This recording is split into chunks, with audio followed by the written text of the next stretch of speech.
Hey, everyone! If you enjoy my quantum audiobooks, you can support me by becoming a Patreon member.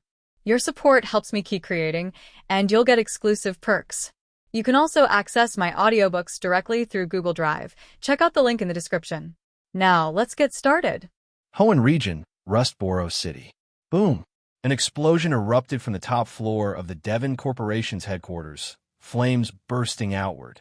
The wail of sirens grew louder, echoing through the streets as the League enforcers hurried to the scene. Standing calmly by a gaping hole blasted into the wall, Yuan flipped a coin into the air. Clink! Dragapult, what do you think? Heads or tails? Yuan asked his companion beside him. Dragapult's two eyes darted between Yuan's hand and the coin, pondering for a moment. Then it tilted its head, wagging its tail twice. Tails!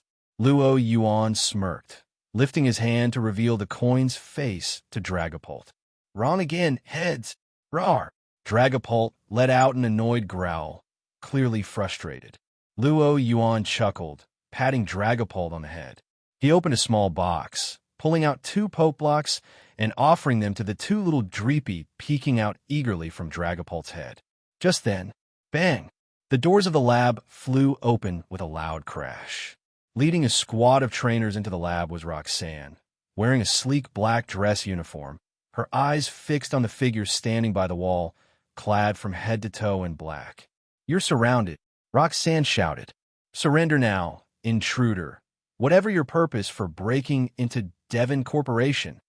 Yet the figure by the wall didn't seem the least bit flustered. "Disappointing. I'd expected you to arrive a bit sooner." The distorted voice, altered by a voice changer, seeped through the mask. Yuan handed the Poke Blocks to the Dreepy nestled on Dragapult's head, casting a glance over his shoulder at the ragtag team pursuing him. "Honestly, I wasn't expecting Steven Stone, but not even an Elite Four member? Hoenn League, I expected more." His tone was unmistakably scornful. Roxanne bit her lip, unable to refute him. She knew full well he had every right to talk down to them. The Moss Deep Space Center break-in, the theft of vital research from Old Malville Holdings, and the attack on Slateport shipyards, all orchestrated by the man in front of her. In just 6 months, this rogue, the infamous tech hunter, had launched repeated raids on Hoenn's manufacturing giants, seizing high-tech research data. Despite multiple capture attempts, he'd managed to evade every one of them. His reputation within the League was clear. Only an Elite Four member could possibly match him. If she could avoid it, Roxanne would never have chosen to confront such an adversary. Seeing her uneasy expression, Yuan smiled faintly. "No point in wasting more time. Since the big players aren't here, neither am I." He gestured to Dragapult at his side. Dragapult lowered itself, offering Yuan a seat on its back. "Don't let him get away," Roxanne shouted as she instinctively called out her ace, Nosepass. But before Nosepass could act, Yuan snapped his fingers, turning his back to Roxanne. "Dragapult, Shadow Ball." Dragapult crouched on the ground, twisted its head, instantly forming a shadow ball in its mouth. Feeling the immense energy emanating from the attack, Roxanne's expression shifted. "Not good. Take cover." Whoosh! The shadow ball landed. Boom! The Devon Corporation headquarters trembled once more, suffering a second blast just after the first. Without lingering, Yuan and Dragapult disappeared into the rising dust and spectral energy, piercing through the clouds and vanishing within seconds. Cough, cough!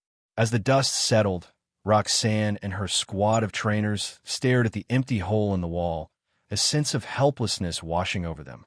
Route 116, Granite Gorge, an area teeming with Steel-type Pokémon. Their aggression and territoriality made it a place seldom visited, perfect for a hidden base for those wanting to evade the League's watchful eye. Whoosh! Dragapult dived toward the ground. Just before impact, the rocky terrain below split open, creating an entrance that closed quietly as they passed through. Back at the base, Yuan removed his helmet, revealing a face that would turn heads wherever he went. "Ugh, this thing's unbearable. Can't True Bird make a mask that's a little more comfortable?" Though it had ventilation, wearing it for so long was exhausting. Your complaints have been noted. The screen along the wall, a towering display that took up most of it, flickered to life. Truebird's calm but irritated voice filled the room. Truebird? Long time no see. Luo Yuan greeted the figure on the screen casually, as if he hadn't just survived a high-stakes mission. Truebird merely stared, tempted to throw a punch through the screen. Under other circumstances, he'd have exchanged barbs with Luo Yuan, but there was pressing business. Truebird stepped aside, allowing space for a new figure to appear. Seated in a rotating chair, petting a Persian, was none other than Giovanni. Luo Yuan, how did it go? It's done, but it's a shame I didn't get to fight anyone at the elite level.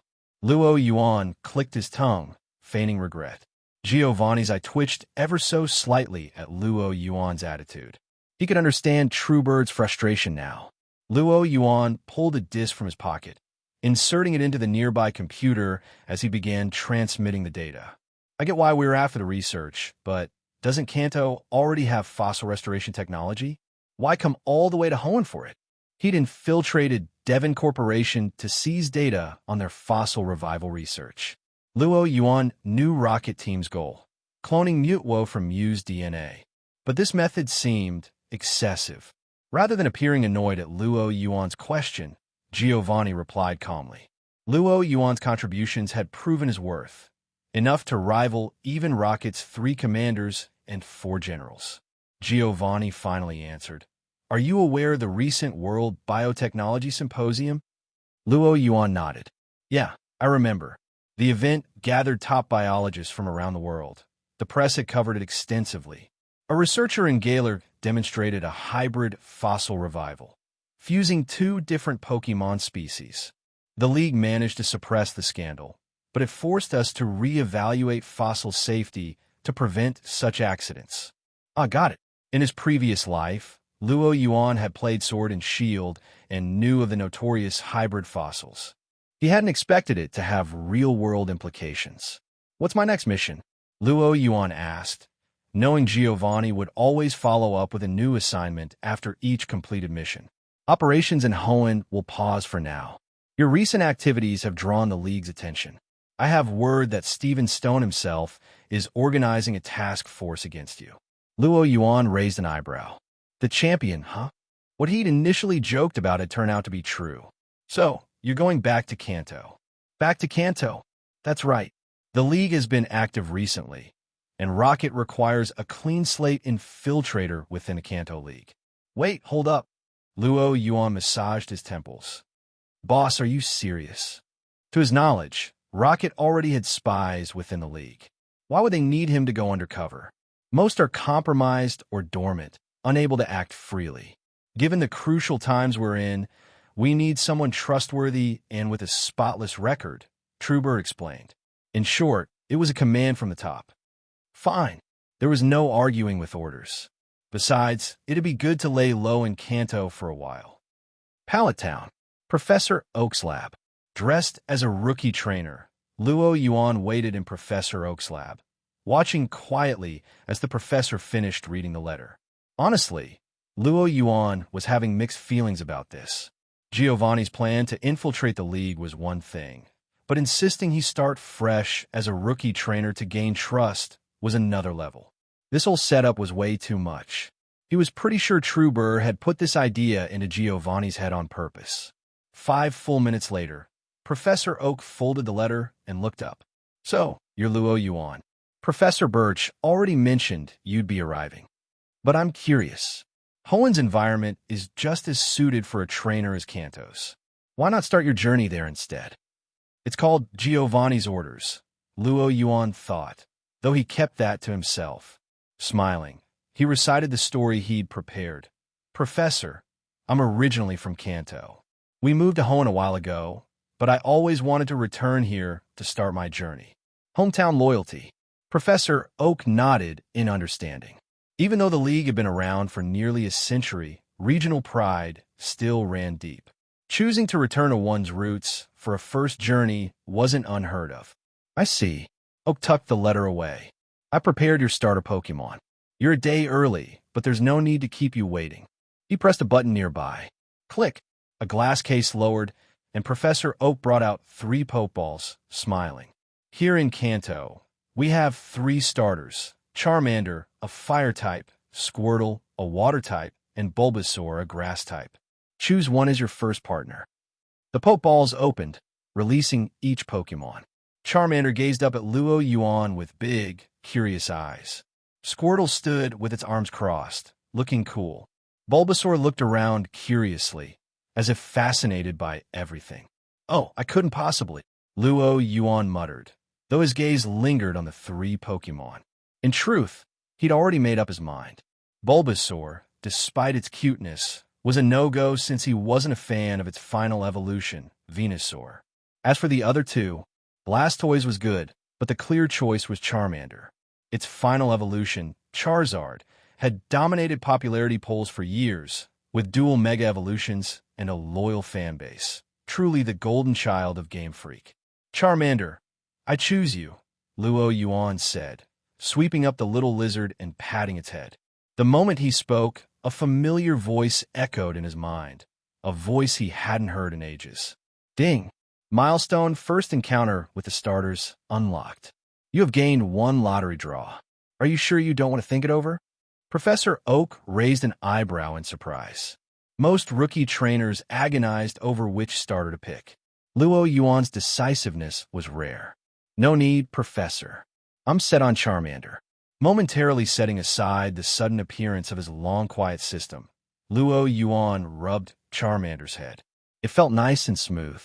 He reached into his pocket, pulling out a poke block and handing it to Charmander. Charmander took a tentative lick, then its face lit up with delight at the taste. This is... Professor Oak looked intrigued. A poke block, something from Hoenn. I made this batch specifically for Charmander to help bring out its potential. With Rocket's massive Pokemon research archives at his disposal, Luo Yuan had crafted a wide variety of specialized Pokeblocks. During his time in Hoenn, aside from completing missions, he'd spent a lot of his time on Pokemon training and care. Impressive. With someone like you caring for Charmander, I feel reassured. Professor Oak's face softened with relief. Lately, Oak had worried about the high abandonment rate among new trainers who saw their starters as too weak. He'd even campaigned to encourage trainers to treat their Pokemon with respect. It was comforting to see someone like Luo Yuan taking such good care of Charmander. If he knew I was a Rocket executive, he'd probably throw me out on the spot, Luo Yuan mused. Not that Oak was wrong. Despite his affiliations, Luo Yuan was probably more devoted to his Pokemon than most licensed trainers. Here, take this. Professor Oak handed him a Pokédex. This is the latest model, with data on most of Kanto's native species. It should be a helpful tool. Just then, crash! The lab door swung open. A spiky-haired boy in a black turtleneck came charging in. Gramps! The boy yelled as he entered. Then he noticed Luo Yuan. And you are? Professor Oak introduced him. This is Luo Yuan. He'll be starting his journey alongside you this year. He turned to Luo Yuan. And this is my grandson, Gary Oak. Professor Oak's voice carried a trace of exasperation as he introduced Gary, clearly exasperated by his grandson's impetuous energy. Hi, I'm Gary Oak, but you can call me Gary. Luo Yuan, he replied. After their brief greeting, Gary's attention shifted to the Pokemon. Did you already pick a starter? Yes, Professor Oak explained. I let Luo Yuan have an early pick since he came all the way from Hoenn. I wanted Charmander, Gary muttered, scratching his head as he looked hopefully at his grandfather. Professor Oak sighed, looking resigned. All right. You can choose your starter. Yes, Gary cheered, momentarily ignoring Charmander as his eyes darted between Bulbasaur and Squirtle. He glanced again at Luo Yuan's Charmander, then finally reached for Squirtle's Pokeball. I'll go with Squirtle. While Gary was busy choosing his first Pokemon, Luo Yuan took the chance to delve into his system. His cheat ability was a system called the Milestone System, which granted him lottery draws for reaching various achievements. The Dragapult that had helped him make a name for himself in Hoenn had been his first ever lottery prize. Now, he finally had another chance to draw a reward. This system really doesn't make much noise, does it? Muttering to himself, Luo Yuan selected Draw with eager anticipation. Drawing, please wait. Congratulations, host. You have gained the ability, Fire Affinity. Luo Yuan blinked in confusion. Fire Affinity? What does that mean? Fire Affinity. Host receives enhanced closeness with Fire-type Pokemon, immunity to fire damage, and a power boost when commanding Fire-type moves in battle. Reading over the benefits, Luo Yuan couldn't deny that this prize was amazing. With Fire Affinity, he'd have a huge advantage when capturing, training, or battling with Fire-type Pokemon. Is this system hinting I should become a Fire-type Pokemon master? Luo Yuan wondered, giving Charmander a little scratch on the head. Charmander immediately felt a new warmth radiating from its trainer, filling it with an urge to be even closer to him. The flame on its tail flared up, burning brighter as a rush of energy flooded through its body. It curled its tail closer, curiously staring at it for a long moment. As Luo Yuan was bonding with his new Charmander, Gary had finished choosing his Squirtle and couldn't hold back any longer. Luo Yuan won a battle. With his first Pokemon in hand, Gary was itching for a fight. What better way to start than with someone who just picked their starter too? Hearing the challenge, Luo Yuan shot him an amused look. You sure? Of course, Gary replied confidently. In his mind, Luo Yuan was just another rookie trainer like him. How strong could he be? And as Professor Oak's grandson, Gary was convinced he had more knowledge about Pokemon than anyone his age. Luo Yuan could only smile to himself. Ah, the confidence of youth. Nothing like a little reality check. If there was one thing he enjoyed, it was helping overconfident kids find their way back to Earth. Turning to Professor Oak, Luo Yuan asked, "Is there a place we can battle, Professor?" 10 minutes later, backyard battleground. No way. Gary stared at his Squirtle, dazed and defeated with swirls in its eyes. Then he looked at Luo Yuan's Charmander, which stood triumphantly nearby, wagging its tail with pride. Just moments ago, Charmander had trounced Squirtle, and Gary hadn't even managed a counterattack. You try to take advantage of the type matchup. Good thinking, but type advantage isn't everything, Luo Yuan explained. In the real world, starters knew more than just tackle and tail whip. They could use basic elemental moves like Bubble Beam. But real battles weren't turn-based like in the games. For someone like Gary, who'd only ever studied from books, he was no match for Luo Yuan's experience. Professor Oak nodded in agreement. Luo Yuan's right. Gary, your knowledge of Pokemon is still too limited to books. As an experienced elder, Professor Oak knew that letting young people get too full of themselves was never a good thing. A defeat like this could help ground Gary a bit. Thankfully, Gary had a strong enough spirit to handle losing. He quickly recovered from his disappointment and returned Squirtle to its Pokeball. Looking at Luo Yuan with determination, he declared, "Luo Yuan, one day, I'm going to challenge you again and win." "Well, best of luck," Luo Yuan replied with a smile. He wasn't worried about Gary ever surpassing him. Even the Gary who'd one day compete in the Indigo League was no match for Luo Yuan's Dragapult. "Professor Oak, I should be going now." With his starter Pokemon in hand, there was no reason to stay. "Right. Remember to catch more Pokemon to complete your Pokédex," Professor Oak said with a wave as he saw him off. After bidding Professor Oak farewell, Luo Yuan set his sights on Viridian City, where he planned to drop by Giovanni's gym and get his hands on a badge. He hadn't gone far, though, when a familiar figure carrying a box came running down the street. "Ash, huh?" Hearing his name, Ash looked up instinctively. He glanced around and, thud! With his attention diverted, Ash tripped over his own feet, crashing to the ground. Luo Yuan's mouth twitched. "Ouch!" Rubbing his forehead, Ash slowly got back up. "You okay?" "Why, yeah. Ow." Ash winced, but quickly checked on the contents of his box, letting out a sigh of relief when he saw his hat was unharmed. That limited edition Kanto League hat. Seeing him check the hat first, Luo Yuan couldn't help but think, yep, Ash's true essence is that hat. Yup. Ash beamed with pride as he looked at the hat, then turned to Luo Yuan, clearly puzzled. "Wait, who are you? And how do you know my name?" It seemed he didn't recognize Luo Yuan. I heard about you from Professor Oak. Nice to meet you. I'm Luo Yuan, a rookie trainer. Nice to meet you. I'm Ash. After a quick introduction to Ash, Luo Yuan didn't linger long, mainly because Giovanni was calling. Once he'd left Palatown, he picked up the phone. Luo Yuan, did everything go smoothly? Yep, I bought the Pokédex, Luo Yuan replied. Thanks to Professor Birch's letter. But, Birch isn't one of our people, is he? He'd been curious about it since he'd first received the recommendation. Why would Professor Birch write a reference letter for someone he barely knew? One of Rocket's subsidiaries funded Birch's research a few years back, Giovanni explained. When they requested it, he had no reason to refuse. Ah, that makes sense. Luo Yuan nodded. Team Rocket wasn't just a shadow organization. They had resources that rivaled giants like Silph Co and Devon Corporation. It was how they could fund a project as costly as creating a legendary like Mutwo. Investing in a professor's research was a minor expense in comparison. So, what's next on the agenda? Luo Yuan asked.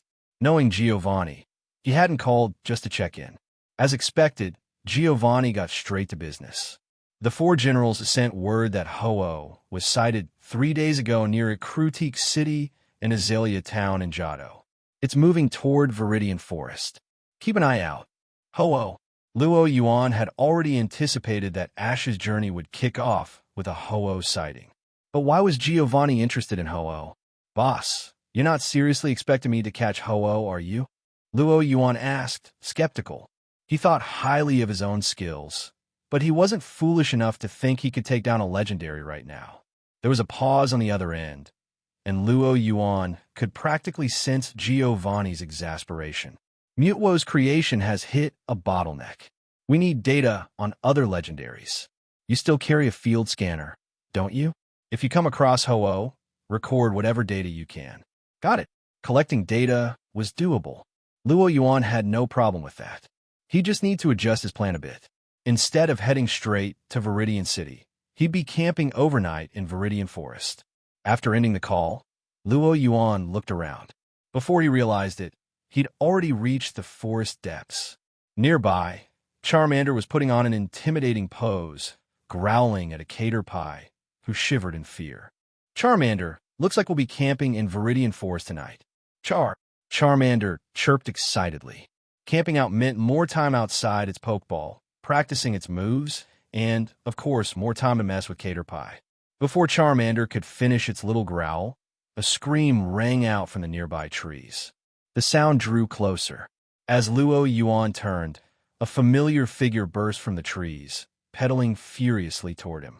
A yellow tank top, bright orange hair, red overall shorts, face full of panic. The girl, Misty, saw him and shouted, "Get out of the way!" Luo Yuan hadn't expected to meet Misty here. As her bike sped straight for him, his expression stayed calm. Just as she squeezed her eyes shut in fear, expecting a collision. Snap! Luo Yuan caught the handlebars, stopping the bike effortlessly. "Hello. Need any help?" he asked. Misty stared at him, speechless for a moment. They made their way to the lakeside, where Luo Yuan had picked out a campsite. "So, you panicked over a cater pie?" Listening to Misty's story, Luo Yuan could only look at her, dumbfounded. He knew Misty was scared of bug types, but he hadn't realized it was this severe. Seeing Charmander giggle with its hand over its mouth made Misty blush with embarrassment. Luckily, Luo Yuan wasn't one to mock someone's weaknesses. "Be more careful next time. If I hadn't caught you, you'd have crashed right into a tree." Had he not stepped in, Misty's bike would have been in pieces long before Ash even showed up. "Thank you so much." Misty quickly expressed her gratitude. "A pleasure," Luo Yuan said with a slight smile, offering his hand. "I'm Luo Yuan, a rookie trainer on my journey." The smile caught her off guard, but she quickly reached out and shook his hand. "Misty, I'm a trainer too." Just then, a soft ding sounded in Luo Yuan's ear as the system spoke. Ding! Host has unlocked the milestone First Close Contact and has gained 1 lottery draw. Would you like to draw now? Even shaking hands counts as a milestone? Luo Yuan thought, amused. Drawing. Please wait. Congratulations. Host has acquired the skill Fishing Expert. Fishing Expert.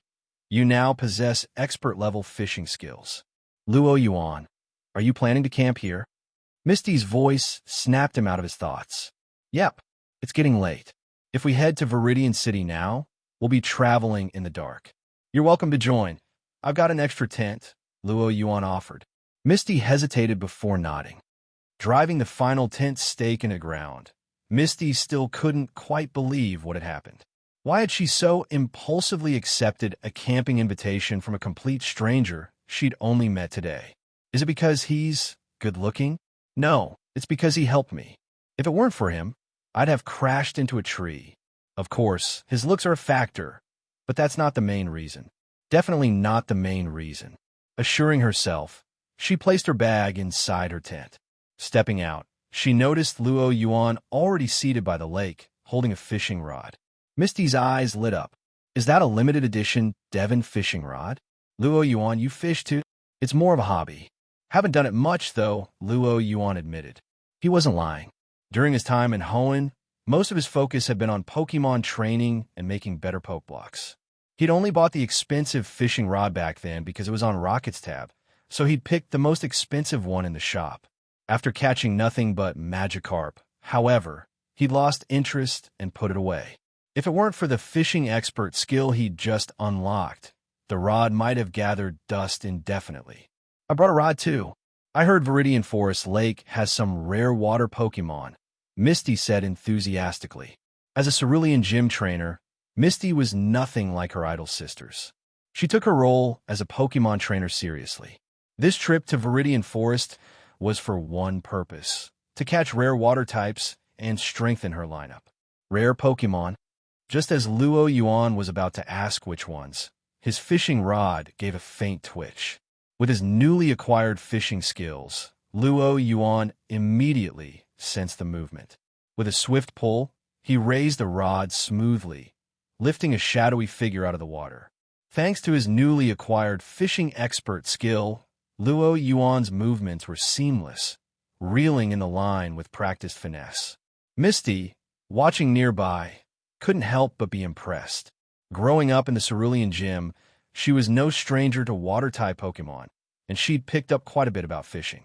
Seeing Luo Yuan's technique and the focus in his gaze, she realized he was no rookie. It was clear his skill level was beyond what she'd initially assumed. Meanwhile, Luo Yuan was too focused on his line to notice Misty's reaction. He could tell right away that whatever he'd hooked was something special. The weight felt different. A shadow broke the surface, pulled up by the line, and landed on the shore.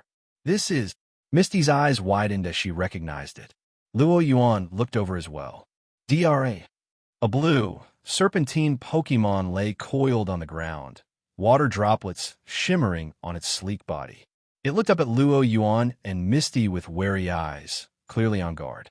A Dratini. Misty gasped. Dratini? Luo Yuan blinked in surprise. He hadn't expected his first catch after unlocking the fishing expert skill would be this rare. Luo Yuan, Misty whispered urgently, her voice tinged with excitement, as if urging him to act quickly. She didn't have to explain. She was hinting that he shouldn't miss this chance to catch it. In Kanto, Dratini was a mythical Pokemon, exceedingly rare and nearly impossible to encounter. When rumors of one appearing in the Kanto Safari Zone had once spread, it had almost led to a stampede of trainers. But while Misty looked tense, Luo Yuan remained calm. No rush. He'd seen plenty of rare Pokemon in his time, so a Dratini wasn't enough to make him panic.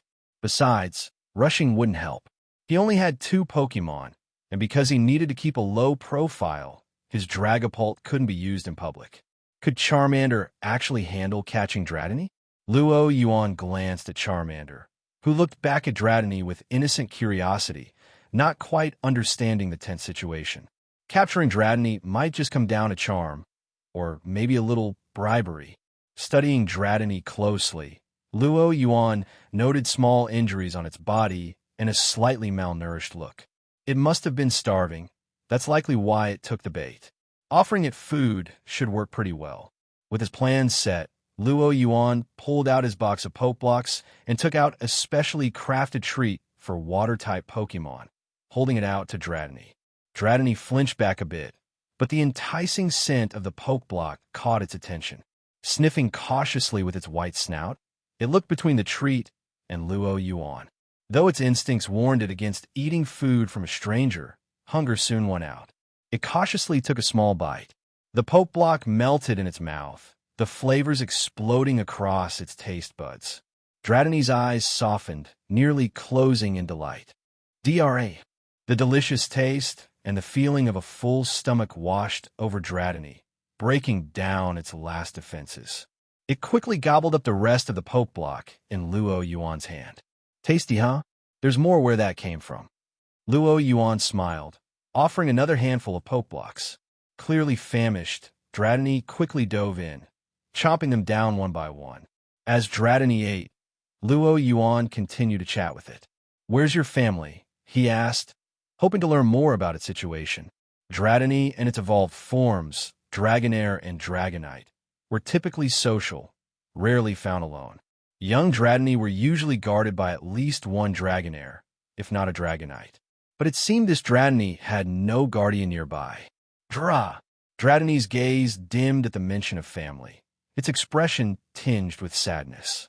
Based on Dratini's reaction, Luo Yuan guessed that it had either gotten separated from its family or its parents had been captured.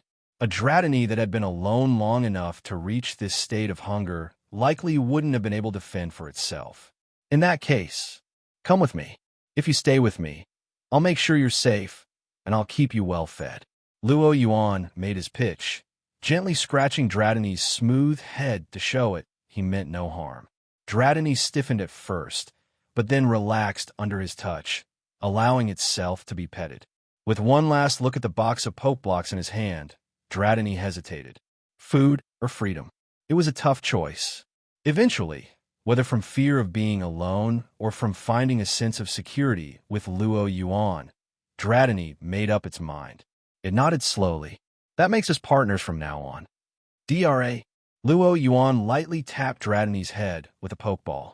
In a flash of red light, it was absorbed without any resistance. Watching this, Misty struggled to find words to express her amazement. That's it? You just caught a Dratini like that?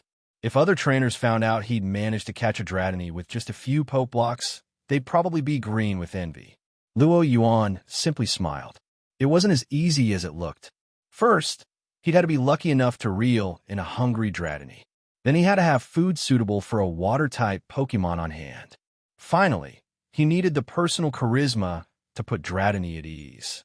Only with all those conditions could he have caught it this way. Come on out, Dratini. As the Dratini reappeared, it seemed to have accepted its new situation and was noticeably more relaxed. It gently rubbed against Luo Yuan's side, using its tail to pick up more Poke Blocks and munch on them. Luo Yuan stroked Dratini's head, then glanced over at Misty. I didn't end up stealing your target, did I? Earlier, she mentioned looking for rare water types in Viridian Forest. If her goal had been Dratini, he might have just taken it without realizing. No. Misty shook her head quickly, dismissing the thought. I wasn't expecting to find a Dratini. I'd heard there were Horsia sightings nearby. Horsia, its final evolution, Kingdra, gained the dragon type, making it a rare and valuable Pokemon, though still incomparable to Dratini's evolution into Dragonite. I'll help you look. He wasn't particularly interested in catching Horsia, but since he'd be staying in the area until tomorrow, he figured he might as well lend a hand. Really? Thanks so much. Misty beamed with excitement. With Luo Yuan's fishing skills, her chances of finding a Horsia had just shot up. Just then, Dratini tugged on Luo Yuan's pant leg with its mouth. Following Dratini's gaze, Luo Yuan spotted a group of bug catchers along the lakeside, waving nets and searching for something. When did bug catchers start teaming up? Luo Yuan wondered aloud. Just then, the bug catchers noticed him, their gazes lingering on him for only a moment before shifting behind him. There it is. The lead bug catcher pointed at Dratini, and the group immediately charged forward. Luo Yuan was no stranger to bug catchers. They were a long-standing and numerous group, with their origins tracing back to the forests of Kanto, especially around Viridian Forest. Back then, the League had just been established, and for the first time, trainers were becoming a respected profession. This ignited a wave of trainer culture across Kanto. But technology at the time was limited. Pokeballs had to be crafted by specialist artisans, and training methods were still developing, making becoming a trainer costly. Many young dreamers were left standing outside the door to a trainer's life. Just as nothing could stop a man from venturing to the sea, nothing in the Pokemon world could stop young people from wanting to become trainers. Undeterred, these dreamers turned to bug-type Pokemon. Creatures that were low on attack power, posed little danger, and were relatively easy to raise. In groups of 3s and 5s, with straw hats on their heads and bug-catching nets in hand, these youngsters began gathering at forest edges, catching and training bug types. Thus, the bug catcher group was born. With the League's influence expanding, bug catchers soon spread across the world. Today you could find them in Johto, Hoenn, Kalos, you name it.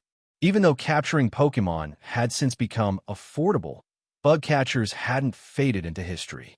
Instead, they'd grown as a cultural symbol, encouraged by the League to offer battle experience to rookie trainers and spare change for their wallets. What a sense of purpose. The spirit of selfless contribution, indeed. So, Luo Yuan asked, hands in his pockets, exuding an aura of casual confidence. What can I do for you? The bug catchers, who had seemed so determined a moment ago, faltered, feeling an involuntary shiver at his presence. Memories of their pocket money drained by trainers flashed through their minds, sapping some of their confidence. They exchanged unsure glances, mumbling without meeting his gaze. Finally, the lead bug catcher managed to gather his courage. Pointing to Dratini, who was curled up at Luo Yuan's feet, he declared, "That Dratini, we saw it first." His gaze was stubborn, full of determination. With his friends behind him echoing his words, their voices a mix of frustration and resolve. "That's right. We've been chasing that Dratini for 2 days now. We used up so many Pokeballs on it. We even got chased by Eradicate for half a day just to get close." Each added their own part to the story, emphasizing the effort they'd put in. They were essentially saying Dratini was rightfully theirs. Luo Yuan listened, then looked down at Dratini, who was visibly shaken from days of evading this group. Beside him, Misty clenched her fists, unable to hide her irritation. It's fine," Luo Yuan interjected, waving her off. Glancing around at the bug catchers, he smiled slightly. "There aren't any league rules saying whoever finds a Pokemon first owns it." "There aren't, but..." "No, but Luo Yuan cut off the leader. Dratini's already mine, captured and protected by league laws." The bug catchers fell silent, yet their expressions remained defiant. "Doesn't look like you're willing to let this go." Luo Yuan smirked. He had a special fondness for those who hadn't yet faced reality's hard truths. "Well, I'll give you a chance. If you're not satisfied, let's settle it the traditional way, with a battle. If you win, we get Dratini," one of them asked, his eyes hopeful. Luo Yuan rolled his eyes, still scratching Dratini's head. "In your dreams. Dratini's off the table. But if you win, I'll replace every Pokeball you used up chasing it. But if you lose..." Luo Yuan's eyes gleamed with challenge. "According to Lee tradition, you'll have to hand over all the pocket money you've got on you. Make a choice." Though his smile was friendly, a chill ran down their spines. This was the age-old fear etched into every bug catcher's DNA, the dread of rookie trainers. Breaking out of their shock, the bug catchers huddled to discuss Luo Yuan's offer. Even if they weren't thrilled with the deal, they understood deep down that Dratini was probably a lost cause. But Luo Yuan's proposal held a tempting upside, getting their money back for all those wasted Pokeballs. They glanced at Luo Yuan, the Dratini in his arms, and Charmander, who was absent-mindedly playing with rocks nearby. Finally, after several minutes, the leader stood firm. "We'll battle you." He was none other than Yujiro, the most respected leader among Viridian Forest bug catchers, the only one to have both a Venonat and a Pinsir. And today he would not back down. "Perfect. Let's begin. Misty, would you mind acting as referee? Got it. At her nod, they all took positions. There, by the lake in Viridian Forest, the battle was set to begin. Trainer Luo Yuan versus Bug Catcher Yujiro. The battle will be a 2-on-2. Each side can use 2 Pokemon. Pokemon switching is allowed during battle, and the first to knock out both of their opponents' Pokemon wins.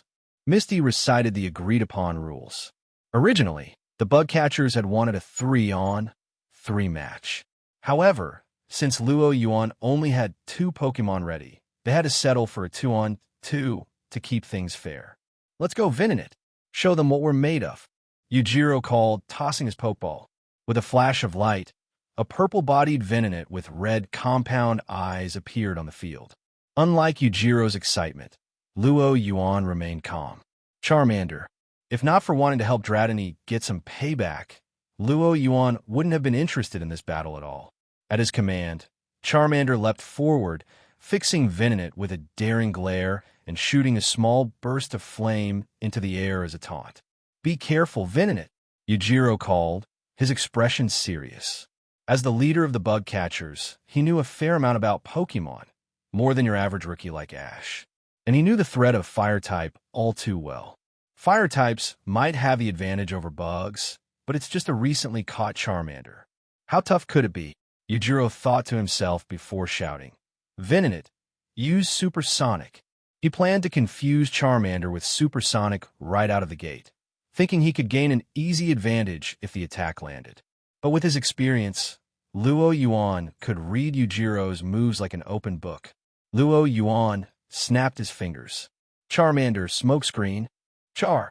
With Luo Yuan's fire affinity boosting their bond, Charmander responded faster than Venonat could. Before Venonat could even begin its attack, thick black smoke poured from Charmander's mouth, engulfing the field almost instantly. To top it off, the wind was in Luo Yuan's favor, blowing the smoke directly toward Venonat. Cough. Be careful, Venonat. Yujiro choked, tearing up as the smoke blew his way. Despite the warning, Venonat wasn't fast enough. It had just opened its mouth to release Supersonic when the smoke screen filled its lungs. Cough, cough. Nat. As the smoke cleared, Venonat was doubled over, coughing up wisps of smoke. Charmander, Ember. Finish it. The flame on Charmander's tail burned like a torch, blazing brightly as it released a large volley of embers far stronger than most starters could manage. Venonat, dodge it, Yujiro called, still flustered. But if the trainer was flustered, what chance did the Pokemon have? A brief yelp escaped Venonat before the embers struck, knocking it out instantly. Venonat is unable to battle. Round 1 goes to Luo Yuan. Yujiro and the Bug Catchers fell into stunned silence. Next round, please, Luo Yuan said, giving Dratini a pat as it seemed visibly pleased to see its pursuers beaten. Darn it, that was just a lucky shot. It won't happen again, Yujiro muttered, trying to keep face in front of his gang. With a determined look, he recalled Venonat and reached for his ace. Go, Pinsir. Kaya. Pinsir appeared, its brown, rock-like shell and massive pincers snapping with a menacing crunch. This Pinsir was Yujiro's pride and joy, raised since childhood as his partner for the day he'd set out as an official trainer. He was certain it could handle a Charmander. A well-trained Pinsir, worthy of a battle with my Charmander, Luo Yuan said with a small nod. Arrogant. Yujiro felt belittled, his temper flaring. Show him, boss. Knock him out. The other Bug Catchers cheered, waving their nets and chanting encouragement. With his gang's support, Yujiro felt a surge of confidence. Get ready to pay up. He threw out his hand. Pinsir, quick attack. He wouldn't make the same mistake as before. This time, he'd strike first. Pinsir lunged, powerful legs kicking up dust as it charged. Its pointed pincers cut through the air with a sharp whistle, turning it into a brown blur racing toward Charmander. Fast! Misty gasped in worry. Even she'd have trouble with such a fast Pinsir. Could Luo Yuan really handle this? She glanced at Luo Yuan, but to her surprise, both he and Charmander looked perfectly calm. Charmander dodge. Against the blistering speed of Pinsir's quick attack, Luo Yuan called for the universal counter, the evasive dodge. Charmander, a top-tier starter bred by the league for new trainers, already had exceptional qualities.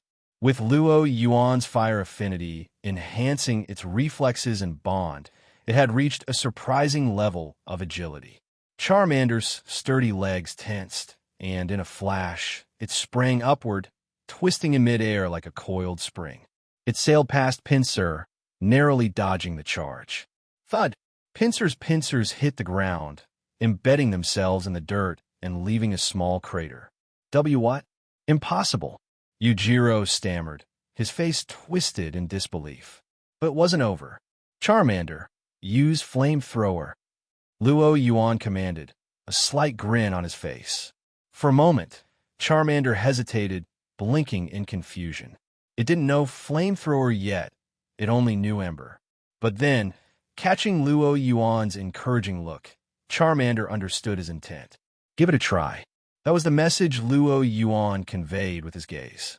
He wanted to test just how far his fire affinity could push Charmander's potential. Reassured, Charmander focused, calming itself as it gathered energy.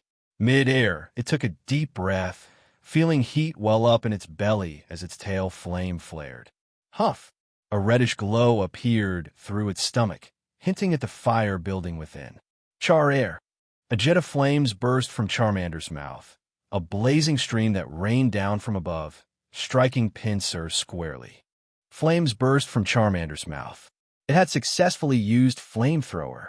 Though not quite as intense or concentrated as a fully mastered flamethrower, it was still undeniably powerful for a newly trained Charmander. While other Charmanders were still struggling to enhance Ember strength, Luo Yuan's Charmander was already experimenting with flamethrower. This fire affinity is pretty impressive, Luo Yuan thought, mentally giving his system a thumbs up. If Professor Oak or Gary knew that the Charmander Luo Yuan had just received today was already capable of using flamethrower, they'd probably be in complete shock. With this power at his disposal, Luo Yuan could rapidly train Charmander into a formidable battler, alleviating some of the inconvenience caused by his need to keep Dragapult hidden. Luo Yuan and Charmander were clearly pleased, though Pinsir, as Charmander's opponent, wasn't as fortunate. After its missed quick attack left its horn buried in the ground, Pinsir had no time to pull itself free before being hit by the downward torrent of flames. With fire being a strong counter to bug types, combined with the high power of flamethrower, Pinsir lost the battle in mere seconds. No way! How can your Charmander know flamethrower? Yujiro shouted, eyes wide with disbelief. He could hardly believe what he was seeing. The bug catchers behind him were equally stunned, unable to process that their leader, their inspiration, had been taken down by Luo Yuan's Charmander in just 2 moves. It can't be flamethrower, Yujiro muttered to himself. If it had been just Ember, his Pinsir wouldn't have gone down like that. See for yourself, Luo Yuan shrugged. But, Yujiro stammered, ready to argue. Pinsir is unable to battle. Luo Yuan wins. Misty declared, cutting Yujiro off and confirming the outcome. Her eyes sparkled with admiration as she looked at Luo Yuan. Luo Yuan gave her a nod and called back to Charmander. Come on back. As Charmander returned, Luo Yuan looked at the defeated Yujiro and offered, if you're still not satisfied, you can keep going. I'm game. The strength of his fire affinity was beyond his expectations. Charmander, even as a starter, was achieving strength levels he hadn't thought possible. At this point, with Charmander's power combined with his own command skills, Luo Yuan was certain he could take on 10 of these bug catchers and come out on top. Yujiro opened his mouth to say something, but then fell silent. He might not like the outcome, but rationally he knew even with all his Pokemon, he couldn't beat Luo Yuan. I concede. In that case, as per our agreement, Luo Yuan said, smiling as he continued petting Dratini, who was practically beaming. We'll pay up. Yujiro gathered money from his fellow defeated bug catchers and handed the total to Luo Yuan. Altogether, it's 8,300 poke dollars. Take it and let's go. Luo Yuan watched as the bug catchers disappeared into the forest, smiling slightly to himself. For a group of 6, they sure had a lot of money on them. They'd probably emptied out their savings to capture Dratini. He felt no guilt about collecting pocket money from kids. First, it was in the name of avenging Dratini. Second, it was money earned in a fair battle, legal and above board. And besides, after months of borrowing Team Rocket's funds for his own use, he hardly found this amount worth worrying about. Squatting down, he patted Dratini and Charmander on their heads. This money will be saved for snacks later. Char. Mentioning food was all it took for the 2 Pokémon to light up with excitement. In a way, they were pretty similar. Both had been won over by Luo Yuan with a single poke block. Foodies really are everywhere. A good cook has a world of advantages, able to lure in both Pokémon and... Smiling, Luo Yuan turned to Misty. It's getting late. Why don't we make a fire and cook some food before I help you look for Horsia? Huh. Oh, right. Misty, who had been staring at him, snapped out of her daze and nodded quickly. Curious about his cooking, she wondered if the meal would be as irresistible as his Pokémon treats. Luo Yuan and Misty prepared dinner by the lakeside. Hoenn Region, Rustboro City. Devon Corporation Headquarters. Stephen Stone stood in the very spot Luo Yuan had occupied 2 days prior. Around him, League personnel combed the area, armed with various sensors and scanners. Champion Stephen. Just Stephen is fine. How's the investigation going? The ghost-type energy signatures we detected here are exceptionally strong. Based on what Gym Leader Roxanne reported from the day of the incident and the energy readings gathered at prior attack sites, we confirmed that the Tech Hunter's Dragapult is at least Elite 4 level, possibly even stronger. Phew! The League had already suspected as much, but hearing the confirmation still weighed heavily on Stephen. With Team Aqua and Team Magma engaged in an all-out conflict over land and sea, Stephen was already stretched to his limits. Now, a powerful trainer with possibly malicious intent was loose in Hoenn, like fuel to a wildfire. Have we uncovered any clues to their motives or whereabouts? Stephen asked. The Tech Hunter's choice of targets, high-tech companies, suggested they were operating with a specific purpose. If they could figure out the objective, they might anticipate the next target or even deduce the Tech Hunter's identity. Not yet. Seeing the disappointment in Stephen's eyes, the investigator shook his head. The targets so far have been high-tech firms, but aside from that, we haven't found a clear pattern. However, given the Dragapult used by the suspect, we've reached out to the Galar region. The Galar League has begun tracking trainers who've trained or captured members of the Dreepy family over the past 2 decades. They're hopeful it'll lead to some leads. The investigator's words brought a slight relief to Stephen. The Hoenn League suspected that the Tech Hunter might be from Galar, given their choice of a Dragapult, and hoped this connection would yield valuable clues. Do it quickly. Time isn't on our side. With both Team Aqua and Team Magma's movements becoming more frequent, and signs indicating that they were after Kyogre and Groudon, Stephen felt a storm brewing, a sense of foreboding looming over Hoenn. While Luo Yuan and Misty were out camping, he had no idea that the Hoenn League was actively investigating the Galar League thanks to his use of Dragapult. If he knew, he'd probably be laughing. No matter how deep they dug, they'd never find any link leading back to him. For now, however, his focus was on finishing dinner for the evening. All set, Luo Yuan announced, brushing his hands together. Having tasted a bit of his cooking, Misty gazed at Luo Yuan with a hint of admiration. Good-looking and a great cook. To Misty, Luo Yuan was starting to check all the boxes for the perfect boyfriend. Just then, her cheeks flushed as she caught her own thoughts. Wait, what am I even thinking? Misty, get a grip. You barely even know him. Inwardly, she found herself blaming her 3 sisters. If they hadn't constantly teased her about being a flat-chested tomboy who'd never find a boyfriend, she wouldn't be thinking these things all the time. Luo Yuan, noticing Misty's slightly pink cheeks, guessed her thoughts. He decided to keep it to himself and, instead, feigned innocence. What's wrong? Don't tell me my cooking isn't good. Scooping up a bit to taste himself, he commented, It seems fine to me. It's delicious. Misty quickly responded, eager to clear up the misunderstanding. Shifting the conversation, she asked, "How did you get so good at cooking? No matter how I try, I always mess it up." And mess up she did. Her attempts at cooking back at the Cerulean gym had left the kitchen charred multiple times, and her infamous dark cuisine had once sent her to the hospital with food poisoning.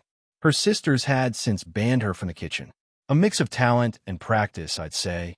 In Hoenn, cooking became a bit of a hobby for me whenever I wasn't busy working or studying Pokemon, Yuan replied. For him, cooking took just as much skill as being a Pokemon trainer, if not more. But enough about that. Let's dig in before it gets cold, he added, motioning toward the food. Right, let's eat, Misty said with a smile. The following afternoon, after catching yet another Magikarp, Misty slumped in frustration. Another Magikarp. Just where is this Horsia hiding? She'd been reeling in Magikarp after Magikarp all day. I'm sorry for wasting your time, she said, casting a guilty look at Yuan. She'd asked for his help to catch a Horsia, and here he was, spending the entire day with her because of it. Don't worry about it, Yuan replied with a warm smile. It hasn't been a total waste. Look at Dratini. It's having a great time with its new friends. He gestured to where Dratini was happily playing with a group of water Pokemon, Poliwag, Poliwhirl, Staryu, and Kingler. Following his elite strategy of only catching what he could care for, he hadn't captured these Pokemon, letting them serve as playmates for Dratini. Even Charmander had joined in with them, utterly unfazed by the water types. With your fishing skills, you could probably win any fishing tournament hands down, Misty said with admiration.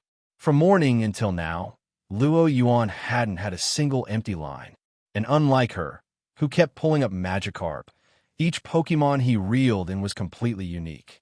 Just luck, that's all, he chuckled. Even he was a bit surprised at the fishing expert skill.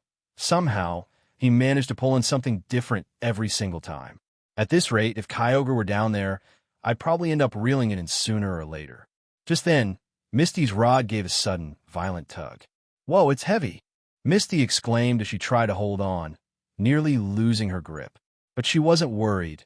If anything, she looked excited. Is my luck finally turning? This must be something big. Focusing hard, she braced herself and gave the line a sharp pull. Splash! A huge dark shape broke the surface, flying out of the water and landing on a shore. A person! Ash! They both exclaimed in surprise. Ash blinked in confusion, then looked up, recognizing one of the voices. Yuan, you two know each other? Misty asked, looking between Ash and Yuan. We met back in Pallet Town. Ash just started his journey as a trainer this year as well. Ash, what on earth happened to you? Yuan gestured toward Pikachu, cradled in Ash's arms and covered in bruises. Oh no, Pikachu! Ash gasped as he remembered Pikachu's injuries. Yuan, do you know where the nearest Pokemon Center is? Just keep going down the road. But before Yuan could finish, the distant sound of wing beats and loud squawking filled the air. A flock of Spearow, darkening the sky, were flying straight toward Ash and Pikachu. It looked as if Ash had wronged every Spearow in Kanto. Ash's face went pale.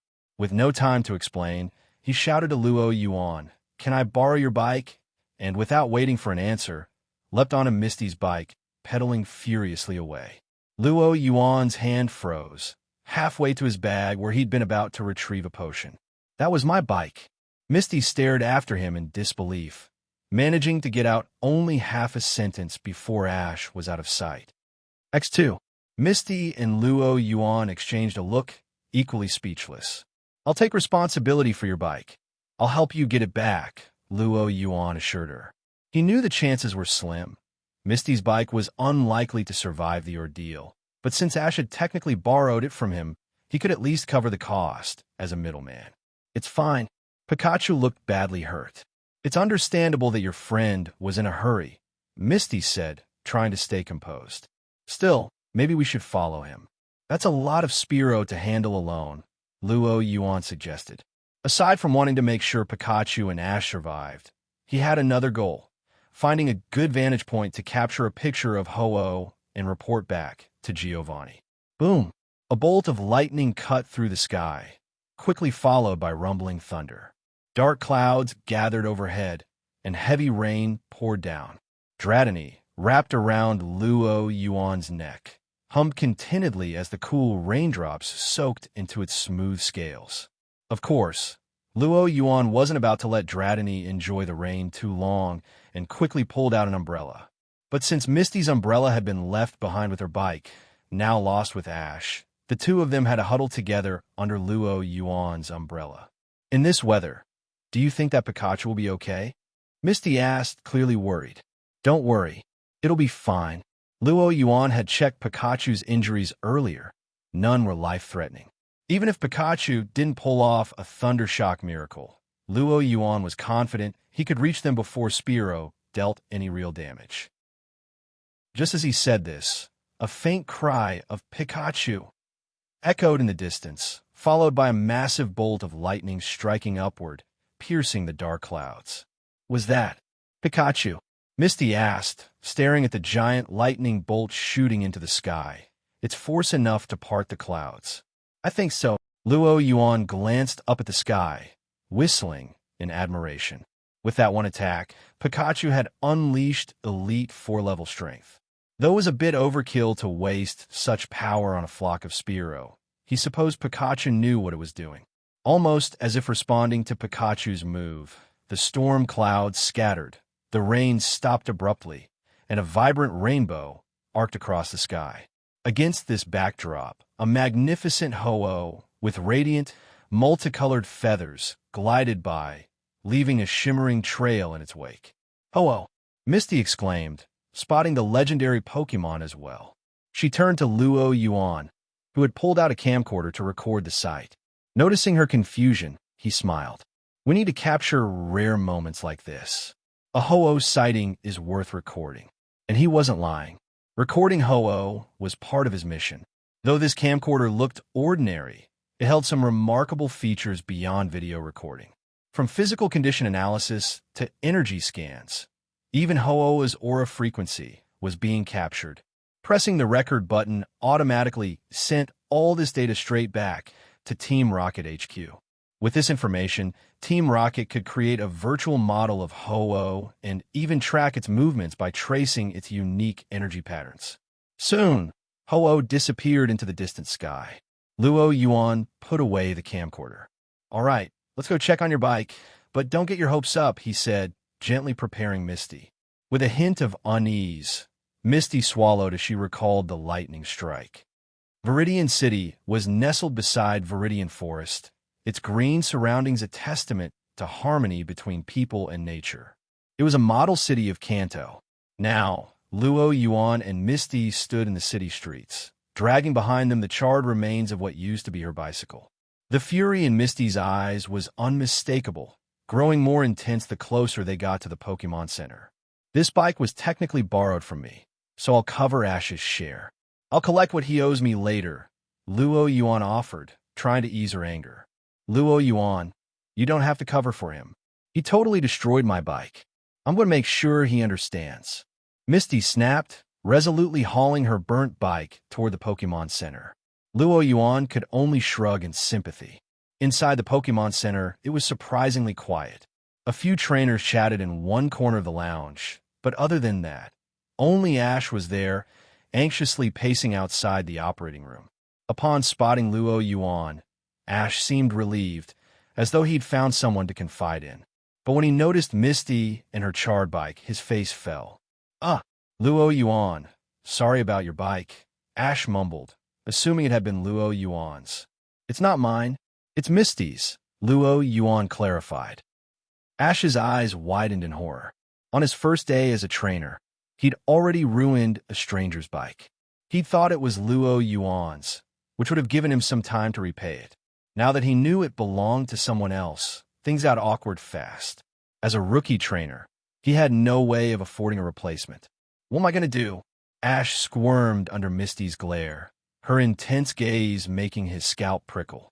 At that moment, Luo Yuan's voice cut through the tension like a blessing from above. Let go, Misty. Ash is just a kid with limited funds. I'll cover the repair for now. I'm really sorry, Ash said, bowing deeply with his hands clasped together. Relieved, Misty let out a sigh, her anger fading a bit. Besides, after spending the past day with Luo Yuan, she found she couldn't stay mad. Fine. She turned to Ash, softening her tone. So, how's Pikachu doing? Pikachu, Ash began, but just then, the red light above the operating room blinked off and turned green. Nurse Joy emerged, pushing a gurney, with Pikachu resting on it, accompanied by Chansey. Smiling warmly, Nurse Joy gave Ash a reassuring nod. The operation was a success. Chansey, with a soft groan, Pikachu was wheeled out of the operating room by Chansey and Nurse Joy, looking thoroughly exhausted, still recovering from the intense power drain it had suffered earlier. The injuries have mostly healed, but Pikachu is still very drained, Nurse Joy explained to the concerned Ash. All it needs is a good charge and some rest, and it should be back to normal. Put in human terms, Pikachu had simply overworked itself. Now it just needed some good recharging. Oh, thank goodness. Ash let out a huge sigh of relief. Thank you so much, Nurse Joy, he said sincerely. It's my duty, she replied with a kind smile. And if you need a place to stay, I can arrange rooms for you. Due to the League's support program, Pokemon centers offered trainers free lodging and meals. While the accommodations were modest, it helped trainers save on expenses, especially the newer ones with limited funds. That would be amazing. Ash began, his gratitude evident. But just as he was about to accept, a loud bang erupted from above. With a shattering of glass, 2 Pokeballs dropped down from the ceiling, releasing coughing and Eakins into the Pokemon Center. Thick, choking smoke spread through the room. Luo Yuan, already anticipating something like this, quickly covered his mouth and nose and reached over to cover Misty's as well. Cough, cough. What is this? Ash spluttered, caught off guard by the smoke. Luo Yuan smirked to himself. This single question would start a rivalry that would follow Ash for hundreds of episodes. If future Ash had the chance to go back in time, he'd probably hold his own throat shut to avoid ever asking it. But the question had already been asked, and the wheels of fate were turning. Through the smoke, 3 figures landed in classic poses. Since you've asked so nicely, we'll answer with grace. To protect the world from devastation. To unite all people within our nation. To denounce the evils of truth and love. To extend our reach to the stars above. Jesse, James, Team Rocket, blasting off at the speed of light. Surrender now, or prepare to fight. Meowth, that's right. As the smoke cleared, Jesse, James, and Meowth, dressed in Team Rocket uniforms, appeared before them. Team Rocket. Nurse Joy cried out first. As a member of the Joy family and the head of the Viridian City Pokemon Center, she was all too familiar with Team Rocket's reputation across Kanto. Misty recognized them next. Having grown up around gym battles, she knew about Team Rocket as well. Luo Yuan, of course, didn't need an introduction. He knew all about them. Once the situation in Hoenn settled down, his ambition was to climb the ranks and become Team Rocket's branch leader there. Out of all of them, Ash was the only one who looked around cluelessly, still unaware of what Team Rocket was. Pleased with the fearful reactions, Team Rocket felt a surge of confidence. You should know what that means. Hand over your Pokemon. Jessie commanded. Yeah, you. The kid with. She pointed at Luo Yuan, her eyes widening as she squinted. Is that a Dratini? James and Meowth froze in shock. They hadn't expected their luck to be this good. A Dratini, one of the rarest Pokemon in Kanto. If they could capture it and offer it to the boss. Lost in daydreams of praise and reward, Team Rocket didn't notice the odd look on Luo Yuan's face. Are you sure you want to take my Dratini? Luo Yuan asked, stroking Dratini's head with a hint of amusement. It didn't surprise him that they didn't recognize him. After all, Luo Yuan had been assigned to Hoenn almost as soon as he joined Team Rocket. Only the higher-ups and a select few middle managers knew his identity. The Team Rocket trio, despite their special uniforms, didn't have clearance to know who he was. Why wouldn't we? Eakins attack, Jesse yelled, bristling at his amused expression. Go, coughing. James added. The 2 Pokemon lunged toward Luo Yuan from either side. Only Meowth stayed back, a thoughtful look crossing its face. That voice, where have I heard it before, Meowth? But Luo Yuan didn't give Meowth time to think further. Watching Eakins and coughing, he shook his head. They're poorly trained. Had it not been for Jesse and James's connections, these two would never have made it on a Team Rocket's elite roster. Charmander go. Luo Yuan tossed Charmander's Pokeball, intending to deal with the trio on Ash's behalf. This way, he could position himself as Team Rocket's opponent, while giving the trio a bit of a lesson for targeting his Dratini. In a flash of white light, Charmander flipped into the air, and before it even touched the ground, Luo Yuan had already issued his command. Use Flamethrower. Charmander opened its mouth mid-air, unleashing a stream of flames at Eakins. The Flamethrower was noticeably stronger than when it had last fought Pinsir, with improved stability and power. Axe, caught off guard, Eakins was hit squarely by the flames, its scales sizzling as it fell back, partially scorched.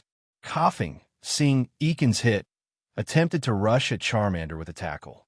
But before it could close in, Luo Yuan gave another command. Charmander, counter with Iron Tail. Charmander dodged Coughing's attack with a swift sidestep, then spun around, its tail glowing as it whipped it straight into Coughing. Smack! Coughing was launched back at Team Rocket with even greater force. The impact sent Jesse, James, and Meowth flying, and both Eakins and Coughing lay on the floor, knocked out cold. Jesse and James stared at Charmander, who looked fresh and raring to go, and shuddered. Without a word, they turned and bolted out of the Pokemon Center. Come back, Charmander, Luo Yuan said, recalling it with a satisfied look.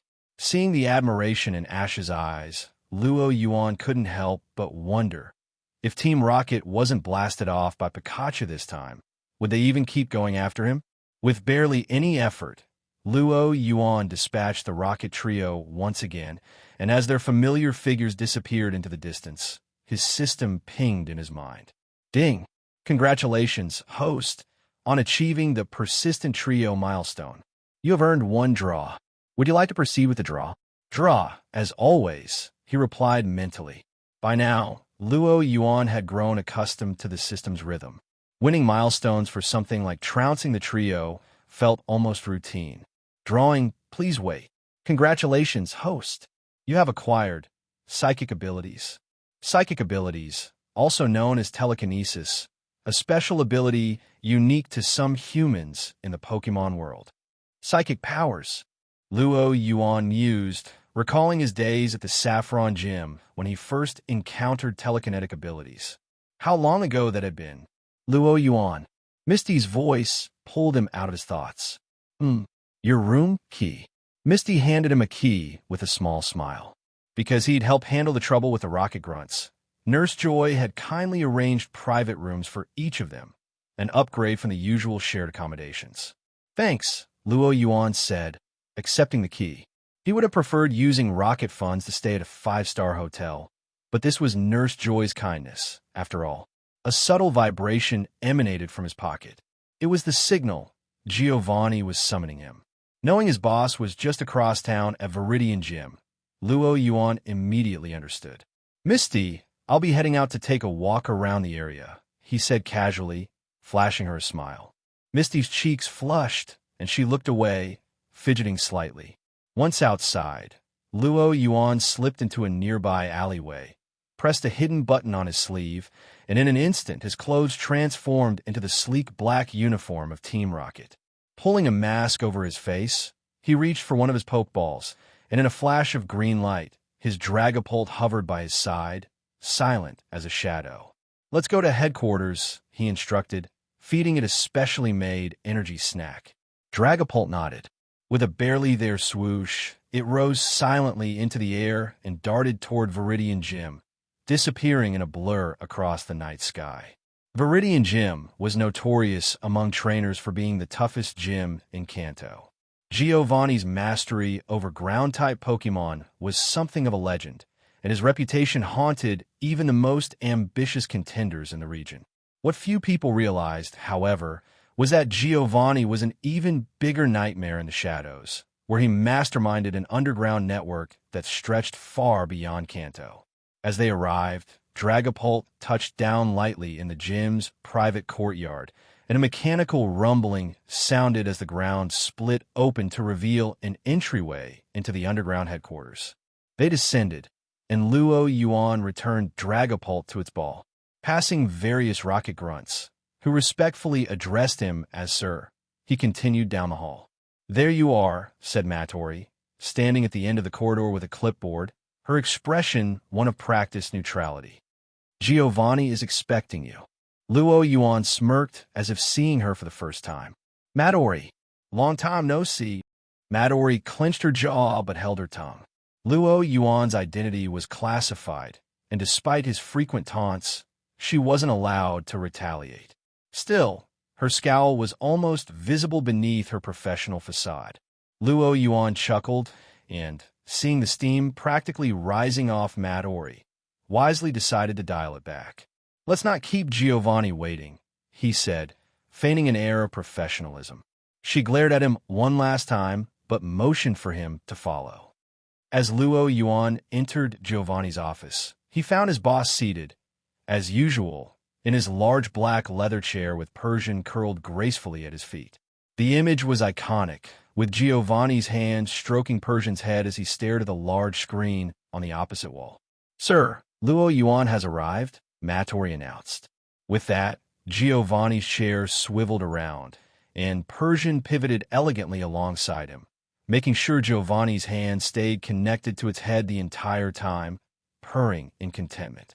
Seeing this coordination, Luo Yuan almost pitted Meowth. Of course Giovanni would choose Persian, Luo Yuan thought. Not like that conniving Meowth, who spends half its time bad-mouthing him. But his musings remained private. Out loud, he said, "You called, sir?" "Yes, Luo Yuan." Giovanni gestured to the large screen, which displayed several statistics and reports. "News from Hoenn. Thanks to our inside work, the League has redirected their investigation toward Galar. Good news. Should I return to Hoenn then?"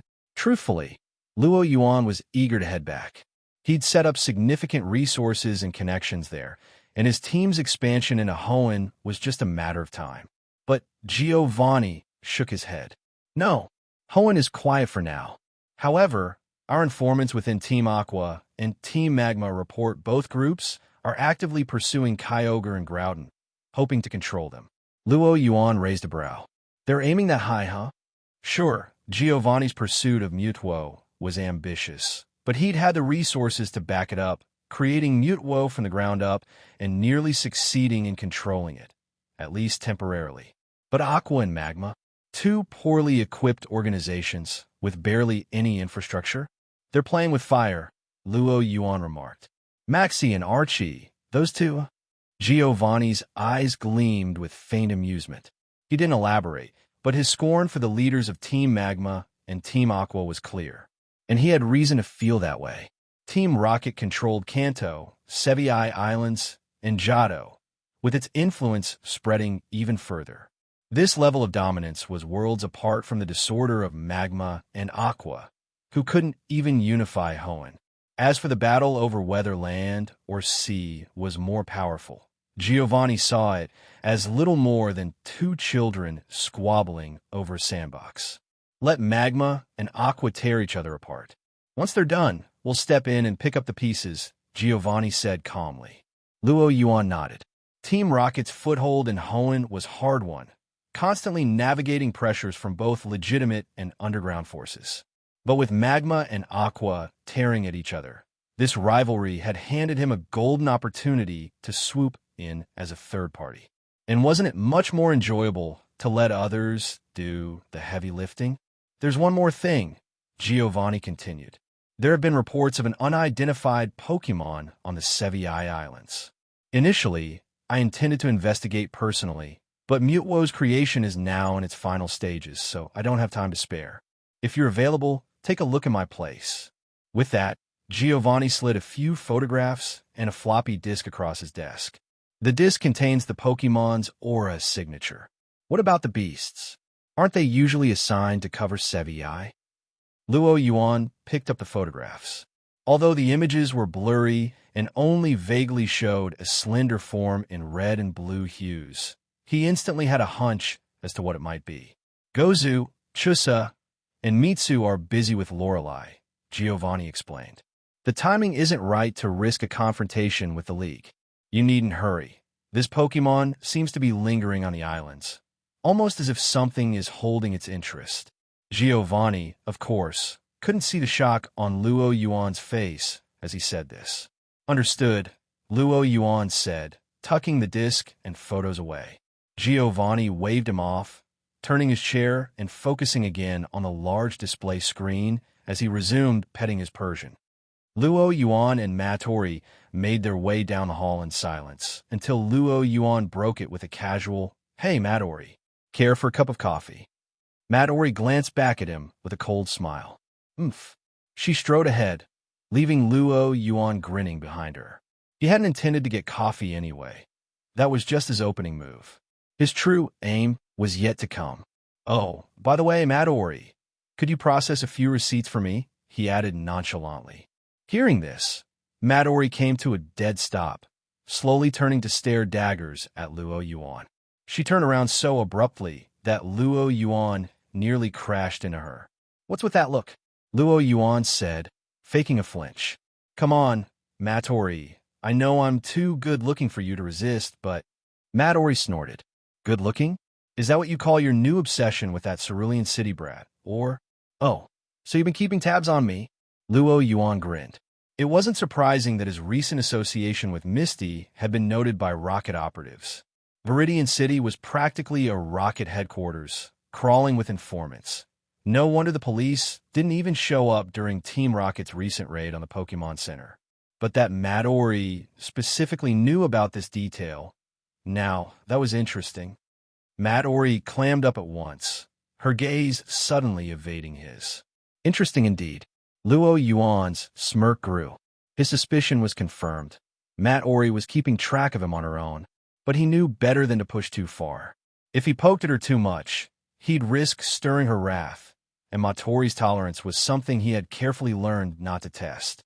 He slipped a stack of receipts from his pocket and handed them to her while she was still caught off guard. "Thanks for your help, Mattori," he said with an exaggerated grin, backing away before she could protest.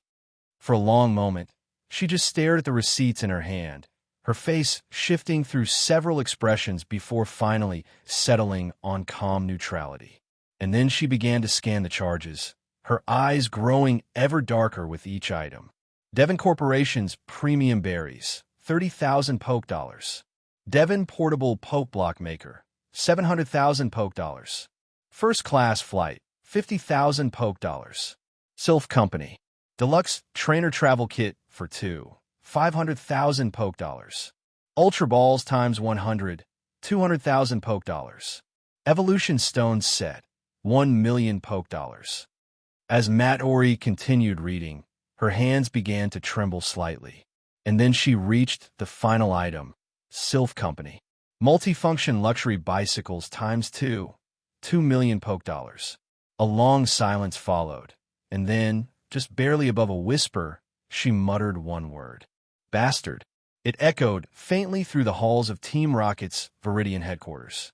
Expenses reimbursed by the organization, or rather, as he liked to think of it, operational funds allocation. Luo Yuan had practically mastered the art of it. Back in Hoenn, Luo Yuan didn't even need receipts for Mattori. He'd simply write down a number, transfer the funds from Team Rocket's Hoenn accounts, and that was that. And though Mattori often called it misuse of funds, Luo Yuan couldn't disagree more. It's not like he pocketed any of that money, right? Take first-class plane tickets, for example. If he didn't fly in first class, he'd be drained of energy and might slip up in front of Professor Oak. What then? What if it cost Team Rocket a vital opportunity? The berries, the evolution stones, all of it went toward training his Pokemon. Making his Pokemon stronger was just another way to make Team Rocket stronger, right?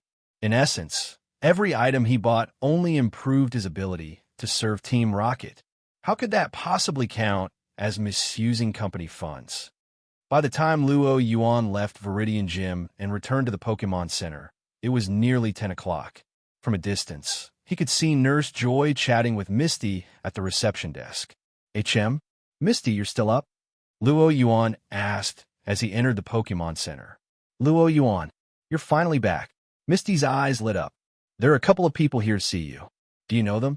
She pointed to the far corner of the lobby, where two men in Silph Company uniforms sat on the couch. The moment they saw Luo Yuan, they stood and approached him. Mr. Luo Yuan, that's me. My order's here, Luo Yuan said, as if greeting old friends. Yes, your deluxe bicycles have arrived as requested. One of them opened his briefcase, producing two Pokeballs, one orange and one black. Bicycles? But aren't those Pokeballs? Misty asked, puzzled. When she'd shopped for her bike, she certainly hadn't seen anything that came in a Pokeball shape.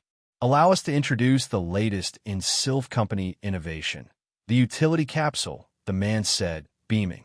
With a click, both Pokeballs popped open, and two bicycles materialized in the Pokemon Center lobby, one orange and one black. Sleek, minimal, yet full of subtle details that spoke to their high-end design. Behold, Silph Company's latest luxury bicycles. Equipped with state-of-the-art shock absorbers, they make mountain terrain feel like smooth pavement. The frames use a newly developed beta alloy, highly impact-resistant. Even if struck by a Kangaskhan's Mega Punch, they'll deform by less than 30% and still be fully functional. Not to mention our industry-leading shifting and gear system, designed for athletes capable of speeds rivaling a Dodrio. Misty's head spun from the onslaught of details. She only caught the essentials. These bikes were top-notch and probably expensive. Luo Yuan remained unfazed. He already knew all this before placing his order. Taking the orange and black utility capsules, he casually handed Misty the orange one. Consider this to cover the bike you lost. What? I can't accept this, Misty said, shaking her head. Her old bike had only cost a few thousand, but these had to be worth 10 times that. Take it. I already bought it. It's not like I can get a refund now. You wouldn't want me to throw it out, would you? Luo Yuan said. But this is just too much. Although Misty came from Cerulean Gym, her family wasn't well off. In Kanto, gym stipends were notoriously low, forcing some gyms to develop side businesses just to keep the doors open. Cerulean's reputation as one of the weaker gyms didn't help matters, either, leaving it with just enough in annual stipends to scrape by. As the youngest of four, Misty had grown up using mostly hand-me-downs. Her bike, a gift from her sisters when she set out on her journey, was the first brand-new item she'd ever owned. Now, with Luo Yuan handing her this high-end replacement, Misty felt overwhelmed. Just take it. My family has some business in Hoenn, so a bike isn't really a big deal. Luo Yuan smiled. Strictly speaking, he hadn't lied. Family meant Team Rocket, and business referred to Team Rocket's Hoenn division. What else could that be but business? Though still hesitant, Misty finally accepted the bike.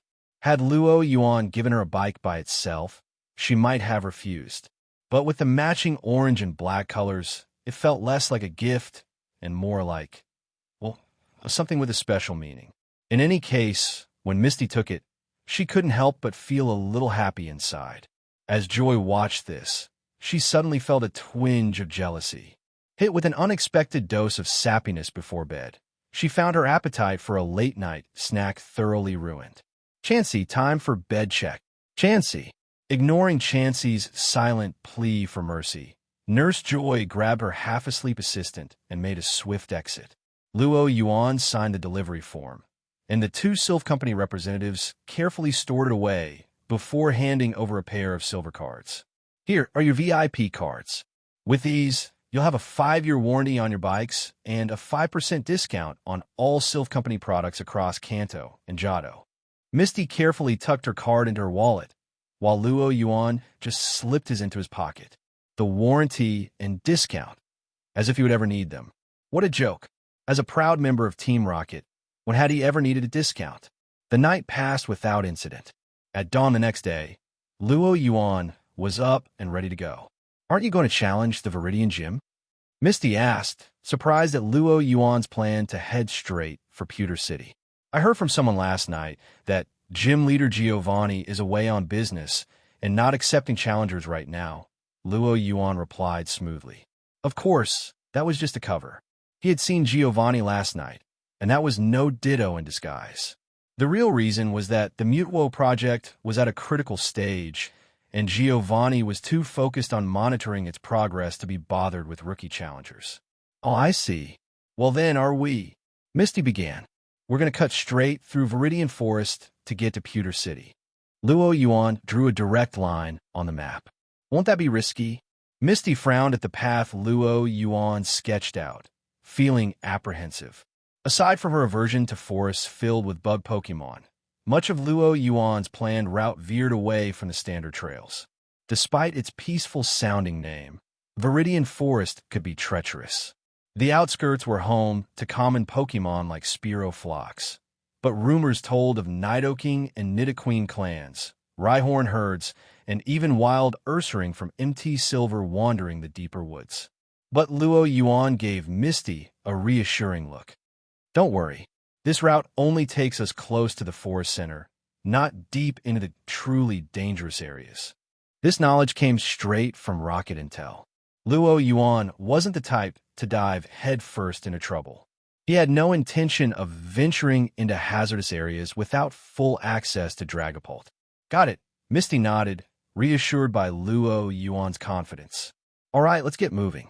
If Silph Company didn't exaggerate, these bikes should cut our travel time by 2/3. Let's go. Misty agreed, her nervousness fading. By a lake deep in Viridian Forest, Charmander used flamethrower. Bright flames erupted from Charmander, scorching 2 Beedrill until they were singed and smoking. The remaining Beedrill, feeling the heat, buzzed away in fear. Charmander strutted, proudly flicking his tail. Then, a burst of light began to envelop his body. Luo Yuan, look at Charmander, Misty exclaimed, pointing. I see it.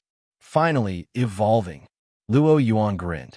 After all those battles against wild Pokemon, Charmander's evolution was well within expectations. It was one of the reasons he'd opted for the forest shortcut, but even so, he couldn't help but think it's taken longer than I expected. By his calculations, Charmander should have evolved half a day ago. Aside from battle experience, Luo Yuan had given Charmander a steady supply of energy cubes to replenish his strength, not to mention the added boost from using a Firestone to help absorb Fire-type energy. In short, this evolution was something he had practically poured money into, an upgrade that had cost at least 10 times what a typical trainer would spend to evolve their Charmander into Charmeleon. And yet, must be due to that fire affinity ability Luo Yuan used. The principle was clear. If Charmander wanted stronger power, he'd need greater stamina and energy reserves. It was all part of the balance of strength. As these thoughts swirled in his mind, the bright light faded, and a sturdy Charmeleon stood in Charmander's place. Roar! Charmeleon's growl was loud and fierce, replacing his previous soft-spoken cries with a deep, powerful voice. Luo Yuan sized up his newly evolved Charmeleon, noting his bulkier frame, a good third larger than the standard Charmeleons. Sharper claws, a deeper red hue, and a tail flame burning even brighter. Charmeleon was a picture of raw power. Charmeleon, learned any new moves? Luo Yuan asked with a grin. Charmeleon answered with a proud roar. He swung his tail toward the lake, gathering flames along its length before whipping it toward the water. A swirling vortex of fire blossomed over the lake, sizzling as it made the water steam, sending a dense fog across the lake surface. Wow, that fire spin is intense. Misty watched, awestruck. Ordinary fire spins didn't reach that level of heat. Charmeleon had grown stronger than ever thanks to his fire affinity boost. Not bad. Anything else? Charmeleon nodded, excitement gleaming in his eyes. He turned back to the lake, ready to showcase his next skill.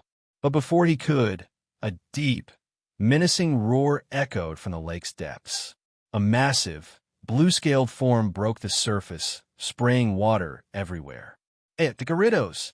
Misty gasped, instinctively stepping back as childhood memories came flooding back. Memories of being trapped inside a Gyarados' maw.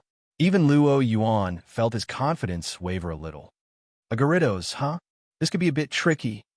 A Gyarados appearing here was definitely unexpected. A fully evolved Magikarp was no small challenge, especially if it was already in a frenzy. Judging by its size, this Gyarados was far from weak. With Dragapult off the table for now, Charmeleon and Dratini probably wouldn't stand much of a chance. Luo Yuan saw three options. First, they could flee. As fast as Gyarados was in water, its speed on land was limited. With their bikes, outrunning it would be easy. But Luo Yuan wasn't keen on going down in history as a rocket executive who chickened out of a fight with a mere Gyarados, especially not if Matori heard of it. The second option was to use Dragapult. But this was a last resort option he wasn't willing to reveal just yet. And as for the third, Luo Yuan's eyes lingered on Charmeleon as an idea popped into his head. Why not put his newly acquired psychic ability to the test? He looked back at the hulking Gyarados, flames crackling in Charmeleon's eyes beside him. A grin spread across his face as he thought, why not see if we can give that Gyarados a real run for its money? The Gyarados roared, absolutely livid. It had been napping peacefully, only to nearly get cooked by a giant fire vortex. As the lake's undisputed ruler, it would not tolerate such an insult. With its blood-red eyes fixed on the source of its fury, Gyarados zeroed in on Charmeleon, who was standing by the lakeshore. The intense glare made Charmeleon pause. It hadn't expected its fire spin to summon such a colossal creature, and for a moment, Charmeleon seemed uncertain. Gyarados, however, had no such hesitation. With a bellow that shook the air, Gyarados opened its mouth, gathering energy into a destructive sphere. The energy pulsed, generating ripples across the lake as it built to a dangerous crescendo. If that attack hit, the outcome wouldn't be pretty. Charmeleon, freshly evolved, struggled to withstand the sheer pressure emanating from Gyarados' attack. But just then, Luo Yuan's voice cut through the tension, reaching Charmeleon's ears. Charmeleon, hit with everything you've got. Charmeleon wasn't entirely sure why Luo Yuan would give such a risky order, but after so many battles together, they'd forged an unspoken bond. Even though they hadn't been together long, Luo Yuan's fire affinity helped strengthen that bond, building a trust that allowed Charmeleon to take a leap of faith. With a fierce growl, Charmeleon's hesitation melted away.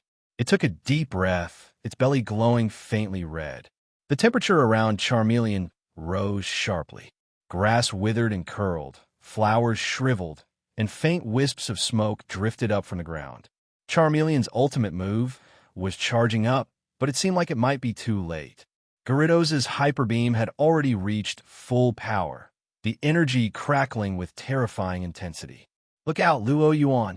That Gyarados is about to. Misty's warning died in her throat as Gyarados released its Hyper Beam. Just as the massive beam of energy was about to hit Charmeleon, a heavy thunk echoed across the lake. Misty froze, eyes wide.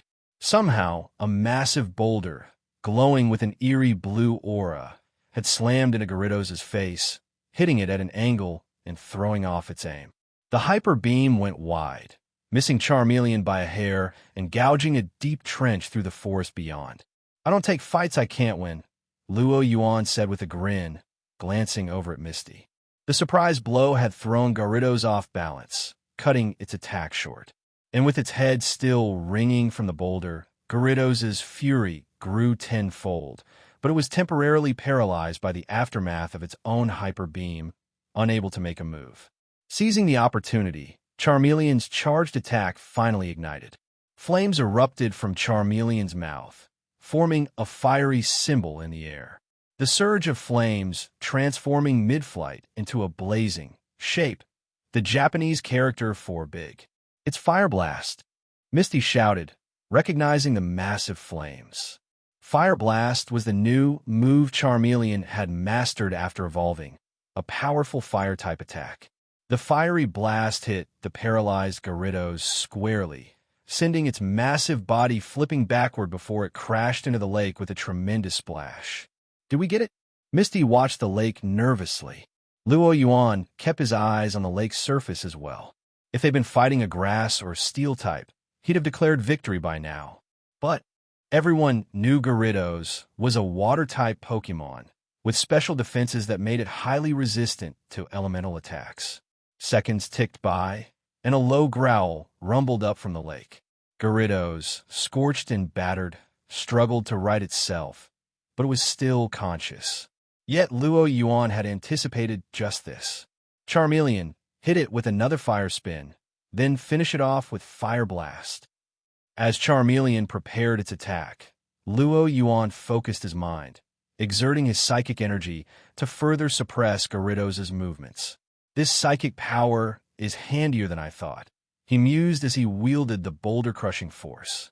If I can immobilize Gyarados like this, I could probably handle most wild Pokemon alone. So this is the thrill of being a psychic. While Yuan pinned Gyarados with his psychic hold, Charmeleon didn't waste a second. The boosted fire spin and a powerful final fire blast struck Gyarados in quick succession, the intense heat and flames forcing it down once more. Ruhar. Despite its thick scales, Gyarados couldn't withstand the repeated onslaught. As the smoke and steam finally cleared, Gyarados' massive form lay bobbing at the water's surface, unconscious. Phew! Charmeleon puffed out a few remaining embers and struck a triumphant pose, claws raised in victory. Dratini, still coiled around Yuan's neck, chirped happily. Yuan pulled an Ultra Ball from his belt. Here we go. The ball sailed over the water, capturing Gyarados in a single flash. After a few seconds, the ball stilled, signaling a successful capture. Using a final nudge of psychic power, Yuan pulled the ball back to his hand. As for why he wanted Gyarados, the answer was simple. With water and flying types, Gyarados was a natural fit for his team's elemental balance. And with Dragapult temporarily off the table, Gyarados could be a solid backup. Plus, it'd make a great aquatic ride if the need arose. Phew! Watching Yuan successfully capture Gyarados, Misty finally let out a sigh of relief. The tension that had been mounting since Gyarados appeared gradually faded. Looks like I still haven't gotten over my fear, Misty admitted quietly. She tried to conquer her fear of Gyarados before, hoping to break free from the shadows of her childhood trauma. But today, just like every other time, her attempts had fallen short. She clenched her fists with renewed determination. If she kept traveling with Yuan now that he had his own Gyarados, maybe she'd finally overcome her fears. The thought made her smile. By the way, Yuan, about that rock that smacked Gyarados. Misty's curiosity flared as she remembered the massive boulder that had suddenly diverted Gyarados' attack mid-air. From what she knew, Charmeleon shouldn't have that kind of move. And then there was that strange way Yuan had made the Ultra Ball float back to him. That was my psychic ability, just a basic form of telekinesis, he explained with a shrug. To demonstrate, he raised his hand, and a nearby stone floated upward, suspended in a blue glow before gently landing in his palm. With a small flex of his fingers, the rock split cleanly in two. Whoa, that's amazing! Misty gaped, awestruck. She was no stranger to psychic abilities. Saffron City Gym was well known across Kanto for its psychic Pokemon and its gym leaders' rumored talents. But for Yuan to possess such power, it was impressive. The strength of his telekinesis was a rare gift. One she'd only heard was rivaled by Saffron's powerful gym leader, Sabrina. Honestly, it's nothing, Yuan replied modestly. My psychic skills are still pretty rudimentary. He wasn't just being humble. The truth was he'd only had his psychic ability for a short time, and he could only manage basic object control.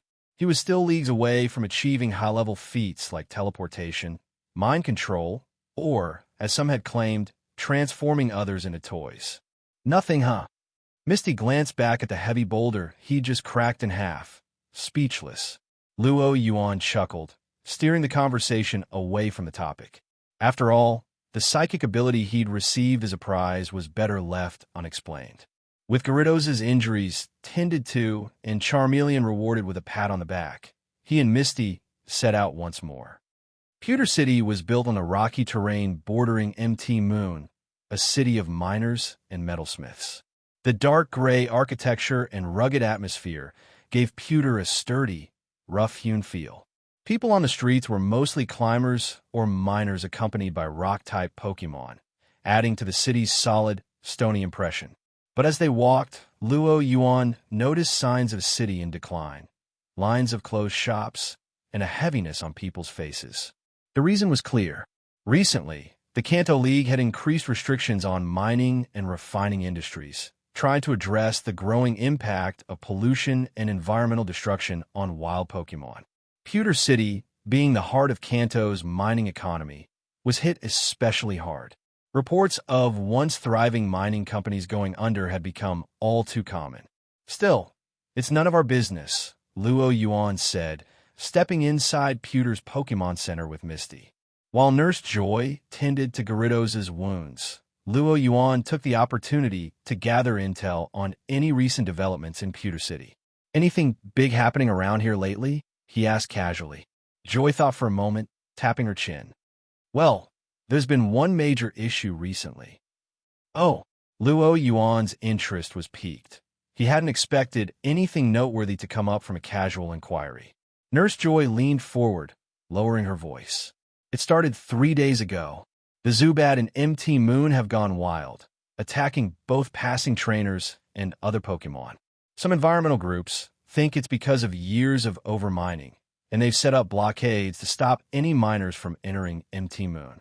There's been a lot of tension, and there were even reports of scuffles breaking out." "Really? And the League isn't stepping in?" Misty looked genuinely surprised.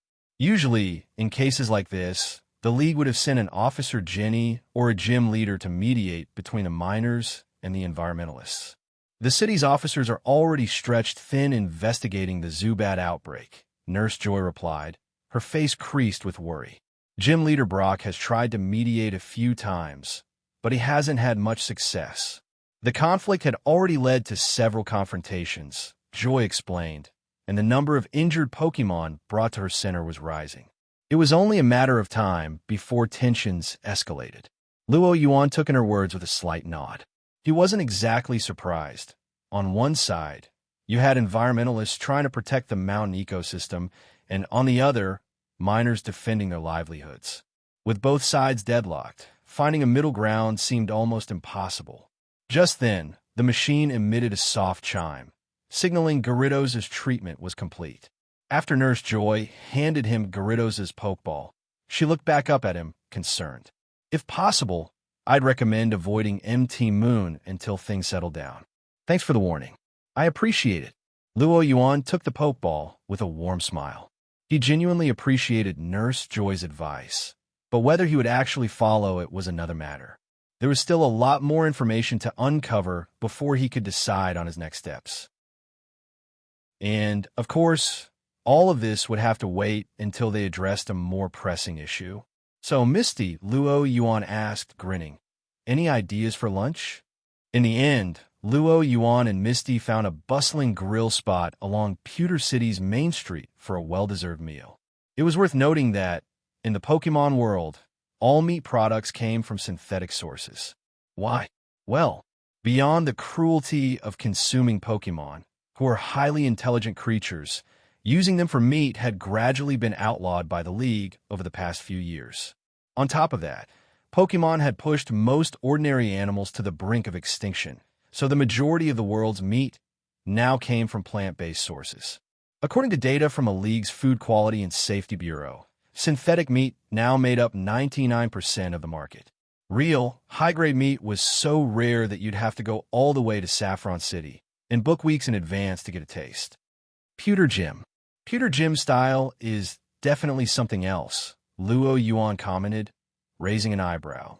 Compared to Giovanni's lavish, mansion-like Viridian Gym, Pewter Gym structure was just a rough-hewn cavern.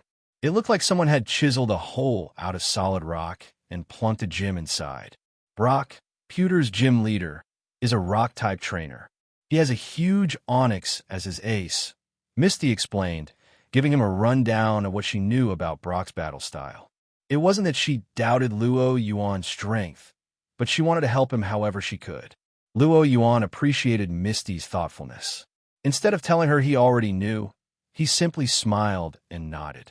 "Let's do this. If the gym's exterior was plain, its interior was downright barren. The floor was basic stone slabs, and other than a few ceiling lights, there was no decor to speak of. Even some of the gym's support beams were visibly rusted, lending a bare-bones, almost sad air to the place. Is Pewter Gym this broke? Yuan wondered aloud. He'd grown up watching Ash tour Kanto's gyms, but seeing Pewter Gym in person gave him a whole new perspective on just how impoverished it seemed. Misty also looked around and nodded sympathetically. Cerulean Gym isn't well-funded either, but at least we have a pool and a small aquarium to keep up appearances. The two walked through the hallway, eventually reaching the gym's main battle area. Inside, they came upon a fierce one-sided battle already underway. An enormous Onix was thrashing across the arena, relentlessly chasing Eradicate. With a resounding crash, Onix's massive body cut across half the field, cornering Eradicate at last against the arena wall. Eradicate! In one last, pitiful squeal, the Eradicate crumpled, officially ending the battle. Its fate was clear. The trainer who just lost was still standing by the sidelines, clearly struggling to accept his crushing defeat. Ignoring the other trainer's misery, Brock turned his attention to Yuan and Misty. Are you two here to challenge the gym? Brock's eyes studied them thoughtfully. It was typical for him to see challengers around this time of year. With so many new trainers starting their journeys, he'd been fending off an influx of rookies. But their teams had been weak, and giving them battles worth their badges had added more to his workload than his success rate. Seeing his giant Onix in action, Brock hoped these two would get the hint and reconsider. Yes, but only I'm challenging today. I'm Yuan, he said, stepping forward confidently. No need for chit-chat. Let's get this over with. I'll make this quick. One big Onix wasn't enough to scare him. Yuan wasn't one to shrink back in front of a gym leader, especially not over something so routine. Winning the Boulder Badge felt about as challenging as clocking in at work, so Yuan aimed to get it done fast and see if he'd get some milestone rewards from his system for it. Hearing Yuan's words, the defeated trainer, who'd been on his way out, stopped in his tracks. He wanted to see what Yuan's confidence was all about. Maybe he could pick up a few tricks for his own rematch. Across the field, Brock's brows creased. He wasn't accustomed to challengers coming in this cocky, but he kept his cool. He'd seen plenty of trainers talk big, and, as the gym leader, accepting all challengers was his duty. Very well, Brock replied. The Pewter Gym Challenge is a 2-on-2 match. Standard league rules. The challenger may switch out Pokemon, but as the gym leader, I won't. Let's begin if you're ready. With a quick wave, Brock motioned for Onix to return to his side of the field, making it clear he'd be sticking with his ace. Yuan responded by tossing a Pokeball into the air. Let's go. Don't disappoint me in this first round. The trainer on the sidelines guessed he'd send out a starter, perhaps Bulbasaur, Squirtle, or a Charmander. But instead, roar!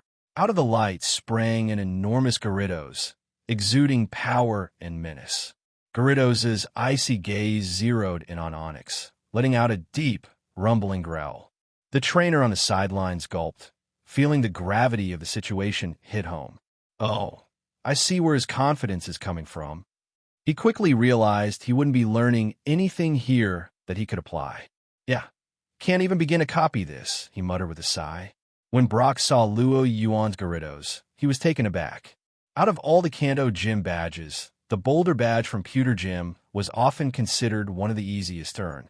Every year, Brock was used to facing rookies with little experience and teams mainly made up of unevolved or just slightly evolved starter Pokemon. To have a challenger suddenly bring out a powerhouse like Gyarados, that was definitely a first. For a moment, Brock looked at Yuan, standing there with his strong Pokemon, exuding confidence, and couldn't help but feel a pang of bitterness. Here he was, taking on the responsibilities of gym leader at such a young age, raising his younger siblings alone, while other trainers like Yuan could just focus on getting stronger. But despite his feelings, Brock had a duty to uphold the challenge. All right, Onix, let's do this. Now facing a formidable opponent, Brock set aside any prior underestimations. Yuan was clearly strong, and he needed to take this seriously. The massive Onix moved forward at Brock's command, its segmented rock body grinding against the gym floor, stirring up vibrations that would make many Pokémon hesitate. But Gyarados was unfazed. "Gyarados, head on," Yuan called out. "Roar!" Gyarados' eyes glinted with a fierce light as it surged forward, its powerful, serpentine body twisting through the air. With a loud, earth-shaking collision, the two Pokémon met in the center of the arena. A massive cloud of dust rose up, and the whole gym seemed to shake from the impact. Both Gyarados and Onix had held their ground, resulting in a draw from the initial clash. "Your Gyarados is something else," exclaimed a bystander, who had just finished a match against Brock. The trainer, who'd faced Brock's Onix firsthand, was well aware of its strength. Seeing Gyarados stand its ground like that, even against a rock-solid foe, helped him grasp the true power Yuan had brought to this battle. Beside Yuan, Misty couldn't help but smile with pride. The praise might have been for Yuan, but hearing Gyarados get such recognition filled her with a shared sense of achievement. The battle wasn't over yet, and both Pokémon eyed each other, sizing up their next moves. That initial exchange had only been a warm-up. Realizing that brute force wouldn't win against this opponent, Brock quickly switched tactics. "Onix, use Rock Tomb." Onix swung its tail, sending chunks of rock hurtling towards Gyarados. The advantage of the rock-strewn arena became clear. On a typical battlefield, it would be harder to pull off Rock Tomb. Onix would have to resort to ripping pieces of itself apart. Here, though, the ground provided plenty of ammunition. Yuan's sharp attention to Brock's movements allowed him to anticipate each attack with remarkable accuracy. The addition of psychic abilities had heightened his reflexes, enabling him to predict each boulder's trajectory almost instantly. Gyarados dodged back and to the right. In a swift, fluid motion, Gyarados dodged the barrage of rocks with a grace that belied its size. Brock's eyes narrowed. He could understand how Yuan had managed to read his move so effortlessly. Yuan wasn't about to let Brock linger on that thought. Gyarados, use Hydro Pump. Against a rock type like Onix, a water type attack was the obvious choice. The combination of the attack's power and Gyarados' natural advantage should be enough to end the battle in one hit. Realizing the danger, Brock quickly called, "Dodge it, Onix." But Gyarados' Hydro Pump was far too fast for Onix to evade. In a desperate attempt to mitigate the attack, Onix swung its tail up, hoping to create a rock barrier. The Hydro Pump crashed through, smashing the rocks to dust and splashing across Onix's side.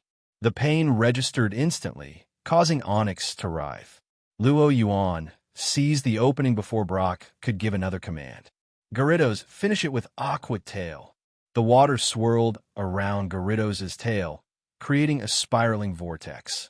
Lunging forward, Gyarados swung the water-clad tail straight at Onix's vulnerable spot.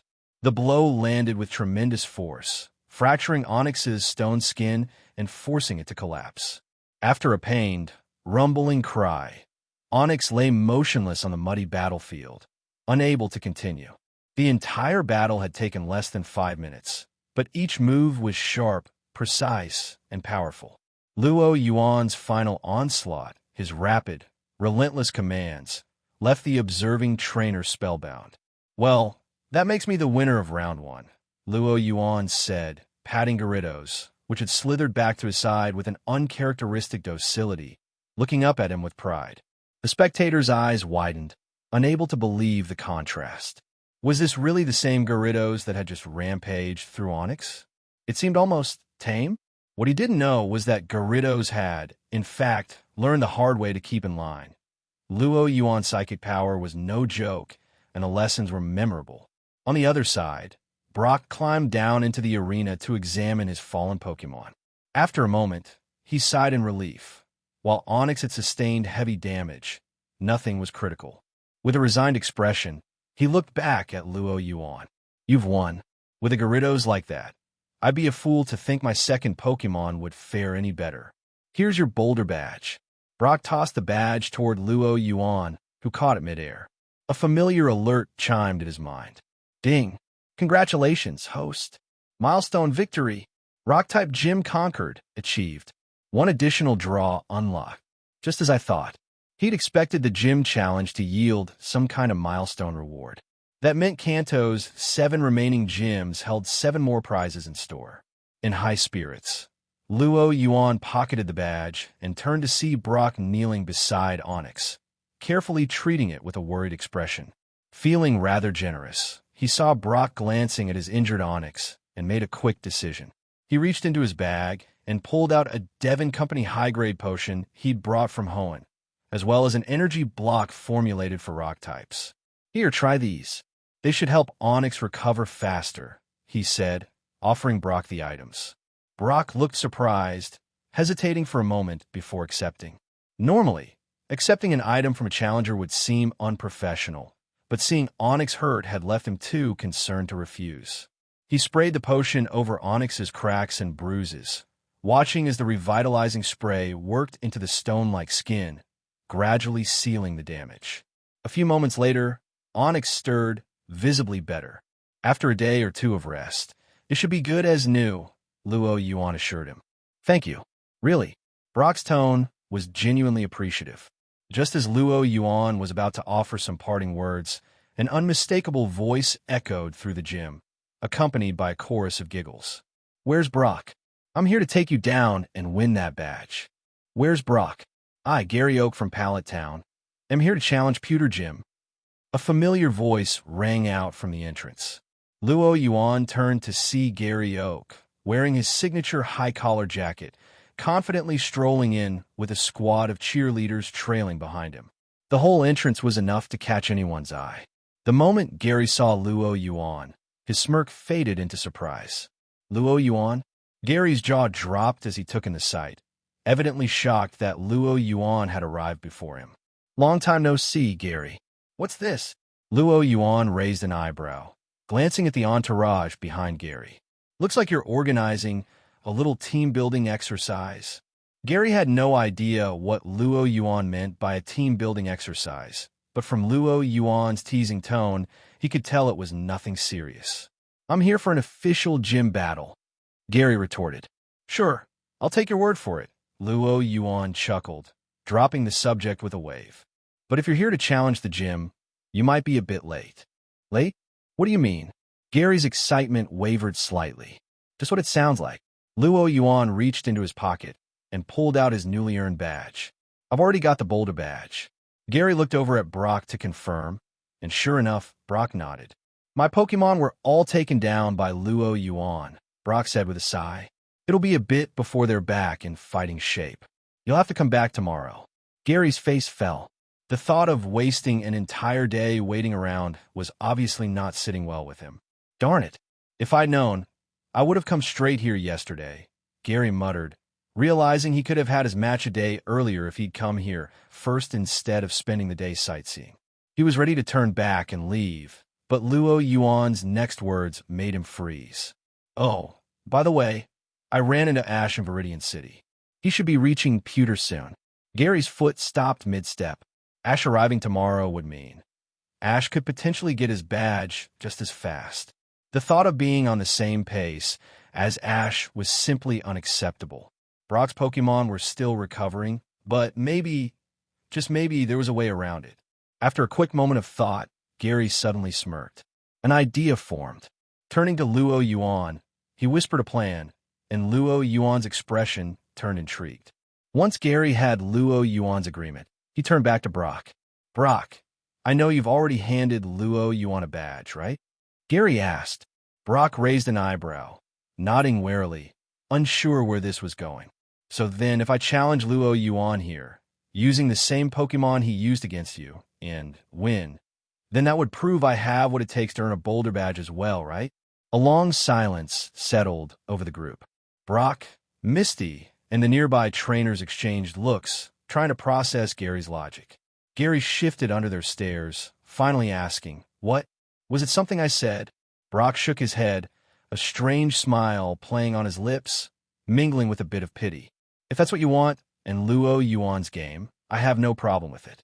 After all, gym leaders existed to test trainer skills, and Gary's proposal technically fit within that rule. If he could defeat Luo Yuan in the same way Luo Yuan defeated him, he could definitely handle a gym-level challenge. Excellent. Gary, oblivious to everyone's reactions, cracked his knuckles confidently and grinned at Luo Yuan. All right, Luo Yuan. Today, you're up against the new and improved Gary Oak. Gary had been capturing new Pokemon and training hard, not just cruising around with his fan club. This battle with Luo Yuan would be a perfect 2-for-1, a badge and the chance to settle the score. Brock took his place in the referee's box. Battle rules will be standard 2-on-2. The first trainer to knock out both of their opponent's Pokemon wins. Go Gary! His squad of cheerleaders broke into cheers as Gary stepped up, pulling out a Pokeball with a grin. Get ready, Luo Yuan. You're about to see what I've learned. Go, War Turtle. A flash of light revealed War Turtle, its purple-tinged skin and wing-like ears giving it an aura of confidence. War Turtle. Its cry echoed through the gym, brimming with energy. Your turn, Luo Yuan. Gary challenged, full of fighting spirit. Since you asked for it, I suppose it would be rude not to oblige. Luo Yuan replied with a grin, tossing his own Pokeball. This after-dinner workout should be a nice treat. Gyarados. The gym rang with the sound of Gyarados' thundering roar as it appeared, its intense aura practically causing the air to crackle with energy. Boom! A torrent of water crashed into Pidgeotto, slamming it against a rock with a heavy thud. Pidgeotto is unable to battle. Luo Yuan wins. Brock, from the judges' podium, announced the outcome of the match. The result had been clear from the start. Gary had sent out both War Turtle and Pidgeotto. Yet, combined, they hadn't lasted more than 3 moves against Gyarados. Actually, it could have ended in 2 moves. Pidgeotto had merely managed to dodge one of Gyarados' lunges thanks to its agility. It was a complete and utter defeat for Gary. No way. Recalling Pidgeotto into its Pokeball, Gary's disbelief mirrored the expressions of those behind him. He hadn't taken his previous loss to Luo Yuan in the lab this hard. Back then, though he lost, he hadn't felt the gap between them was so great. Everyone was still on the same starting line. But now, Gary glanced at Gyarados on the field, eyes fierce and intimidating. Swallowing nervously, he felt a sense of helplessness rise in his heart. They were both new trainers setting out at the same time. So how did Luo Yuan already have a Gyarados? Luo Yuan, however, had no interest in Gary's concerns. Return, Gyarados. After defeating Gary so easily, Luo Yuan felt no sense of accomplishment, just a touch of satisfaction. Though, he quickly shoved that satisfaction down. Bullying weak trainers could become a habit. As a Team Rocket officer with ambitious goals, he couldn't let himself fall into that trap. Occasionally was fine, but any more than that, and he'd be wasting time. Well, now that it's over, I'll be on my way. Luo Yuan turned to leave. If I wait too long, I might miss the best moon viewing spot on Mount Moon this year.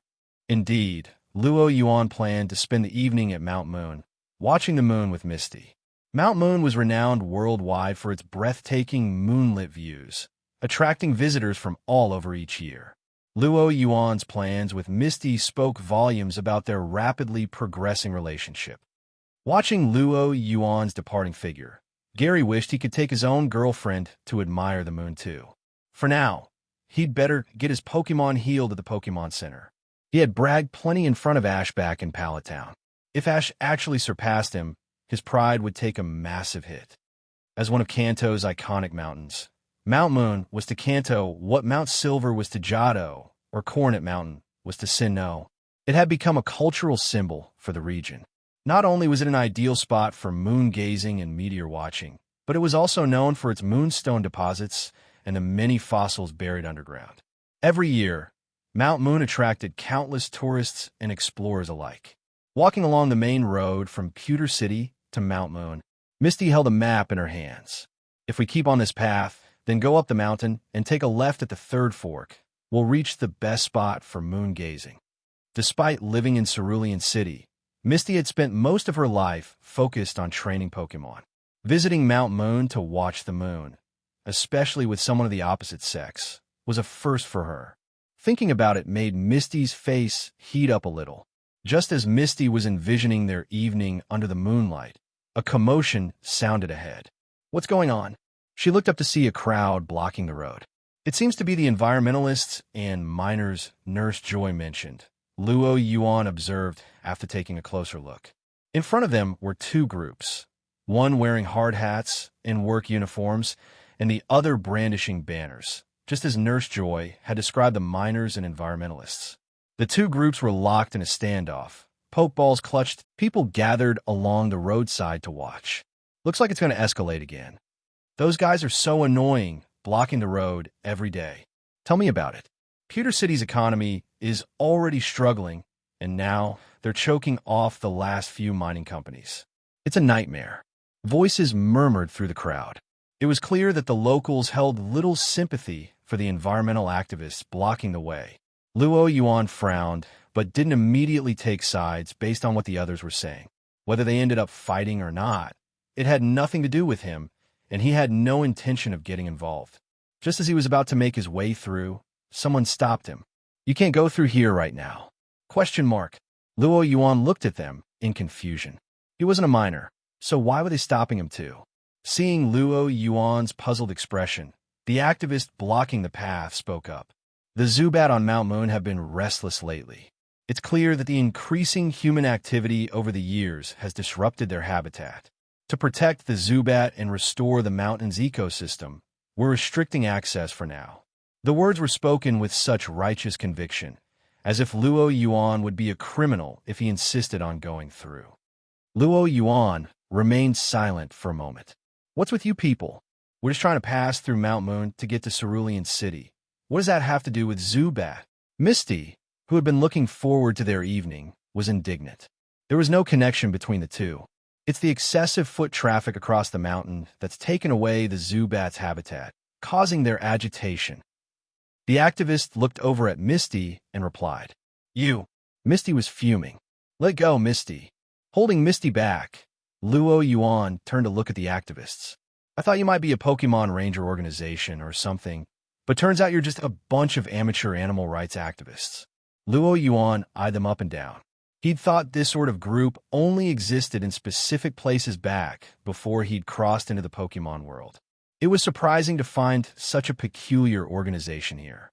No wonder there was such a crowd. They'd all been blocked by these people. The activists didn't understand what Yuan meant by amateur, but his expression made it clear it wasn't a compliment. Their faces turned cold, losing any intention of continuing the conversation as one of them gripped his Pokeball firmly and said, "In any case, passage is restricted here today." He looked ready to battle at a moment's notice. Yuan raised an eyebrow and reached for his own Pokeball, prepared to show them what a real trainer could do. Just then, a rough voice called out from behind him. "Hey kid, no need to waste your breath. Let us handle this." A rough voice called out from behind. Turning, Yuan saw a burly man step forward from the miners' group, speaking up on his behalf. Although Yuan didn't really need any help, he figured he might as well step back and watch how things unfolded. He left the young man with a cold expression standing alone in front of the crowd. "Save your breath. We're not letting you through," the young man said. "We didn't come here expecting your permission." The burly man's tone was firm. "But we're getting through today, one way or another." The miners who had been facing off with the environmentalists began releasing their Pokemon, following the big man's lead. From the looks of things, the miners held him in high regard. "It's about time. No need to waste words on these people. We've had enough of you blocking the road day after day. That's right.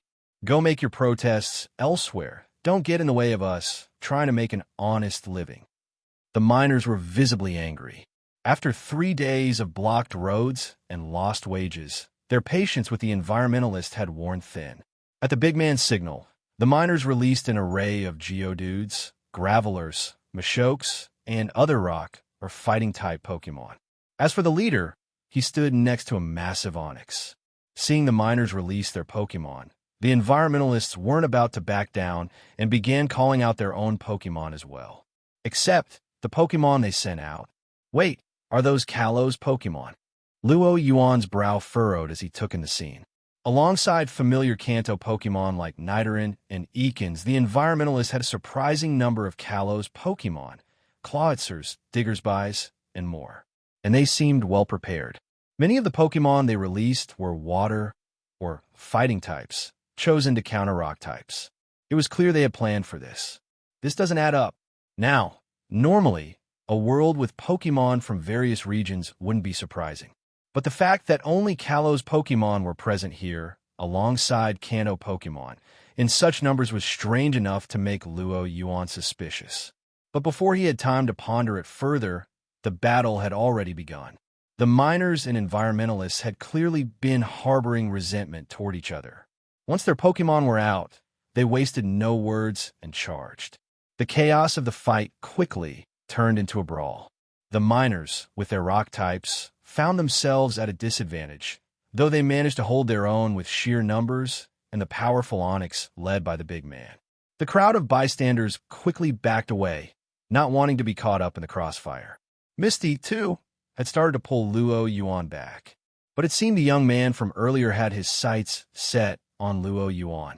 As soon as the clash began, he ordered his Pokemon, an evolved Talonflame from Kalos, to dive toward Luo Yuan. "So, you're the one picking a fight with me, huh?" Luo Yuan found it amusing. He wasn't sure whether to feel flattered or annoyed.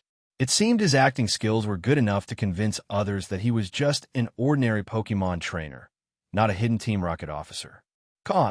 Talonflame's fierce gaze locked on him as it spread its wings, soaring high before diving like an arrow straight at Luo Yuan.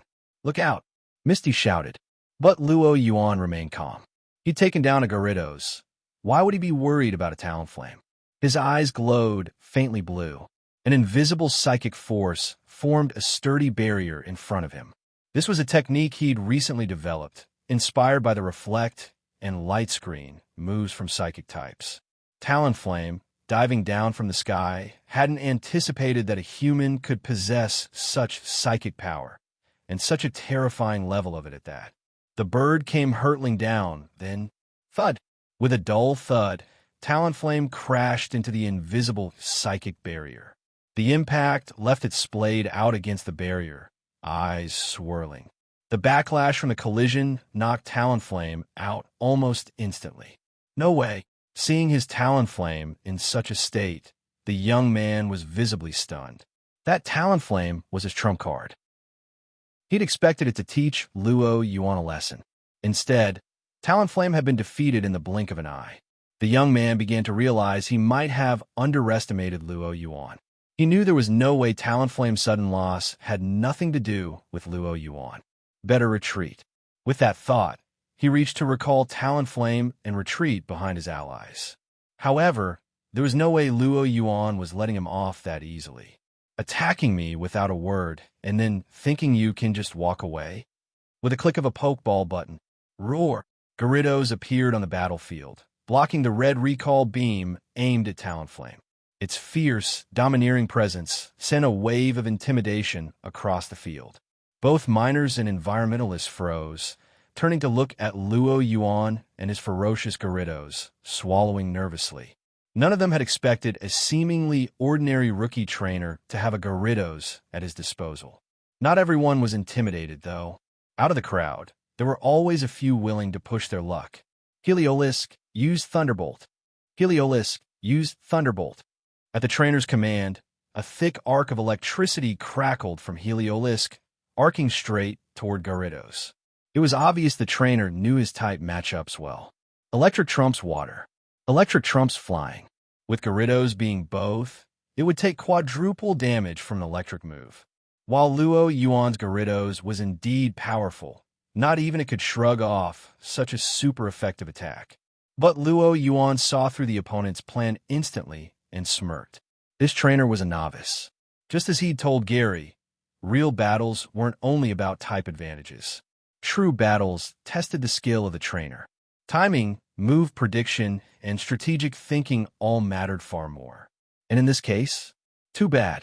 Luo Yuan's psychic abilities had already picked up on the move before the opponent finished issuing the command. Gyarados dodged. At the exact moment the Thunderbolt was unleashed, Luo Yuan gave his order. Whoosh! Gyarados, with surprising agility for its massive size, surged into the air, dodging the thunderbolt with ease. Then in one swift motion, it countered with a hydro pump, blasting Heliolisk and knocking out Cold. Before the opposing trainer could even register his shock, Luo Yuan's lips curled into a faint smile. Gyarados, keep using hydro pump. Maybe a good drenching will bring them back to their senses. Gyarados toned down the power, and the powerful jet of water surged into the crowd of environmentalists. One by one, they were sent sprawling by the torrent, looking thoroughly drenched and miserable. A few of them tried rallying their Pokémon for a counterattack, but the miners, who had been watching them intently, weren't about to let that happen. Several quick exchanges later, with Luo Yuan's help tipping the scales, the environmentalists who had once held the upper hand against the miners were now in full retreat. If it had just been a temporary setback in battle, they might have held out a little longer. But Gyarados looming over them in the sky was too intimidating. The dampened hydro pumps weren't powerful enough to injure them severely, but each hit left them stinging and sore. In the end, their resolve crumbled, and they fled, shouting a few empty threats over their shoulders. Yes, we did it. Finally got rid of those pests. A total victory. The miners were all smiles, cheering in relief and triumph. At that moment, the big man, the miners' leader, walked over to Luo Yuan and thanked him sincerely. We're incredibly grateful for your help. As the miners' elected representative, he knew this victory was more thanks to Luo Yuan than to them. Before Luo Yuan's intervention, they hadn't managed to win a single confrontation with the environmentalists. It was nothing, just a small gesture, Luo Yuan replied. He'd simply given the scales a little nudge. The real credit belonged to the miners themselves. And besides, these people had blocked his way. Stepping in was partly for his own convenience. While Luo Yuan played down his role, the big man didn't take him lightly. Without Luo Yuan, they could never have gained such an overwhelming advantage. In any case, please accept the thanks of Pewter City's Miners Association, he said solemnly. And if there's ever anything we can help with, don't hesitate to ask. Luo Yuan smiled, accepting the big man's goodwill. You probably wouldn't need it, being backed by Team Rocket, but a gesture of kindness was always appreciated. With the path clear, the miners went off to work, and Luo Yuan and Misty continued their journey up Mount Moon. Not far behind, some of the environmentalists crouched in the shadows, watching Luo Yuan's group retreat with grim faces. What now, Captain? We were supposed to hold this path, but now someone's broken through. A murmur of unrest passed through the group. We'll have to report it. Their leader, the young man who had first attacked Luo Yuan, wore a tight frown as he pulled out a communicator. Miss Aliana, I'm sorry to report that we couldn't hold the road. Someone's made it through. The communicator's screen briefly flashed with a fiery red emblem. If only I could reveal my real identity. I'd love to nab a couple of them and get some answers about those Kalos Pokémon. Luo Yuan found his cover as a rookie trainer to be more inconvenient by the day. A group of trainers using Kalos Pokémon in Kanto was definitely suspicious. If he were still operating as a Team Rocket officer, he'd have taken a few prisoners, used a psychic Pokémon to hypnotize them, and learned everything he needed in no time. Need to find a way into the league and get an official position with some law enforcement power. Setting this as his next goal, Luo Yuan quickly messaged Truebird, the agent managing Kanto affairs in Giovanni's absence, asking her to send someone to investigate. Meanwhile, Luo Yuan used his reward from defeating the Pewter Gym to trigger a spin on his prize wheel. Drawing? Please wait. Draw complete. Congratulations, host. You've won a strange meteorite. Strange meteorite. A peculiar meteorite that seems to attract certain Pokémon. The system's description was brief and cryptic, leaving him at a loss. But having read the original series, Luo Yuan had a few guesses. Many meteorites existed in the Pokémon world, but only a few Pokémon were drawn to them. Apart from Lunatone and Solrock, which were inherently tied to meteorites, the only other Pokémon attracted to them were Rayquaza and Deoxys. Looks like I've stumbled onto something big, Luo Yuan thought, feeling a surge of excitement. For safety's sake, though, he decided not to retrieve the meteorite right away and instead kept it stored in the system space. Who knew what might happen if he brought out? If he ended up attracting Rayquaza or Deoxys? Even though his Dragapult was strong, he was far more likely to be demolished by these legendary Pokémon than a capture one. Guess I'd better keep leveling up. Yuan was already thinking about ways to quickly strengthen himself. Nearby, Misty suddenly pointed ahead, her voice urgent. Yuan, look over there. Yuan, look over there. Misty pointed into the distance. What is it? Yuan, in the middle of thinking about his prize draw, looked up in the direction Misty was pointing. In the sky, a large flock of Pidgey took off as if fleeing from something, their wings flapping frantically as they escaped toward the sky. What happened over there? Misty glanced toward the Viridian forest where the Pidgey were flying from. His psychic senses detected an unusual energy fluctuation coming from the distance. At the same time, the Dratini coiled around his neck let out a nervous coo. Could it be that some organization has something going on at Mount Moon? The thought crossed Yuan's mind, but was quickly dismissed. Impossible. Not only were most of Team Rocket's resources tied up with the Mutwo project, but if there were really an operation underway, Truebird would have notified him beforehand.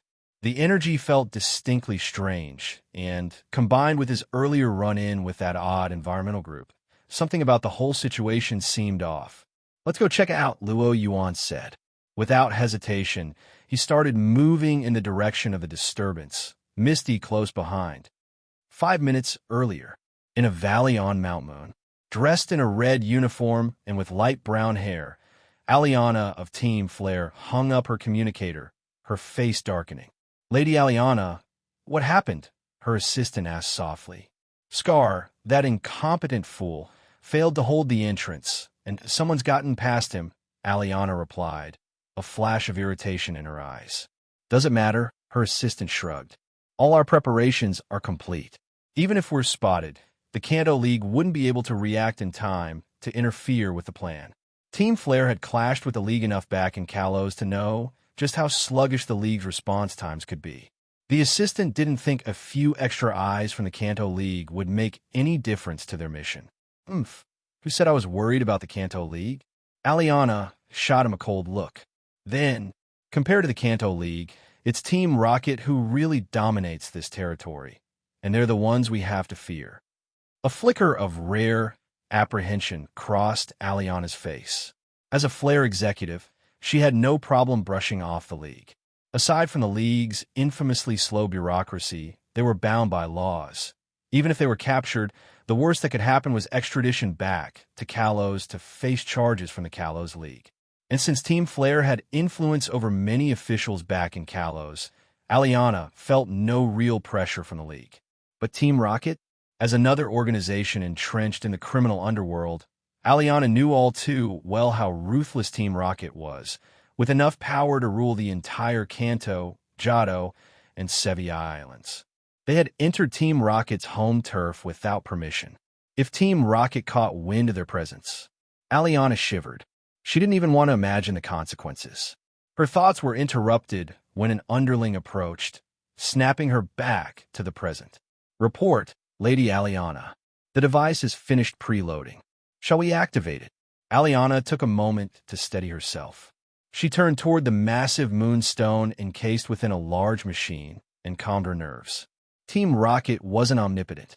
As long as they finished their operation before Team Rocket noticed, there would be no reason for them to cross the ocean just to come after Team Flare and Kalos. Reassured, she gazed at the moonstone and gave the order. Activate it. We need enough energy to fully power the ultimate weapon. Yes, ma'am. The underlings answered in unison and set to work on the machine's controls. As it powered up, the moonstone began to glow with an intense light. Energy waves rippled out, spreading in all directions.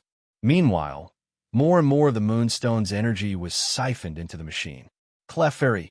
In a nearby cage, a group of Clefairy and Clefable watched helplessly as the moonstone's energy was drained away, their anxious cries filling the air.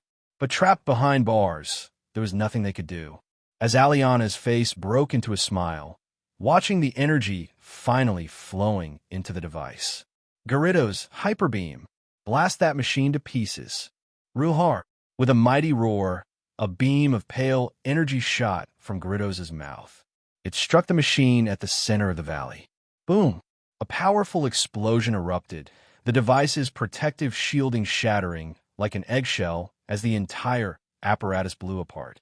The rapid turn of events was almost too much to process. The energy had been seconds from being fully collected, and in the final moment, the machine was destroyed. Aliana was stunned, her mind blank for a heartbeat before she snapped back to reality. They hadn't even had time to react before someone had demolished the entire machine, without a single warning or word. Seething with rage, Aliana summoned her own Pokémon. A Mytana and a Viridian took their positions in front of her, ready to fight. With a dark expression, she turned her gaze to the intruders who had foiled her plans, and saw Luo, Yuan, and Misty standing beside the towering Gyarados, watching her with matching stares. Not League members, not even Team Rocket. Their plan had been sabotaged by two random trainers passing by.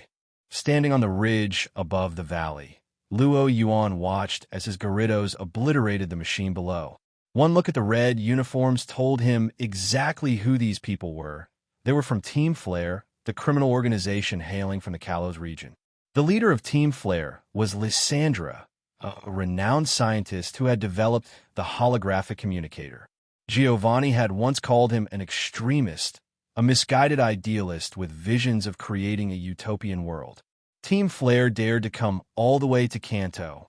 It seems that Giovanni's recent shift to consolidate Team Rocket's operations has made people think we're weak and vulnerable. Luo Yuan clicked his tongue, silently condemning the intruders to a bleak fate. Did they really think they could waltz on a Team Rocket's turf and get away with it? Of course, Luo Yuan kept his thoughts hidden behind a composed expression. Luo Yuan. Misty tugged at his sleeve, her worry clear. The people below were obviously up to something illegal, and now she and Luo Yuan were standing out in the open, facing them down. This felt a little too bold, even reckless. Don't worry, Luo Yuan reassured her, holding up his phone. I already reported these criminals to the League. For an upstanding rookie trainer, reporting criminal activity to the League was perfectly expected. With a smile, Luo Yuan glanced down at the Team Flare members. His words weren't just for Misty's sake. They were also a warning to the Team Flare members below. Hearing that the League had been notified, Aliana and her underlings visibly paled. Especially Aliana. She had fully intended to punish Luo Yuan for disrupting their plan, but now, knowing that League enforcers were en route, despite her earlier bravado, she couldn't help but feel a twinge of fear. Just a small twinge. Nothing major. Really. And besides, everyone knew Team Rocket had its fingers in everything across Kanto and Johto. If the League was alerted, it wouldn't be long before Team Rocket knew too. Just the thought of facing the Rocket Generals or the Rocket Bees sent a shiver down her spine. Her face hardened as she weighed her options, internal conflicts raging. In the end, Aliana decided it wasn't worth the risk. While destroying these two troublesome trainers would be satisfying, staying in Kanto too long would only draw the attention of both the League and Team Rocket, which went against Team Flare's interests. Convincing herself of the practicality of this decision, Aliana threw Luo Yuan one last venomous glare through her visor. We're pulling out. Luo Yuan watched as Team Flare members swiftly dismantled the energy storage device from a machine and packed it up with practiced efficiency. Under the cover of her Viridian, Aliana and her team made their retreat. Luo Yuan didn't pursue. Instead, he made a subtle move, using his psychic abilities to stick a small Team Rocket tracker onto the hem of one Flare member's uniform. In addition to contacting the League, he had also called Truebird. Team Rocket operatives were now stationed at every exit from Mount Moon, so escape was virtually impossible for Team Flare. As they disappeared, Misty let out a relieved sigh. Only she knew just how tense she'd been. Honestly, we probably would have been fine even if we'd fought them. Luo Yuan remarked with a grin. Sure, keep telling yourself that. Misty rolled her eyes. Luo Yuan just shrugged, not bothering to explain that he could have taken them all down easily by calling on Dragapult. Let's go free those Clefairy. He pointed to a nearby cage where the Clefairy were being held. Looks like a lot of them evolved during the energy surge. They're pretty cramped in there. Since Team Flare's machine had drained energy from the Moonstone, it had triggered the evolution of many Clefairy. Misty looked over to see the once spacious cage now filled with several Clefable, along with the remaining Clefairy. They were packed in like sardines, with barely any room to move. Their cries of Clefairy and Clefable filled the air. The League's response time was, as always, painfully slow. By the time Luo Yuan and Misty had freed all the Clefairy and Clefable and Luo Yuan had prepared a feast for them, Officer Jenny finally arrived with a handful of visibly inexperienced officers in tow. Apologies for the delay, she said, addressing Luo Yuan. Are you the one who reported the incident? That's me. Luo Yuan nodded, gesturing to Misty beside him. This is my companion, Misty. We've already driven off the criminals. But you only brought this many people? Luo Yuan glanced at the 5 or 6 officers behind her, barely half the number of Team Flare members. Thankfully, he hadn't counted on the League's help, and it was only because Team Flare had feared Team Rocket's retaliation that he hadn't been completely overwhelmed. Officer Jenny blushed slightly. She knew her group was pitifully small, even if the enemy had already fled. There was an incident back in Pewter City that required most of our manpower, explained Brock, who had come along with Jenny. After Brock's explanation, Luo Yuan understood.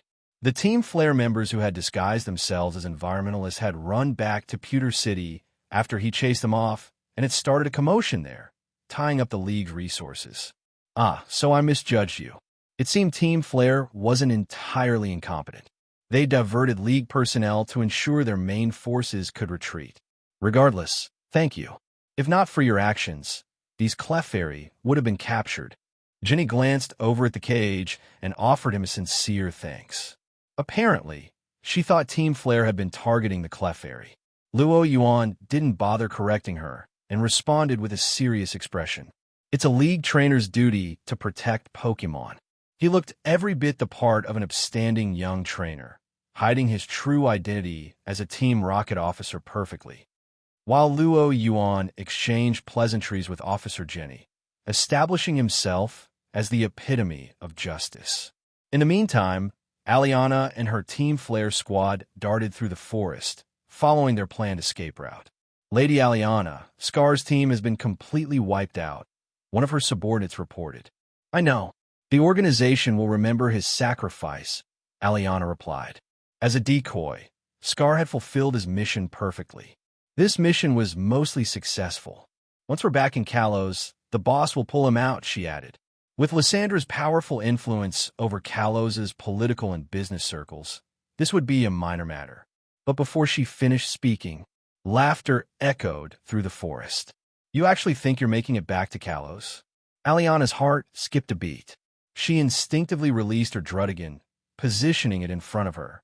The moment Druddigan appeared, a flash of white energy sliced through the forest, hitting Druddigan and making it growl in pain. Team Flare members immediately went on high alert, and as Aliana's expression darkened, she and her team saw several figures dressed in black uniforms, emblazoned with the distinctive R of Team Rocket, forming a semicircular blockade around them. Leading them was a woman with short hair and glasses, her Zatu by her side. Facing the short-haired woman in front of her, Aliana's expression grew tense. Your Team Rocket's chief secretary, Truebird. While other criminal organizations had leaders who acted publicly, Team Rocket's true boss was an enigma.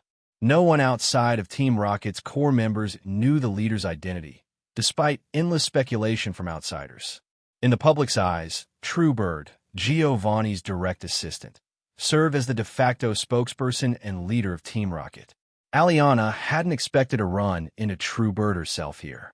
Glancing around at the surrounding rocket grunts closing in, Aliana demanded, Mount Moon is huge. How did you manage to find us so quickly? This was the one thing she couldn't figure out. She dispatched some of her men to create a diversion in Pewter City to draw away any attention, but somehow Team Rocket still found them with lightning speed. It didn't make sense. She turned to Truebird, hoping for an answer. But Truebird merely adjusted her glasses, her face cold, an expression unreadable as she gave a single command. Take them down. In an instant, the rocket grunts sprang into action. Crobats, Weezings, and Arbok. Each member deployed a Pokémon suited to the Team Rocket style, each one quickly choosing a target from the enemy ranks. From the final stage evolutions alone, it was clear that Team Rocket had sent their best. In fact, these were indeed Rocket elites. Each one belonged to Giovanni's personal guard. And in this fight, Team Rocket not only had quality but quantity on their side. They had an average of 2 Rocket operatives for every 1 Flare member. Against such overwhelming numbers, the Flare agents stood no chance. Within minutes, only Aliana remained standing. As a Team Flare executive, Aliana's strength was nothing to scoff at. Her Druddigan managed to hold its own against 3 opposing Pokémon without faltering. Do you really want to declare war on Team Flare? We're willing to negotiate. For the first time, Truebird's icy expression softened slightly, almost as if she'd heard a particularly amusing joke. If an apology were enough, there'd be no need for police. Besides, weren't you the ones who trespassed on Team Rocket territory? Aliana's face hardened. So there's no room for negotiation, then? Abandoning all hope of diplomacy, Aliana took a deep breath and shouted, Druddigan, use Dragon Claw. Roar! Druddigan roared, lashing out with its claws to swipe Crobat from the sky. At the same time, Aliana released a second Pokémon. Mytiana Thunderfong. The newly released Mytiana shot forward in a blur, aiming directly for Truebird with its fangs crackling with energy. Aliana knew that if she wanted to escape, she'd have to take Truebird hostage to force the others to stand down. Mytiana closed the distance quickly, its jaws glowing with a fierce red light as waves of scorching heat radiated from its form. With its dark typing, Mytiana's attack would normally counter Truebird's psychic-type Xatu, leaving it defenseless. But Aliana had overlooked one thing. She hadn't accounted for Truebird herself. She was no easy target and wouldn't stand idle. Just as Mytiana closed in, Truebird calmly pressed another Pokeball on her belt. Poof! With a burst of fragrance, an elegant Roserade appeared in front of Truebird. Dazzling gleam. A blinding white light flashed across the battlefield as Mytiana took the full force of Roserade's attack, howling in pain as it was thrown to the ground. Roserade gave Mytiana no chance to recover. With a wave of its arms, countless red and blue petals swirled around, forming a cyclone of razor-sharp petals that poured down upon Mytiana. The flurry of petals hit their mark perfectly. After only a brief whimper, Mytiana lay defeated, unable to fight. Petal dance? How could you have such a powerful Roserade? Stunned, Aliana struggled to believe what she'd just seen. Before coming, she'd reviewed all available information on Truebird. It described her as a competent but mid-level administrator, with her strongest Pokémon being Xatu. No mention of a Roserade this strong. Yet the Roserade standing before her was far beyond elite and seemed to rival her own Druddigan in strength. Where on earth had Truebird acquired such a Pokémon? This little one? Truebird patted Roserade's head briefly, a faint memory of Luo Yuan's face crossing her mind, before looking back at Aliana. Losers don't get to ask questions. With another flash of white light, this time aimed at Druddigan, the battle was over. Druddigan, already surrounded, had nowhere to evade, and the fairy-type Dazzling Gleam dealt a double super-effective blow against the Dragon-type Pokémon, taking it down instantly. With both of her main Pokémon defeated, Aliana's eyes grew dark and empty. She slumped, ceasing all resistance, as rocket agents confiscated her Pokeballs and restrained her. Truebird searched Aliana, retrieving the energy storage device filled with moonstone power. Turning to her operatives, she ordered, "Clear the area quickly. The League could show up anytime." As her team worked to erase all traces of the battle and restore the forest to its natural state, Truebird pulled out her phone and sent a short message to Luo Yuan. We've secured the item and captured the intruders. Luo Yuan received the message, a slight smile playing on his lips as he casually deleted the record. Looking up, he watched Misty cuddling a Clefairy. So, you're keeping it? This Clefairy was one of the Pokemon they'd freed from the cage earlier. It had taken quite a liking to Misty and had been sticking close to her ever since. Yes. Misty nodded enthusiastically. Girls always seem to have a soft spot for adorable Pokemon like Clefairy and Jigglypuff. This Clefairy seems to have good potential. If you train it well, it could become a real asset. Following the energy surge from the Moonstone, there were only two reasons a Clefairy wouldn't evolve. One was a lack of energy, which this Clefairy didn't seem to suffer from. The other was due to natural resilience, with some Clefairy needing more energy before evolving. With its bright eyes and lively spirit, this Clefairy appeared to be the latter. I'll do my best to train it. Misty patted Clefairy's head, committing Luo Yuan's advice to memory. Then let's go. If we hurry, we'll still make it for the best moon viewing time. Luo Yuan smiled. Right, Clefairy. Clefairy and Dratini chimed in, eager to join them. The moonlight was beautiful, a big, bright moon in a clear night sky. Luo Yuan gave the sight an approving nod. The next morning, on the road from Mount Moon to Cerulean City, Dratini used water gun. A jet of water shot from Dratini's mouth, striking a tree and leaving a small dent in the bark. Well done. Luo Yuan patted Dratini's head and rewarded it with a poke block. During their journey, he had been consciously training Dratini, and his efforts were finally bearing fruit. Still, raising a Dratini isn't for the faint of heart.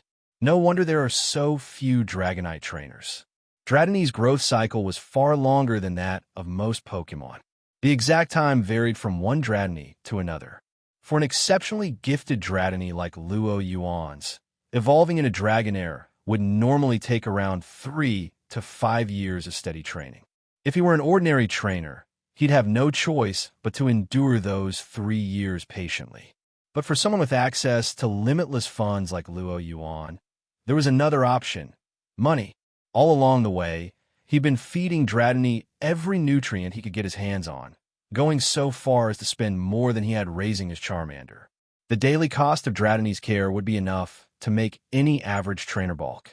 But in return, Dratini's strength was growing rapidly, and it was now just a step away from evolution.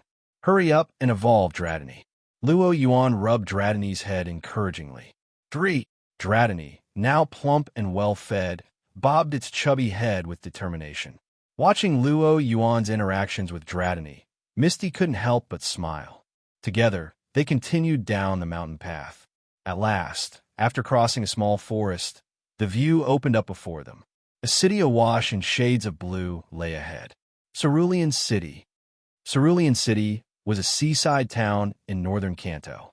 A river wound through the city before flowing into the sea, giving it a charm reminiscent of Venice. Cerulean Gym, located in the northeastern part of the city, had a vibrant exterior resembling an amusement park more than a gym. Luo Yuan and Misty stood at the entrance to the gym. Even through the closed doors, they could hear applause and cheers from inside. Misty stopped at the threshold, hesitating to enter. What's wrong? Are you nervous to be back after so long away? Luo Yuan teased. Last night, Misty had told Luo Yuan that her family ran the Cerulean Gym. So, his question was only natural. It's not that, Misty sighed. It's just thinking about my sisters gives me a headache. Oh, from what I can tell, they seem pretty popular. The sound of cheering continued from inside, and the audience's support for the Cerulean sisters was so loud it nearly threatened to lift the gym's roof. In fact, the Cerulean sisters were popular all across Kanto. Luo Yuan had even read about them in Hoenn newspapers, and their fame had attracted fans to Cerulean City from far and wide, boosting the city's economy. Practically on par with international celebrities. I don't mean their popularity. I'm talking about their skills as gym leaders. A troubled look crossed Misty's face. I heard rumors from within the league about plans to tighten gym leader standards, which is why I set out to find rare Pokemon and improve my skills. Oh, I've heard about that. Although Luo Yuan had been active in Hoenn, he kept a close eye on Team Rocket's stronghold in Kanto. Team Rocket sources reported that Lance, Kanto's leading Elite Four member, was aiming to become champion and intended to make an example of Kanto's increasingly lax gym system as part of his campaign. To overhaul the gyms, he'd have to start by eliminating any unqualified gyms. Cerulean Gym, infamous for its lack of strength, was high on the list. With the way they're running things, I'm worried the league might move to shut down Cerulean Gym sooner than later. Misty's voice grew tense. Her family had managed the Cerulean Gym for generations. Losing its status as a gym would be devastating. Probably not. If the league tries to target Cerulean Gym, this crowd of fans would likely storm the league headquarters. Luo Yuan grinned, and his words were more than just a way to comfort Misty. Cerulean Gym had long been known as the must-visit destination for rookie trainers, and it was said that over 90% of trainers in Kanto owned a Cascade badge from Cerulean Gym. If Cerulean Gym hadn't been protected by its fan base, the league might have shut it down already. Though Lance was rapidly becoming Kanto's most popular figure, taking Cerulean Gym out of commission could be a serious misstep if it turned its fans against him. To become the champion, Lance needed public support. He might consider closing Cerulean Gym, but he'd be smart enough to avoid it as his opening move. If he'd made it this far, Lance clearly wasn't one to make rash decisions. I hope you're right. Misty's tense expression softened a bit. Indeed, although Cerulean Gym was the weakest in Kanto, only Saffron Gym could match it in terms of influence. It was more likely that gyms like Cinnabar, whose leader was notoriously hard to locate, or Pewter, despite Brock's earnest dedication but limited influence, would be targeted as examples. As the two of them chatted, the cheers from inside finally died down. The performance was over. The audience slowly filed out, reluctant to leave. Luo Yuan and Misty made their way backstage, where they finally met the famous Cerulean sisters. The eldest sister, Daisy, the second sister, Lily, and the third sister, Violet. All three were astonished to see Misty walking in with a boy. Misty has a boyfriend? Lily's reaction was exaggerated, as if she were witnessing a miracle. Even our ugly little sister found herself such a handsome boyfriend. Violet looked Luo Yuan up and down. Hearing her sister's jibes, Misty clenched her fists, fuming. She'd worried so much about the gym's fate and had even left home to strengthen herself. Yet here they were, not the least bit appreciative, choosing instead to make her the punchline of a joke. Seeing Misty's clenched fists and gritted teeth, Luo Yuan stepped forward with a small smile to help her out. I'm Luo Yuan, this year's new trainer here to challenge the gym. I'm here to challenge the gym, Luo Yuan announced. The words hung in the air, and an awkward silence fell over the group. The oldest sister, Daisy, looked at Lily. Lily looked at Violet. Violet turned to Misty. No, absolutely not. Misty crossed her arms in front of her, firmly rejecting her sister's unspoken plea for her to be the gym trainer for Luo Yuan's challenge. No way. They've been teasing her moments before, and now they wanted her to bail them out? Seeing Misty's resolute stance, Daisy, Lily, and Violet realized they had no chance of convincing her. Still, no one knew their own weaknesses better than they did. When it came to water ballet, the Cerulean sisters were confident they could rank among the top 10 even across regions. But as trainers, pulling some random trainer off the street, and he'd probably beat them easily.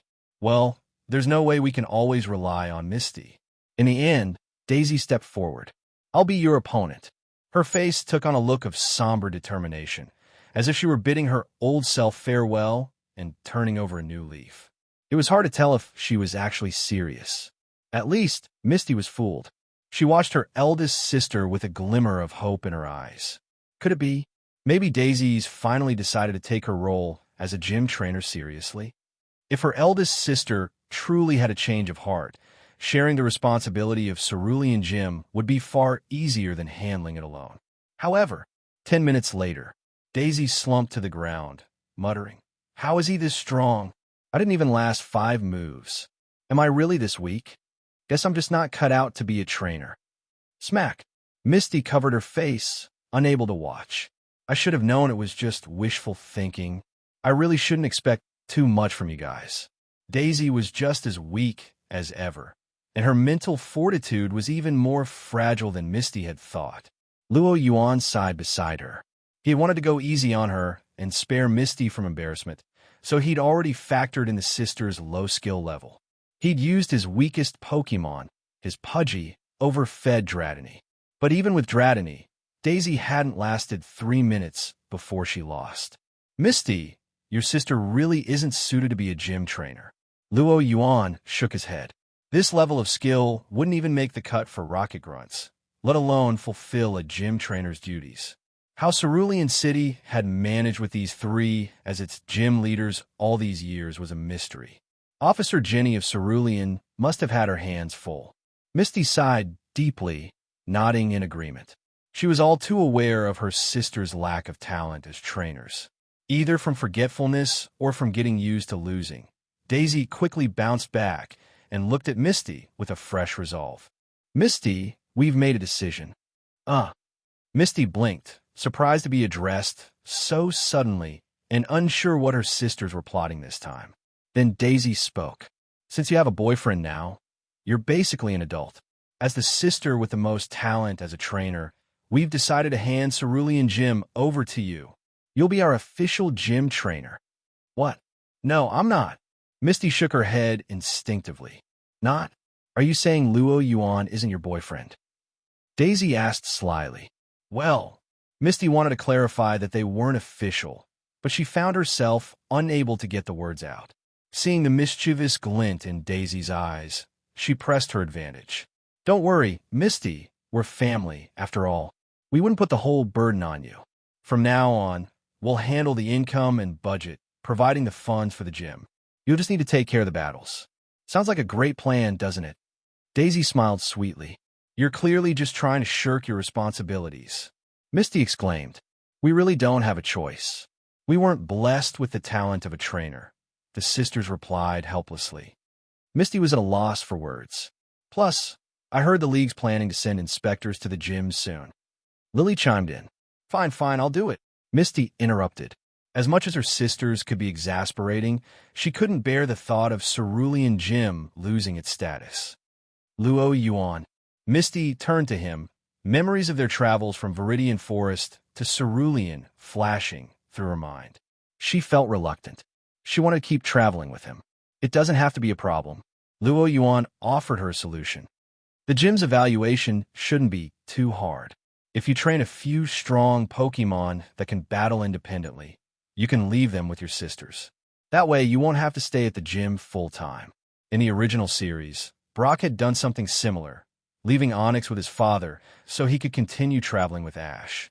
If Brock could do it, Misty certainly could too. But that means we'll be apart for a while. The thought trailed in her mind. She didn't currently have any Pokemon she felt she could entrust to her sisters.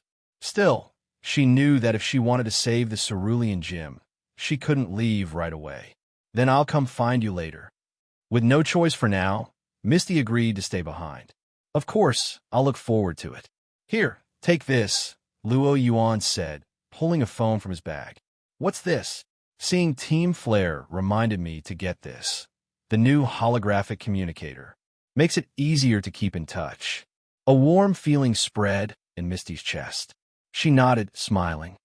I'll call you whenever I have a free moment. Ding. Congratulations, host. You've unlocked the Defeat a Water-type Gym milestone. Reward, +1 draw. Taking the Cascade badge from Daisy, Yuan heard the system prompt in his ear. With one last look at Misty, who watched him with a wistful gaze, Yuan left the Cerulean Gym. 2 had arrived, but only one was leaving, a little bittersweet. But soon, the buzzing of his communicator broke the mood. Hello, this is Yuan. Truebird here. Truebird? What's up? Why was Truebird calling at this time? Something interesting came up during the Flare member's interrogation, she said. Oh, you can handle it. I'm busy taking on gyms right now. Yuan was focused on clearing gym challenges as quickly as possible. Team Flare's Kalos affairs were far away from Hoenn and didn't concern him. There's one more thing. Truebird's tone turned slightly mischievous. Sabrina's waiting for you at headquarters. To be honest, Luo Yuan was a little nervous. Sabrina, publicly known as the gym leader of Saffron City, but secretly a high-ranking Rocket executive overseeing Kanto. Together with Lieutenant Surge of Vermilion and Koga of Fuchsia, she formed a trio of Team Rocket's Kanto enforcers, maintaining Team Rocket's control over the region. Of course, if Sabrina's rank alone were the only factor, Luo Yuan wouldn't be feeling this way. After all, even Ariana, one of the 4 Johto generals, was frequently infuriated by his antics. But Sabrina? Sabrina was different. Not only could her psychic powers flout the laws of physics by casually turning people into dolls, but more importantly, they had a history together. You could say they were, well, childhood friends. It all went back to 5 years ago. They'd both joined Team Rocket's elite training camp at the same time. Having awakened her psychic abilities at a young age, Sabrina had always been somewhat isolated by the others. Back then, Luo Yuan was not only talented and strong, but also one of the few unafraid of her, treating her normally and becoming her first real friend. Sabrina had even hinted, more than once, that she wanted to marry him someday. But when they left camp, Sabrina had gone on to take over her family's Saffron gym, while Luo Yuan had been dispatched by Giovanni on various assignments, eventually being sent 6 months ago to establish a new base in Hoenn. Gradually, they lost touch. Now, it seemed Sabrina had learned he was back, but hadn't contacted her, so she'd gone to headquarters herself to see him. Why Sabrina visiting headquarters? Luo Yuan steadied himself, trying to keep his tone casual. The last thing he needed was to panic.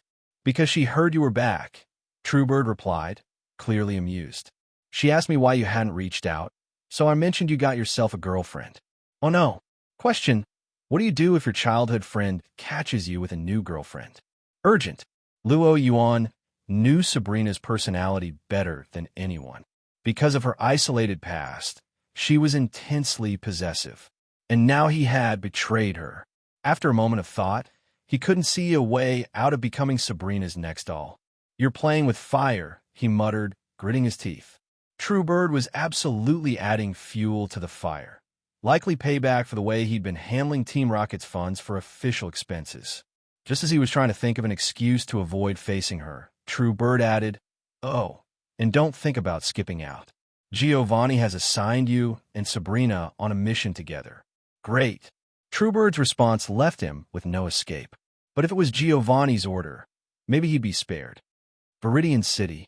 The doors of the Viridian gym were closed, and a notice hung outside, declaring the gym temporarily closed, disappointing a line of trainers who'd come to challenge it. Beneath the gym, in the hidden headquarters of Team Rocket, Luo Yuan took a deep breath and pushed open Giovanni's office door. Giovanni, sir. Inside the office, Giovanni and Truebird were there, as was a third figure. She had long, sleek, waist-length violet hair, and wore an elite Rocket uniform under her black stockings and fitted top. Her expression was cool and detached. Sabrina, long time no see. Luo Yuan greeted her with a casual wave.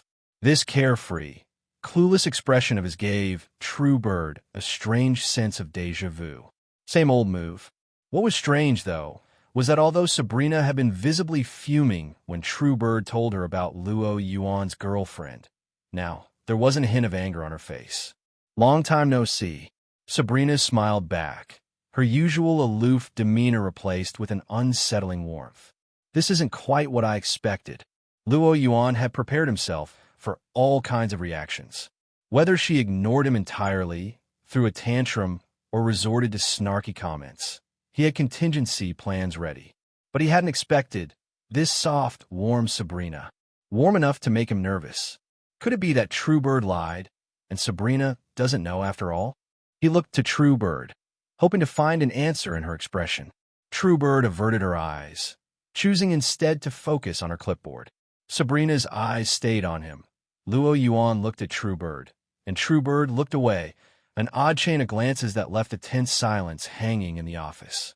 Giovanni glanced between the three of them, momentarily puzzled by their interactions. But whatever they were up to, he didn't have time to care. There was a task he needed Luo Yuan for. Luo Yuan, I've got a mission for you. Relieved for the opportunity to break the tension, Luo Yuan quickly asked, what mission? Are you familiar with the SS? And, of course, it's that luxury cruise liner, right? The SS? And, world famous, essentially the Pokemon universe's Titanic. Owned by Hoenn Shipping, it was known for luxury cruises across various regions, with service so opulent that the high ticket prices kept most people away.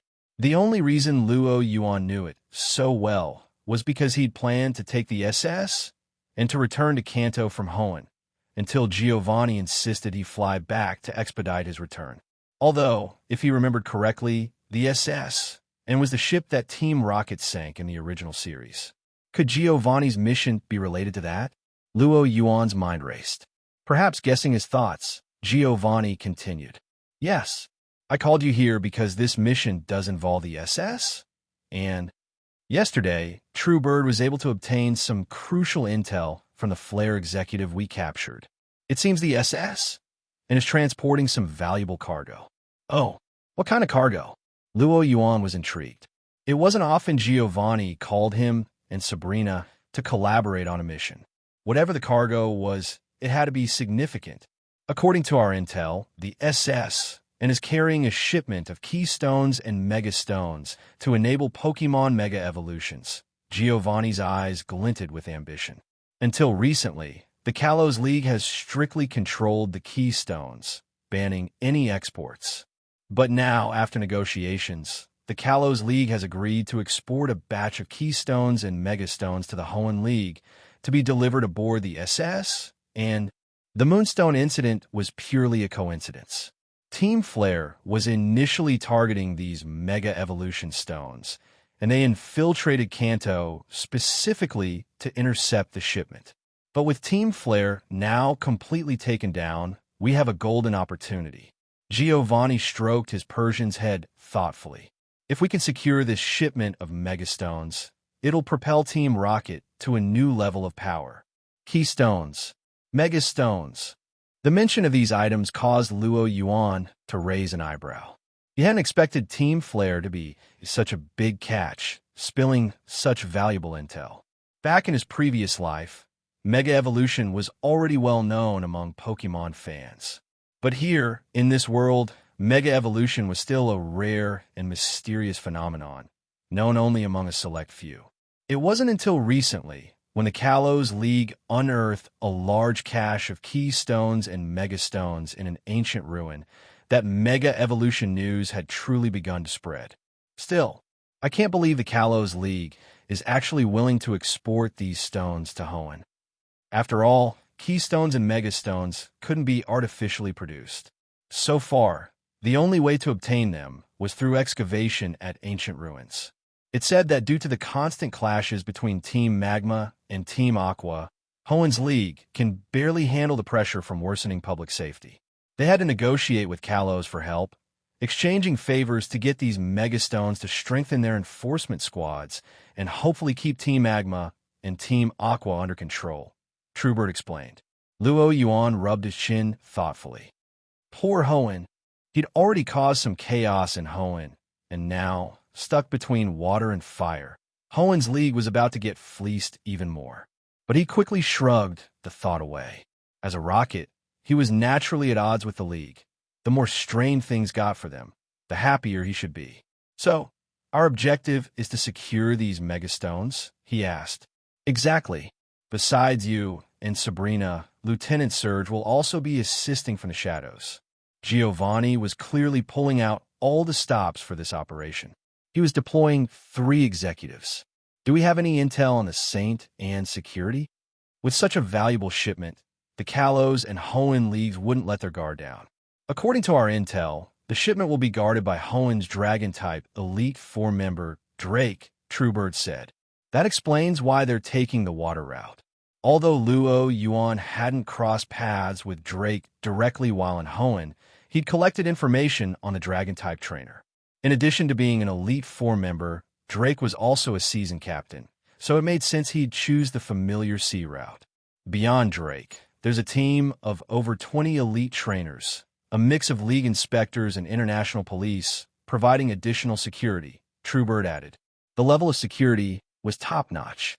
Clearly, Hoenn was well aware that some might have their eyes on these stones. But one thing puzzled Luo Yuan. How had Team Flare, with its limited resources, mustered the courage to target these stones? Sensing his question, Truebird explained, a portion of his security personnel are Kalo's League members, and several of them have been compromised by Team Flare. With inside help, even if they couldn't overpower Drake, they planned to seize a portion of the stones amidst the chaos. In other words, Rocket's plan to intercept would require a direct confrontation. As long as we can take down Drake, the rest will be a breeze, Luo Yuan concluded. The difference in strength between Elite Four and non-elite trainers was immense. Once Drake was dealt with, the remaining trainers would be easy pickings. As for whether they could handle Drake, well, that was a given. In fact, if he wanted to be cocky about it, Luo Yuan thought he could probably manage it without Sabrina. Still, my involvement might compromise my identity. Luo Yuan glanced at Giovanni. And by that, he didn't just mean his identity as new trainer Luo Yuan, but his cover as the Tech Hunter. If he showed up as the Tech Hunter in a Team Rocket mission, even the Hoenn League would piece together that the Tech Hunter was Rocket-affiliated, bringing unwanted attention to Rocket operations in Hoenn. Hearing his concern, Giovanni smiled, as if expecting it. For this operation, you won't need to act as a Rocket member. Actually, sending Sabrina along wasn't just for backup. Part of her role will be to help maintain your cover. On the surface, Sabrina will pose as your rival from Team Rocket, competing with you for the Keystones and Megastones. When you encounter the external threat of Drake, you can reluctantly team up. Luo Yuan turned to look at Sabrina. Seeing her smiling face, he felt a pang of unease. Probably just my imagination. He tried to reassure himself. The Sabrina he knew wore her emotions on her sleeve, so if she didn't seem angry, everything should be fine. With that thought, he nodded to Giovanni. Understood. The rest is up to you, Giovanni said, giving Luo Yuan considerable autonomy. He trusted him completely. Yes, sir. The three of them took their leave. After leaving Giovanni's office, they walked down the familiar corridor in silence. Sabrina led, Luo Yuan followed a step behind, and Truebird trailed half a step behind him. The atmosphere felt even stranger than it had in the office. Luo Yuan glanced at Truebird, signaling for an explanation with his eyes. Sabrina had shown no sign of anger in Giovanni's office, but ever since they'd left, she hadn't said a word. Something was off. Truebird's lips curled in a faint smile, as she kept her gaze forward, pretending not to see his silent plea. After so many instances of being on the receiving end of Luo Yuan's teasing, she was thoroughly enjoying his predicament. Seeing Truebird would be no help, Luo Yuan sighed in resignation. Just then, Sabrina came to an abrupt halt. Unprepared, Luo Yuan walked right into her, catching a subtle, familiar fragrance. Wait, is it the perfume I got you? Half a year ago, before heading to Hoenn, he'd picked up a bottle from the Rainbow Gems perfume shop as a parting gift. Apparently, Sabrina had kept using it. Rather than answer directly, Sabrina gave him a soft smile. Since you changed your number after leaving for Hoenn, I lost your contact info. We should exchange numbers again. Luo Yuan stiffened. He just realized where the real issue lay. Hearing Sabrina's words, Luo Yuan suddenly remembered. He'd forgotten to give her his new number after changing phones in Hoenn. Actually, it wasn't entirely his fault. Ever since he arrived in Hoenn, he'd been busy with missions and had been in less contact with Sabrina. And, considering Sabrina's own personality, she wasn't exactly the type to initiate calls. After a while, they basically only exchanged greetings during holidays. So, when he changed numbers, he hadn't remembered to tell her. As for why Sabrina found out about his new number, well, it must have been because she knew he was back in Kanto and had tried to reach him, only to get a disconnected line. Troublesome. Now that Sabrina had brought it up herself, it was obvious she didn't seem as indifferent as she let on. Beneath that calm, gentle expression, there was definitely a hidden undercurrent.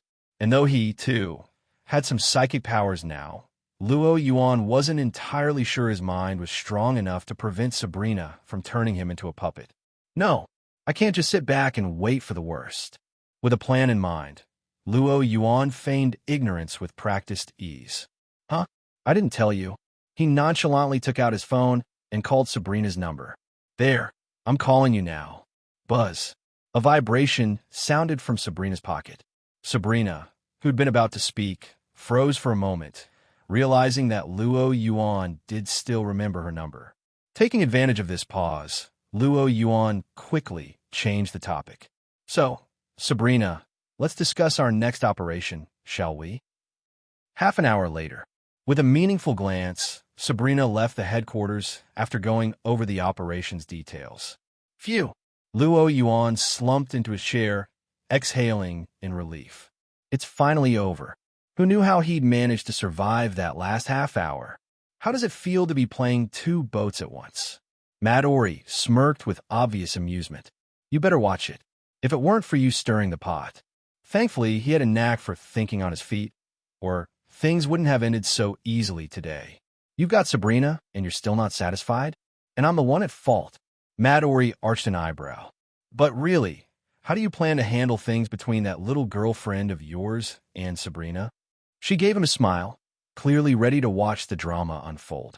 Yuan thought about pointing out that he hadn't confirmed a romantic relationship with Misty, but to explain that to Midori would only make him sound guilty. So he changed tactics and declared boldly, only kids make choices. Adults choose to have it all. Midori was left speechless, momentarily at a loss for words in the face of Yuan's shamelessness. However, being his secretary and well-versed in handling paperwork, she quickly found a way to retaliate. Let's just hope Sabrina doesn't turn you into an action figure when she hears that, Midori replied with a sweet smile. Whatever Yuan said, she only needed to hit him where it hurt with Sabrina. Yuan. This woman was getting sharper and sharper. Finding a verbal victory with her was becoming increasingly difficult. But after the back and forth, Yuan found his spirits lifted. The Sabrina issue would have to wait for later. There'd always be a way forward. Reassuring himself, he opened the door and walked out of the meeting room. I'm off. Make sure you've got the operation team ready. I'll meet you in Vermilion City. Don't need you to tell me. Midori huffed, though her mind involuntarily wandered back to Yuan's comment about adults having it all. Her thoughts drifted, and a slight blush crept onto her cheeks. Ugh, what am I even thinking? Shaking her head, she quickly cast aside the strange thoughts and got back to organizing the operation's details into an actionable report. Just then, the meeting room door suddenly opened. Yuan's head poked back in, giving her a jolt. Oh, one more thing, Midori. I sent this month's expense report to your inbox. Make sure to process that for me. And I'll need approval for 20 million poke dollars in funds for this operation. Before Midori could react, Yuan vanished from the room in the blink of an eye. Snap! Midori gritted her teeth as the pencil in her hand snapped. Yuan had the final word, after all. Leaving the Rocket HQ, Yuan headed back to Cerulean City.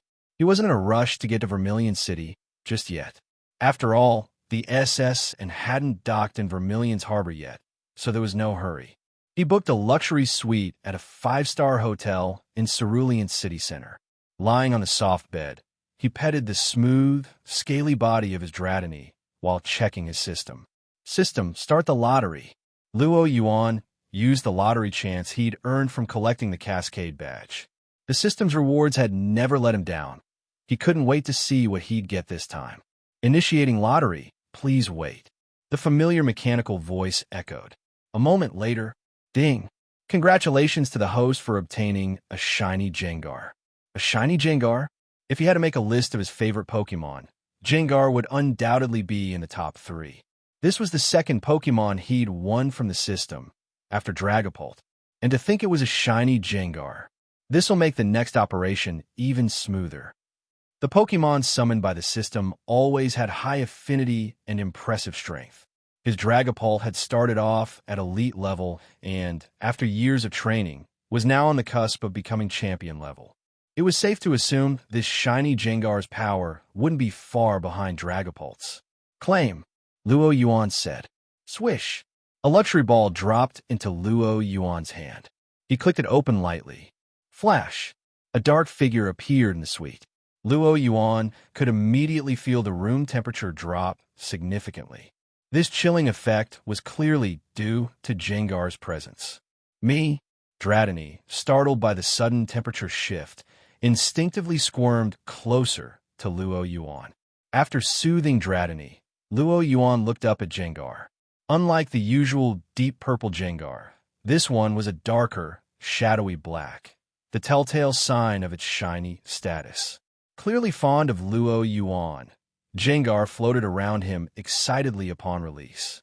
It occasionally shot a glance at Dratini, pulling funny faces to spook it further into Luo Yuan's arms. All right, that's enough. Don't scare it, Luo Yuan chuckled, stopping Jengar. Every Jengar loved a good prank. Jengar, let's work well together from now on. Luo Yuan extended his hand toward the round, mischievous-looking black Pokemon in front of him. GAA. Jengar laughed, baring its snow-white teeth as it clasped Luo Yuan's hand. After greeting Jengar, Luo Yuan began studying his new companion. Jengar's texture felt somewhat like a semi-firm silicone doll. The feel was better than Charmeleon, but slightly inferior to Dratini. Luo Yuan's focus, however, was on examining Jengar's unique abilities. First, as a ghost Pokemon, Jengar could merge into any shadow it encountered. This ability was exceptionally useful, perfect for ambushing enemies with near invincibility. With Dragapult for head-on battles and Jengar for ambushes from behind, Luo Yuan was confident that even the most seasoned trainers would fall into his trap. Another ability he noted was Jengar's storage capacity. Jengar's body functioned like a spatial storage bag, holding a large volume of items and allowing him to retrieve them anytime. From now on, you'll be in charge of our portable storage, Luo Yuan said, patting Jengar on the shoulder. He had long wanted to rid himself of that heavy backpack. Although his physique, strengthened by the rocket boot camp, was above average, he still found the weight tiring. Now that he had Jengar, he could finally give his shoulders a rest. GAA. Jengar felt like he was being put to rather strange use, but his cheerful nature kept him from thinking too much about it. He promptly floated over to Dratini and continued to tease it. Dratini was startled a few times at first, but once it grew used to Jengar's antics, it stopped being afraid. Eventually, it even nudged Luo Yuan to release Charmeleon so the three Pokemon could run out to the suite's outdoor pool and play. Leaving the trio to their antics, Luo Yuan opened his laptop and carefully reviewed the dossier Amai had sent him on the SS. And the SS, and a world-renowned luxury cruise ship, had 8 levels in total. The captain's quarters were located at the front of the 6th floor, while the ship's security staff patrolled the lower level from the 3rd floor. This time, Hoen's elite Drake was assigned to transport the Megastones and Keystones, staying in a standard ocean view room on the 4th floor with his team. Hoenn League really is stingy. Even an elite doesn't get a suite when on assignment. The cruise's cabins range from interior cabins to ocean view rooms, balcony cabins, and luxury suites. Luo Yuan, who always enjoyed top-class accommodations on his trips, felt that Drake's situation could only be described as frugal. Comparing the treatment of Rocket personnel to that of the Hoenn League, Luo Yuan felt even more certain he'd made the right choice in joining Team Rocket. According to the plan Sabrina and I discussed, she'll lead the main squad to neutralize the SS and security and take control of the vessel. I'll lead the elite team to occupy Drake and wait for Sabrina to meet up with us. He looked over Drake's cabin location and booked a luxury suite under a fake identity near his target's room. Vermilion City, another coastal city. Vermilion City was starkly different from Cerulean City. If Cerulean was a tourist city full of romance and cultural charm, Vermilion was built on the pillars of economy and progress, hosting the largest passenger and cargo port in all of Kanto. Vermilion Gym. Watching a young trainer cradling a paralyzed Pidgey as he ran tearfully toward the Pokemon Center, Luo Yuan shook his head. Trainers these days just weren't what they used to be. Who brings a flying-type Pidgey to challenge an electric-type gym? What were they expecting? Maybe Lieutenant Surge's Raichu was sick today? Or perhaps it hadn't charged up last night. They'd never faced the real brutality of the world. Lost in thought, Luo Yuan pushed open the gym's doors. The gym was nearly empty, likely due to Surge's reputation for not holding back in battles. As Luo Yuan entered, a gym staff member came over. "How can I help you?" "Hi, I'm a new trainer here to challenge the gym," Luo Yuan replied with a smile. The staff member didn't seem suspicious. "Ah, a new trainer. Please wait here." The staff led Luo Yuan to the challenger's position on the battlefield and then pulled out a walkie-talkie. "Lieutenant Surge, another new trainer is here to challenge the gym." Another gutsy rookie, huh? Can a guy get a break around here?" Lieutenant Surge sounded irritable over the walkie-talkie. "I'll be there in a sec." Luo Yuan heard him giving some instructions and waited patiently in the challenger spot. After a full 10 minutes, Lieutenant Surge entered, clad in his usual jacket with golden hair gleaming. "All right, let's see which baby." Surge's sentence stopped abruptly as he recognized Luo Yuan, swallowing the rest of his words. Gym Leader Surge, what were you saying?" "Feel free to finish your thought." Luo Yuan smiled. "Ahem." Lieutenant Surge coughed twice, signaling the staff member to keep an eye on the gym entrance. Then he whispered, "Luo Yuan, why are you here early?" "I'm still setting things up." If any of Surge's subordinates were present, they'd be shocked. Their gym leader, the notoriously short-tempered Lieutenant Surge and a high-ranking Rocket member, was actually intimidated by this young man. Yes, Surge looked almost afraid or cautious around Luo Yuan. "I'm supposed to be challenging the gyms as a new trainer per Giovanni's request, right?" Luo Yuan chuckled. "So, I came to challenge you." "Quit joking," Surge scoffed. "I'm no match for you." This wasn't false modesty from Surge. It came from bitter experience. A little over a year ago, Giovanni had promoted Luo Yuan to a high-ranking position within Team Rocket, sparking controversy within the organization. Surge had been among the voices of doubt. He'd proposed a battle, saying that if Luo Yuan could hold out against him for 30 minutes, he'd acknowledge him as a high-ranking Rocket officer. What followed was a fierce showdown at Rocket headquarters. The battle cemented Luo Yuan's position as a senior officer, while Surge became infamous within Rocket for his loss, turning sheepish every time he saw Luo Yuan. "If you need a badge, I can just give it to you," Surge offered, already reaching for his badge case. "No," Luo Yuan stopped him.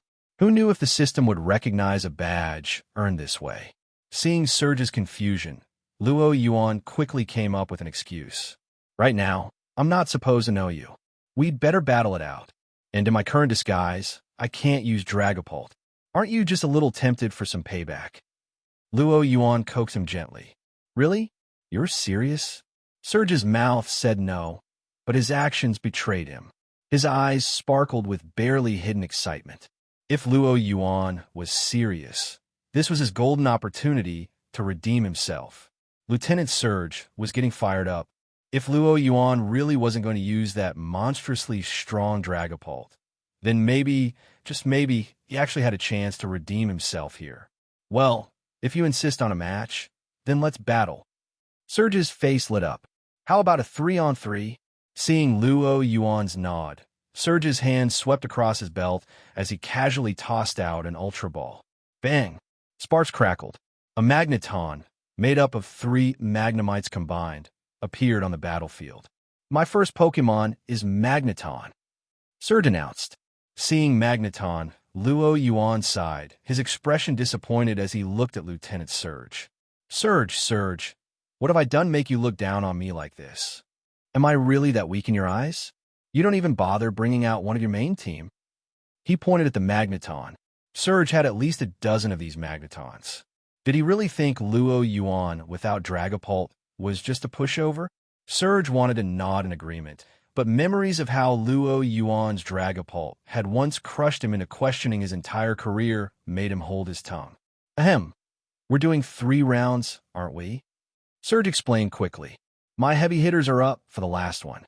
TCH. Luo Yuan didn't seem convinced. He casually took out Charmeleon's Pokeball. Here comes your opponent, Charmeleon. For Magneton, he wouldn't need anyone else. Charmeleon was just right for the job. That's the starter you got from old Professor Oak? Surge sized up Charmeleon, already anticipating his first victory. Although Charmeleon's fire type moves counter Magneton's electric steel typing, Surge's Magneton had been specially selected from a large group of Magnemites, making it much stronger than your average Magneton. A confident smile spread across Surge's face. Well, we'll see if you're still smiling soon. Luo Yuan snapped his fingers. Charmeleon, flamethrower. A flamethrower from that range? It won't even reach my Magneton. After years as a gym leader, Surge knew Charmeleon's limits well. There was no way Charmeleon's flamethrower could reach Magneton all the way across the battlefield. Was that just a show of force, trying to intimidate? Surge was pondering Luo Yuan's tactic when he caught a flash in the corner of his eye. Charmeleon took a deep breath, its belly glowing red before it opened its mouth and let loose in one fiery blast. Whoosh! A column of fire shot across the battlefield, rushing toward Magneton with surprising speed. No way! Surge's eyelids twitched. This flamethrower's power defied all logic, but his experience as a rocket executive kicked in. Magneton, dodge it! Luo Yuan didn't give Charmeleon any new commands. With a base speed of 70, Magneton wasn't exactly slow, but it wasn't fast enough to dodge a well-aimed flamethrower either. Whoosh! The flames surged forward, engulfing Magneton. Surge briefly regretted not teaching his Magneton a move like Light Screen for defense. But it was too late now. As the flames dissipated, Magneton was left scorched, wobbling in midair as if it might fall at any moment. Surge tried commanding Magneton to use Thunder Shock several times, but it couldn't even manage to land a hit on Charmeleon, only draining its already low energy reserves. Eventually, Charmeleon finished it off with a simple fire spin. I told you, don't bring a Magneton just to humor me. Show me what you've really got, Surge. Luo Yuan patted his victorious Charmeleon, a smile on his face. Losing a battle he'd expected to win, Surge's face flushed. Since you're asking for it, Raichu. Recalling Magneton, Surge sent out one of his top Pokemon, Raichu. A flash of white light revealed a plump, battle-ready Raichu on the field. Raichu, its long, thin tail waved behind it, sparking with arcs of electricity as it looked eagerly at its opponent. But when Raichu spotted Luo Yuan, a shiver ran through its body, and it glanced away. Raichu, huh? Brings back memories. Luo Yuan was lost in thought for a moment. Surge's Raichu was no pushover. Back in the day, it had held its own against Dragapult for quite a while. Charmeleon, can you keep going? Luo Yuan called out to his Pokemon. Roar! Charmeleon bounded toward Raichu in large strides, clearly indicating its answer. Seeing that its opponent wasn't the Dragapult that had once completely overwhelmed it, Raichu's eyes filled with renewed determination. Raichu! Quick attack! Raichu! The plump Raichu blurred into an orange streak, charging toward Charmeleon. The two Pokemon clashed in the center of the field. Fiery red collided with bright orange. The impact sent a gust of dust swirling across the field. Charmeleon was slower than Raichu and was often left reacting rather than attacking. But Charmeleon's counterattacks were powerful. Its sharp claws and flame-tipped tail presented a real threat each time they connected with Raichu. They exchanged blows, and in just half a minute, they'd traded over a dozen moves. Raichu was clearly in control. Luo Yuan wasn't surprised. Raichu was, after all, one of Surge's mainstays. Charmeleon had only been with him for a month, and although it had an affinity with fire moves, it was still far from surpassing Raichu in a close-quarters fight. If Charmeleon could manage that, then Surge should probably consider a career in farming. However, it wasn't Luo Yuan on the defensive who changed tactics. It was Surge who was on the offensive. Raichu, Thunderbolt. Surge waved his hand, intent on capitalizing on his advantage. He watched the battlefield intently. This time, he had brought out a main team member. If he still lost to Luo Yuan, it would be beyond humiliating. Charmeleon, dodge and create distance. Dodging moves in the Pokemon world was a test of a Pokemon's perception, anticipation, and reflexes. The first two factors Luo Yuan had specifically trained with Charmeleon, and the fire affinity boosted the last. So when Thunderbolt crackled down, Charmeleon didn't panic. With a nimble sidestep, it easily dodged the strike. Seeing Raichu briefly catch its breath after Thunderbolt. Charmeleon, give it your best Fire Blast. Luo Yuan commanded. Fire Blast. This Charmeleon of Luo Yuan's. It might as well be a Charizard in disguise. What kind of freak was it? Not only was its flamethrower terrifyingly strong, but it could even use Fire Blast. Surge grumbled to himself. Still, a single Fire Blast wouldn't be enough to make him surrender. Raichu, use Electro Ball. Electro Ball's power increased with the difference in speed between the user and the opponent. Given Raichu's speed advantage, it was the perfect move against Charmeleon. Raichu gathered all its strength, forming a yellow sphere the size of a human head at the tip of its tail. Electricity crackled across its surface, giving off an intimidating hum of power. At the same time, Charmeleon's Fire Blast finished charging. Mouth Agape, it released a fireball that expanded midair into a blazing shape. Raichu whipped its tail. Go Raichu! Charmeleon go! Both Surge and Luo Yuan urged their Pokemon forward as Electro Ball and Fire Blast hurtled toward each other. Boom! The explosive clash echoed throughout the arena, with smoke and dust billowing out across the battlefield, while the shockwave rippled through Luo Yuan's clothes. As the smoke cleared, the scene on the field gradually came into focus for Luo Yuan and Surge. Charmeleon lay on the ground, arcs of electricity flickering over its body, clearly unable to continue. Across from it, Raichu was battered, burned in multiple places, panting heavily and swaying on unsteady legs. Raichu had narrowly pulled through. It was too much to expect, Luo Yuan said, recalling Charmeleon. Surge's mainstay Raichu wasn't to be underestimated. Charmeleon had already done admirably to make it this far. On the other side, Surge heaved a sigh of relief, though his expression showed little joy. Yes, Raichu had won, but at a heavy price. In its current state, Raichu could barely stand. At this point, any of Luo Yuan's Pokemon could defeat it effortlessly. Terrifying. Recalling Raichu, Surge gave a sincere nod of respect. In the past, he could justify his losses to Luo Yuan by chalking it up to luck. Luo Yuan's catching a pseudo-legendary, for instance. But now, with even Charmeleon trained to this level, who could deny Luo Yuan's innate talent as a trainer? Still, I'm the one who won this battle in the end. In preparation for the upcoming raid on the SS, and Surge, who was assigned to assist with logistics, had needed a list of Luo Yuan's Pokemon for escape route planning. He knew that the only combat-ready Pokemon Luo Yuan had left was a water-flying type, Gyarados, with a massive electric-type disadvantage. And him? Raichu wasn't even his strongest Pokemon. With a confident grin, Surge threw out his ace. Go, Electabuzz! A hulking, yellow and black striped Electabuzz appeared on the field. Electabuzz cracked its knuckles, electricity sparking from its fists as it prepared to rumble. Electabuzz was his ultimate trump card, and Surge had absolute faith that Gyarados wouldn't stand a chance. The thought made the corners of his mouth curl in satisfaction. Lieutenant Surge had finally gotten his redemption. Well, at least that's what he thought, right up until the moment Electabuzz found itself immobilized, with Gengar pinning it down, a shadow ball pressed ominously against the back of its head. Hand over the badge.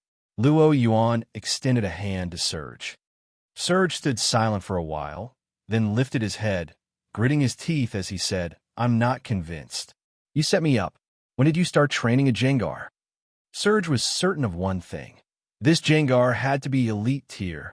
In Kanto, he only knew of one person with an elite-level Gengar, and that was Agatha, the ghost-type elite who always carried around a gallbit instead.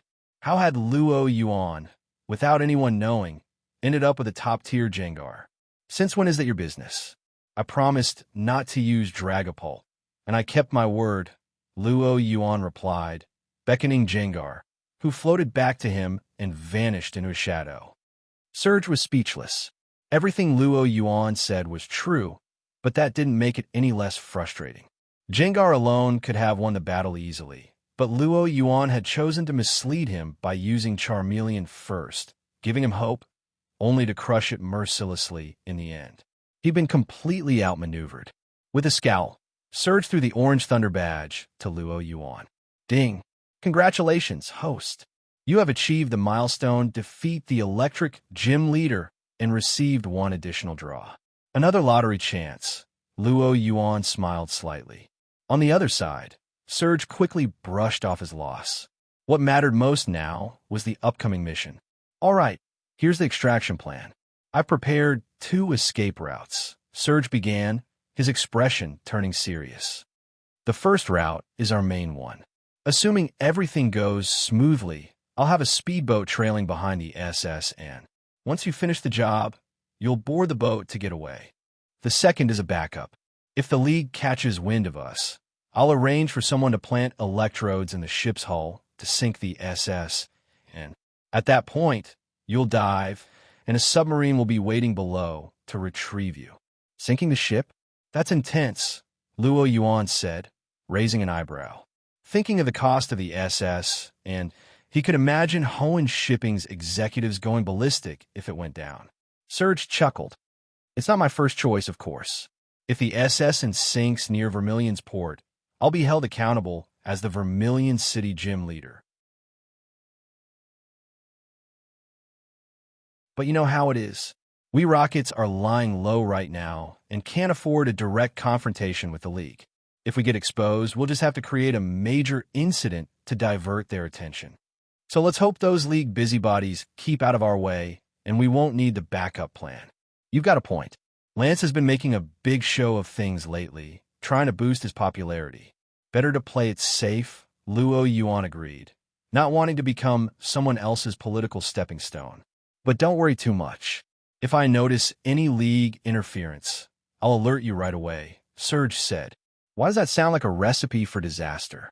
Luo Yuan muttered dryly. After a quick exchange of additional intel, Luo Yuan left the Vermilion Gym with his new Thunder Badge. Time to hit the Pokemon Center and get Charmeleon patched up. I should check in with Professor Oak, too. Good to stay in touch. As someone with aspirations of joining the Kanto League and becoming an elite, Luo Yuan wasn't about to waste such a valuable connection as Professor Oak. Luo Yuan? This is the first time you've contacted me since you set out, isn't it? Professor Oak stood in front of his computer, holding a freshly prepared bowl of instant noodles.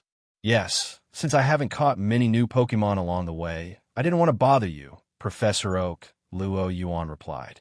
Compared to other rookie trainers who wanted to catch every Pokemon they saw, Luo Yuan was quite the outlier. Professor Oak chuckled at his response. You're too modest. Gary told me you managed to catch a Gyarados. Catching one at your age puts you well ahead of many trainers. In truth, there was more he didn't say, fearing it might make Luo Yuan overconfident. He'd only seen one other young trainer capable of catching a Gyarados so early on, and that was Lance, the current Dragon-type elite. Plus, Officer Jenny from Pewter City sent me a letter of thanks, expressing her gratitude for your help in fending off Team Flare. Professor Oak couldn't help but feel proud. Of all the trainers who'd set off under his guidance this year, Luo Yuan was easily the most outstanding. You're too kind, Professor Oak. Luo Yuan stayed humble. As for whether he worried his actions might raise suspicion with Professor Oak, he wasn't concerned.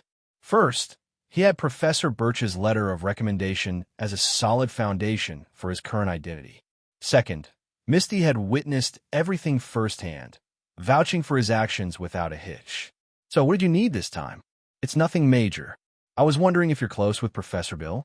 I'm currently in Vermilion City and wanted to visit him at his lighthouse, but showing up unannounced seems a bit rude. Luo Yuan carefully laid out his reason. Indeed, he intended to visit Bill.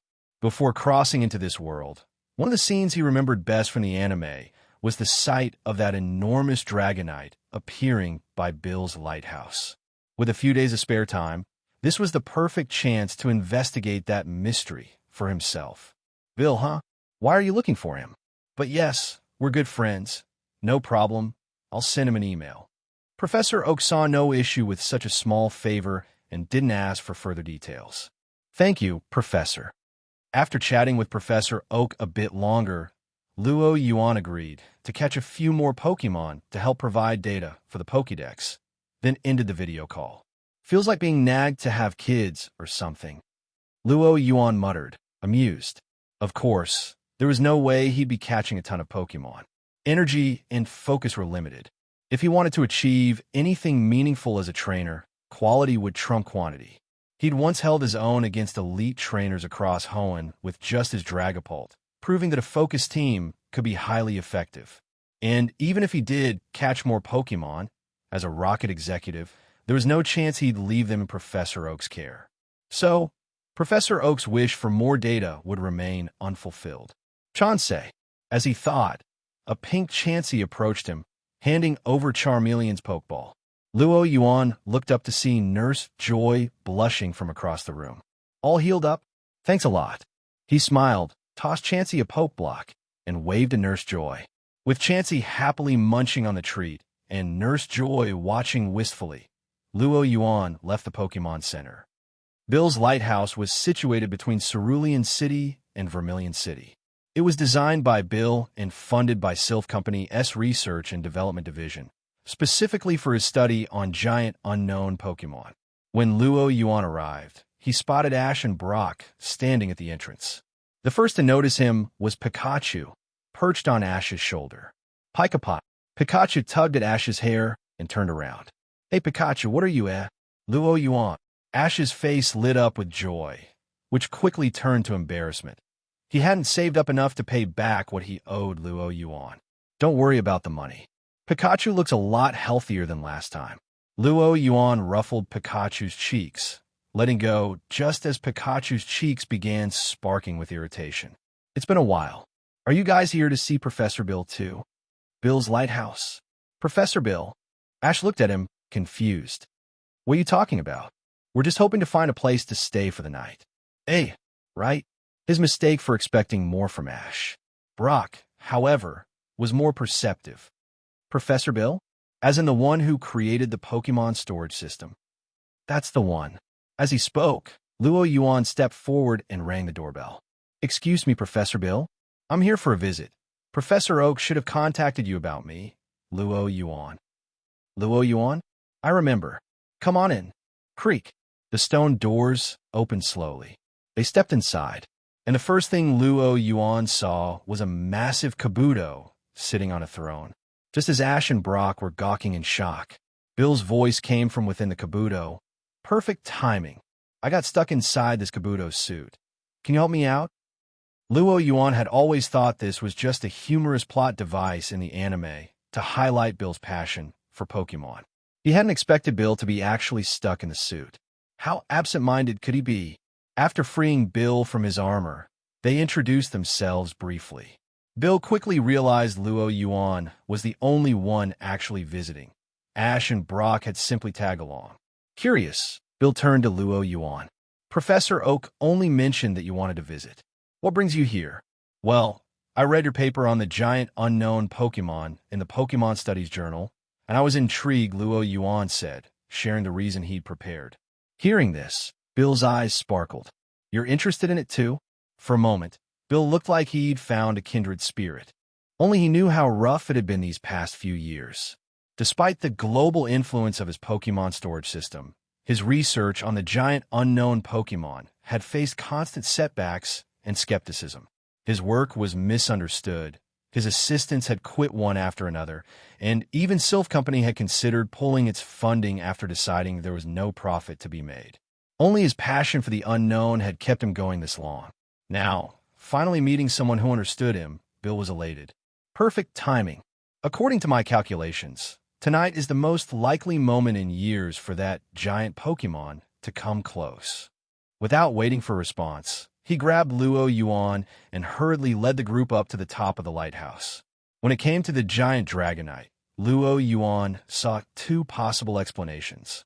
The first possibility was that this giant Dragonite was an ancient Pokémon, a species that had survived from ancient times to the present, evolving to a massive size. Soon, Bill's repeated broadcasts of his recorded unknown Pokémon sound had the desired effect. In the dense mist over the distant sea, a colossal shadow began to appear.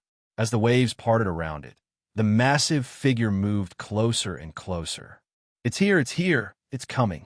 Bill's excitement made him shake, his voice repeating like a broken record. Beside him, Ash and Brock stared at the approaching shadow, eyes wide with tension. Brock muttered, "I've never seen a Pokémon this massive before." "Pikachu." Pikachu nodded in agreement. Luo Yuan ignored them, his hand resting on a Pokeball at his waist, and moved to the edge of the cliff in front of the lighthouse. If his memory was right, peering down, Luo Yuan found himself face-to-face with 6 wide eyes. Just below, Team Rocket's trio froze, their hands reaching for a bazooka as they locked eyes with Luo Yuan. "We've been spotted. We're done for, Naya." Meowth muttered in terror. If Luo Yuan called out now, and Pikachu hit them with a thunderbolt, they'd have nowhere to hide. As they prepared to be found out, they were surprised to see that Luo Yuan didn't call for help. "Chill." He placed a finger to his lips in a quieting gesture. The trio looked at him in confusion as Luo Yuan activated his psychic power, immobilizing them where they stood. "I can't have you messing up my plan." And so, frozen in place, Team Rocket's trio could only watch helplessly as the colossal shadow loomed closer and closer. "It's coming closer. It's almost here." Seeing the massive shadow draw near, Bill's years-long dream on the verge of realization, he couldn't help but call out, "Let me see you, please." The giant shadow paused. It looked as if a person had finally shown up to meet an online date, only to realize the date was not at all what they expected. It had been following what it thought was the call of a fellow Pokémon all this way. But now, instead, it was faced with a human. The giant Dragonite stopped. Seeing halt, Bill grew frantic. "Please, let me see you. I've waited so many years." The giant Dragonite now realized the voice it had been following wasn't from one of its kind. The enormous creature shook its head in the mist. "Gru." Roughly translated, it meant something like, "See me? Dream on. Trying to trick me like this. No chance." And with that, it turned, ready to head back to the depths of the ocean. Bill was desperate, but as an academic with only a few Pokémon, he was powerless to stop the Dragonite from leaving. At that moment, Luo Yuan spoke up. "Professor Bill, let me handle this." With a flick of his wrist, he released Gyarados on the tower's edge. "I'll go after it." Without waiting for a response, he vaulted onto Gyarados' back, setting off in pursuit of the giant Dragonite. "Don't forget to take pictures for me." Bill's voice called out from behind. Luo Yuan waved back without turning around. Left behind were Bill, Ash, and Brock, along with a very frustrated Team Rocket trio, finally free from their bonds at the cliff edge. The giant Dragonite moved much faster than its enormous size suggested, forcing Luo Yuan to recall Gyarados' mid-chase and switch to Dragapult.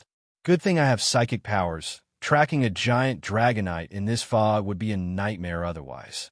Gliding silently through the mist, Dragapult's ghostly nature let it maneuver effortlessly, keeping pace with Dragonite's trail. After an indeterminate distance, the Dragonite finally stopped on an island. Signaling Dragapult to approach, Luo Yuan soon had a clear view of the giant Pokémon. Its yellow skin, round belly, and twin antennae matched any ordinary Dragonite's features. "It doesn't seem to be Gigantamaxed," Luo Yuan mused. The traits of Gigantamax Pokémon were unmistakable. Their bodies emitted a red aura, with 3 red clouds floating around them, a look this Dragonite clearly lacked. Satisfied with his curiosity, Luo Yuan snapped a few photos to bring back for Bill. "Gru." The giant Dragonite sensed something nearby. Turning around, it spotted Luo Yuan riding on Dragapult's back. "Gru." The Dragonite let out a warning growl. So cautious, are we? Don't worry, I don't mean you any harm. Luo Yuan wasn't lying. If it had been a Gigantamax Dragonite, he might have been more interested, but he held no particular fascination with this one. Mostly because he didn't have a Poke Ball big enough to capture it. Even a Wylord, which was mostly air, required a heavy ball to catch. This solidly built Dragonite, comparable to a Wylord in size, would probably burst a heavy ball. As for a Master Ball, if he had one, he'd have already gone to the Sevii Islands to hunt down Deoxys. So, his main reason for coming, beyond indulging his curiosity, was to see the giant Dragonite's habitat. If this place could sustain a giant Dragonite, maybe it could help his Dratini evolve. Unfortunately, whether because it ignored Luo Yuan's assurances or was simply in a foul mood after being catfished by the Lighthouse broadcast, the giant Dragonite wasn't having any of it. Seeing that Luo Yuan had no intention of leaving, it let out a low growl and swatted at him with a massive paw. So, you're short-tempered too? Watching the paw sweep toward him, Luo Yuan patted Dragapult, who easily evaded the attack. Luo Yuan was about to direct Dragapult to explore the island when Dragonite's paw came at them again. T-Sich, looks like a fight is unavoidable. Seeing the Dragonite blocking his way with a fierce glare, Luo Yuan clicked his tongue in mild annoyance. He didn't want to fight, but he wasn't afraid to, either. Dragapult Shadow Ball. Dragapult opened its mouth, forming a massive shadow ball. Given Dragonite's size, Dragapult condensed a shadow ball 3 times its usual size. Grew. Dragonite flapped its wings, sending twin whirlwinds toward Dragapult. Dragapult, nimble as ever, slipped through the winds with ease. The shadow ball shot forward, landing a direct hit on Dragonite's belly. Boom! The impact echoed like a hammer, striking a massive drum, followed by an explosive blast. Dark energy detonated, sinking deep into Dragonite's belly. Grew, letting out a pained roar. The giant Dragonite staggered backward. Its enormous size granted it immense strength, but also came with a burden. No matter how massive, Earth's gravitational pull was the same. With Shadow Ball exploding against its belly, the Dragonite suffered not only the attack's damage, but also a powerful blast that sent it reeling. Don't miss this chance. Aim for its legs with Dragon Darts.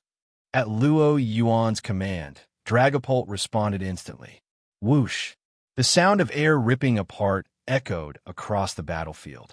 2 shadowy green figures darted forward as the 2 Dreepy perched on Dragapult's head launched themselves with delighted shrieks.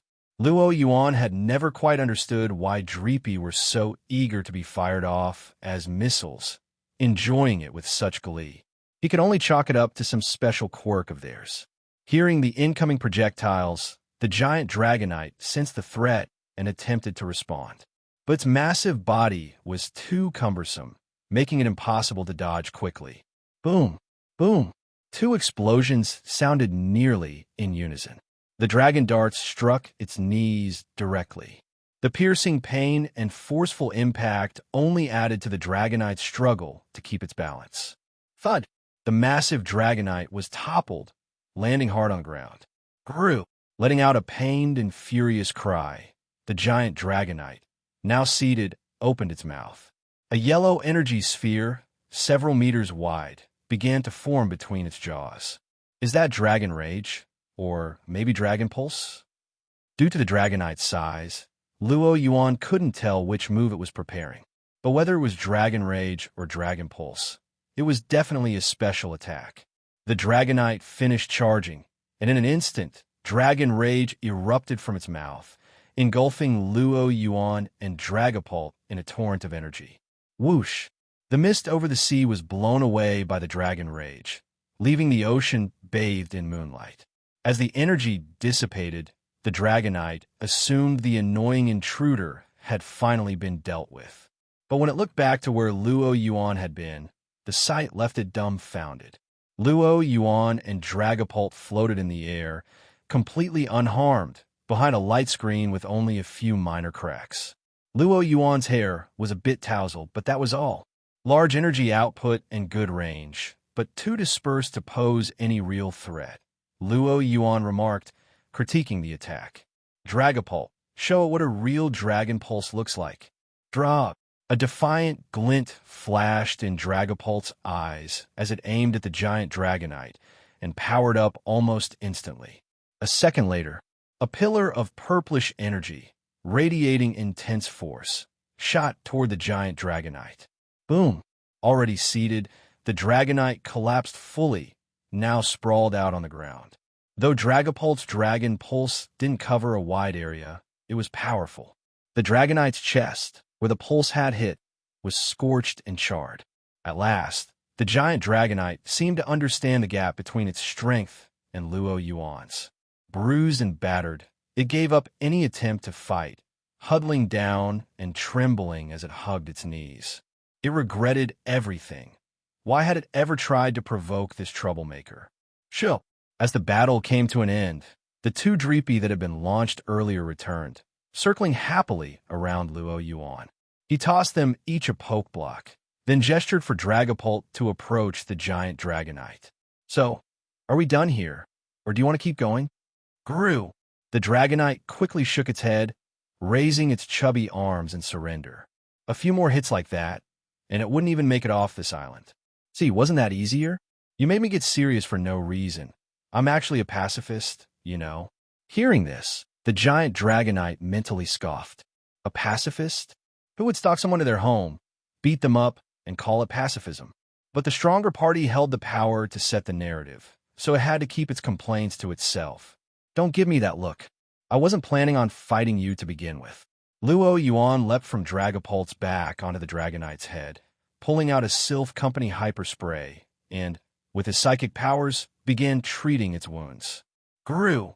As the powerful medicine took effect and its injuries quickly healed, the giant Dragonite's confusion started to fade, and it found itself beginning to trust Luo Yuan, just a little.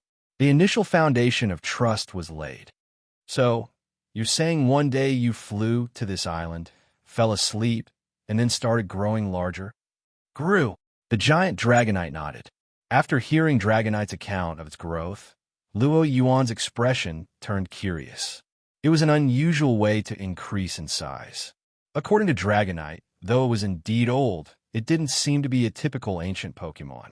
Looking over at Dragapult, Luo Yuan saw it enjoying itself as well, seeming to confirm that this island had unique benefits for dragon types. In that case, Dratini. Luo Yuan took out a Pokeball, releasing Dratini. Me? Still sleepy, Dratini yawned, drowsily glancing at Luo Yuan. Then, noticing the massive Dragonite beside it, Dratini gave a startled squeak. Gru! The giant Dragonite's eyes lit up at the sight of its tiny kin. It had been ages since it last saw another of its kind. Whoa. Keep your distance from my Dratini. With a bit of telekinetic force, Luo Yuan gently nudged the giant Dragonite back, then turned to Dratini. Dratini, try feeling the energy around us. Following Luo Yuan's instructions, Dratini closed its eyes and began to focus. The next moment, me! Dratini let out a cry as a radiant white glow enveloped its body. Its shape began stretching and growing longer within the light. The transformation continued for over 10 seconds. When the light began to fade, Dratini had changed dramatically. The white spot on its forehead had turned into a small horn, while blue orbs now adorned its neck and tail, and its fin-like ears had transformed into wings. Before Luo Yuan now stood a gracefully curved Dragonair, its body a light blue. Group. Though it had matured, Dragonair's attachment to Luo Yuan hadn't changed in the slightest. Curling its body, it nuzzled its head affectionately against him. You finally evolved, Dragonair. Luo Yuan ran his hand over Dragonair's smooth scales. While the feel wasn't quite as soft as Dratini's, it was still pleasant. As he took a closer look, he realized that Dragonair was significantly longer than average. This must be the effect of this island, Luo Yuan mused, casting a thoughtful glance at the ground below. He suspected the island held some secret, but seeing the sky starting to lighten, he thought of Ash and the others. likely still waiting for him back at the lighthouse. I'll come back, and after Luo Yuan left, Ash, Brock, and Bill remained on the lighthouse, gazing out over the sea. Halfway through the night, Team Rocket, still refusing to go home empty-handed, tried to ambush them again. But Pikachu spotted them and sent them packing with a quick thunderbolt. After that, Ash and his friends waited anxiously, unable to sleep. It wasn't that they didn't want to go back to bed. It was that they kept seeing distant flashes of light and hearing explosions echoing across the foggy sea. Do you think Luo Yuan is okay? Ash peered out at the hazy water, worry written across his face. Even though he still owed Luo Yuan a substantial sum, Ash sincerely hoped for his safe return. Pika-Pi. Pikachu's expression mirrored Ash's concern. That Gyarados of his looked strong. I'm sure he'll be fine, probably. Bill tried to reassure Ash, though he himself wasn't quite convinced. The sounds of the distant battle were genuinely unnerving. And from Ash and Brock, Bill had learned that Luo Yuan was still a rookie trainer who'd only set out this year. A rookie trainer facing off against a giant unknown Pokemon. The outcome was easy to imagine. I just hope he makes it back safely. Bill couldn't help but feel a pang of guilt. If anything happened to Luo Yuan because of his fascination with that mysterious Pokemon, he would carry the regret for the rest of his life. As their anxiety grew, the first light of dawn finally broke over the horizon, revealing a faint silhouette in the distance. Pikachu, with its sharp vision, spotted it first and stood up, pointing toward the figure ahead. Is that Luo Yuan? Following Pikachu's direction, Ash and the others finally spotted Luo Yuan and collectively sighed in relief. Their spirits lifted. If Luo Yuan had battled with the giant Pokemon and returned safely, that must mean he'd gotten a good look at it, right? Gyarados was swift, and soon Luo Yuan was back at Bill's lighthouse. The moment he landed, Ash and the others hurried over. Luo Yuan, are you okay? What happened out there? Everyone chimed in at once. I'm fine. Do I look hurt? Luo Yuan replied casually. As for what happened? Luo Yuan paused, smiling. I was spotted while I was following it, but don't worry. I dodged quickly so that giant Dragonite didn't land a hit on me. He spoke lightly, but even Ash could imagine how powerful that enormous Dragonite must have been. Wait, Bill's face froze as he processed Luo Yuan's words, and he asked in shock, Luo Yuan, did you say giant Dragonite? That giant Pokemon was a Dragonite. Yep, I managed to catch up and saw it clearly. Luo Yuan confirmed with a nod. I can't believe it. That Pokemon was a Dragonite. Bill muttered to himself. For years, he had chased this mysterious Pokemon. Now, finally knowing its true identity, he felt both a sense of closure and a hint of loss. It was a mix of emotions. I only wish I'd been able to see it myself. Bill sighed in disappointment. Professor Bill, I think you're forgetting something. Luo Yuan grinned. When I left, you told me to take a picture. Bill looked up, and there was Luo Yuan, holding up his phone with a picture of the giant Dragonite wearing a thoroughly annoyed expression. Ash, Brock, and Pikachu crowded around to see. Whoa, it's huge. Pikachu. All three of them gasped in awe. I'll send it to your email, Professor Bill, Luo Yuan offered. Thank you so much. Bill was speechless with gratitude. He'd all but given up hope of finishing his research, but he hadn't expected Luo Yuan to risk so much just to get a photo. This photo meant the world to him. Not only did it fulfill his long-held dream, but it also served as proof. With this photograph, alongside the clues he'd collected over the years, he finally had evidence of the giant Dragonite's existence. At last, his research could be completed, freeing him from a skepticism he'd faced in the academic community.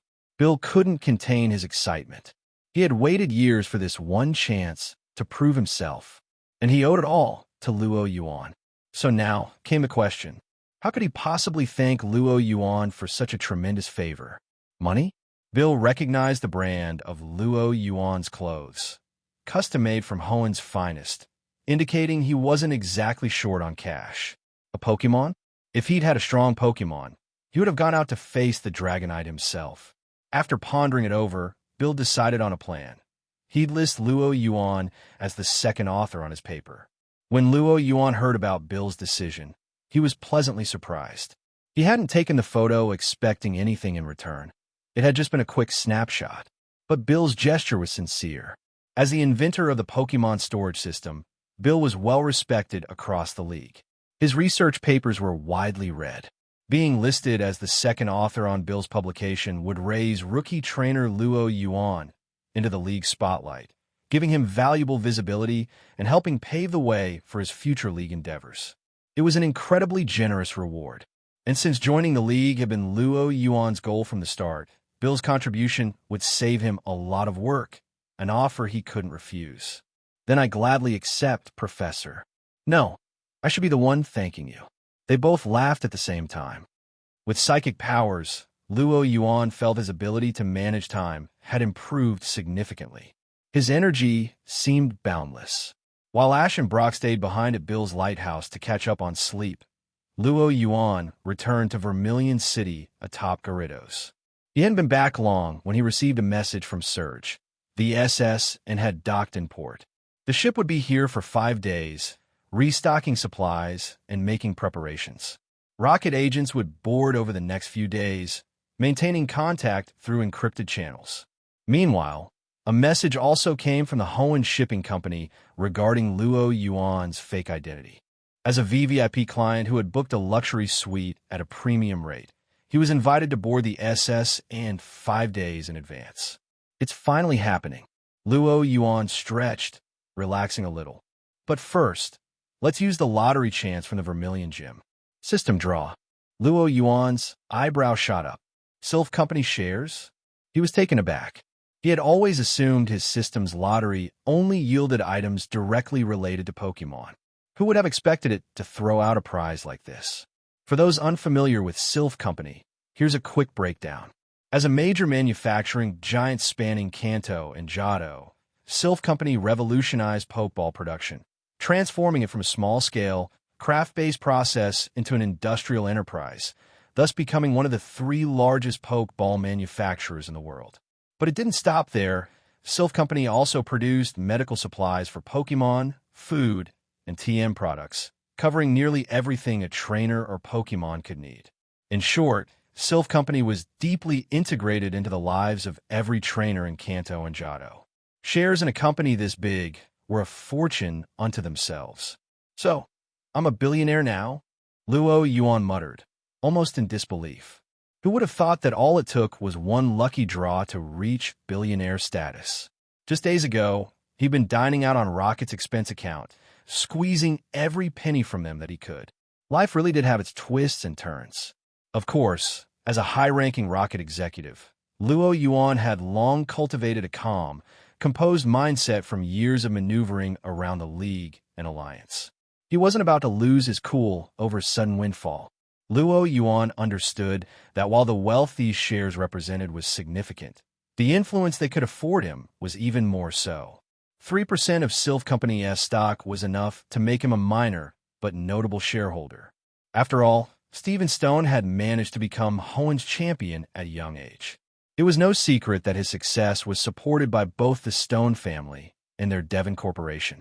A similar comparison could be drawn with Lance, whose remarkable abilities had only earned him the position of Dragon-type elite so far, despite his talent. With this in mind, Luo Yuan realized that he could potentially leverage his new position as a Silph Company shareholder to ease his way into the League. System redeemed the shares. A flash of light appeared, revealing a key in his hand. Luo Yuan had expected a certificate or document.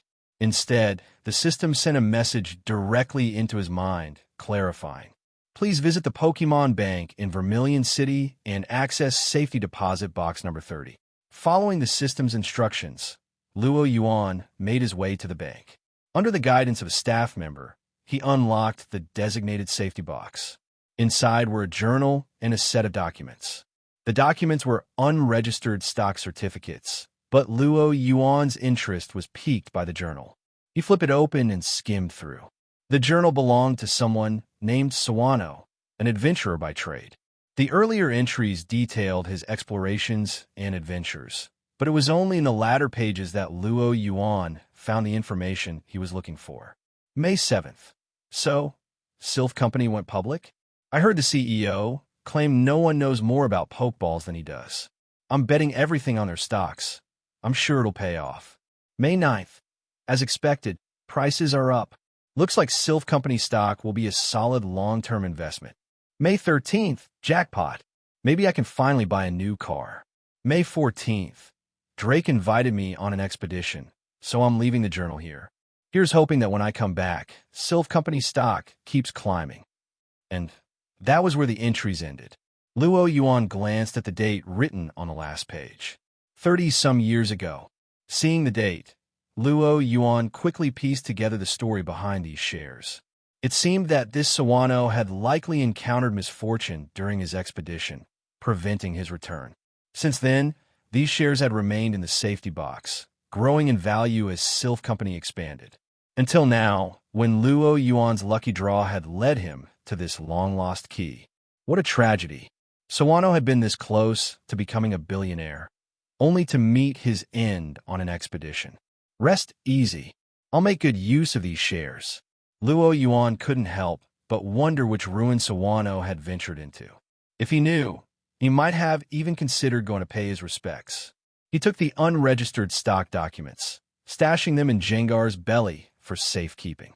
As he was preparing to leave, the communicator at his waist buzzed. Hello, this is Luo Yuan. Sabrina's soft voice came through on the other end. I'm here in Vermilion City, waiting for you at the hotel. Vermilion Hotel.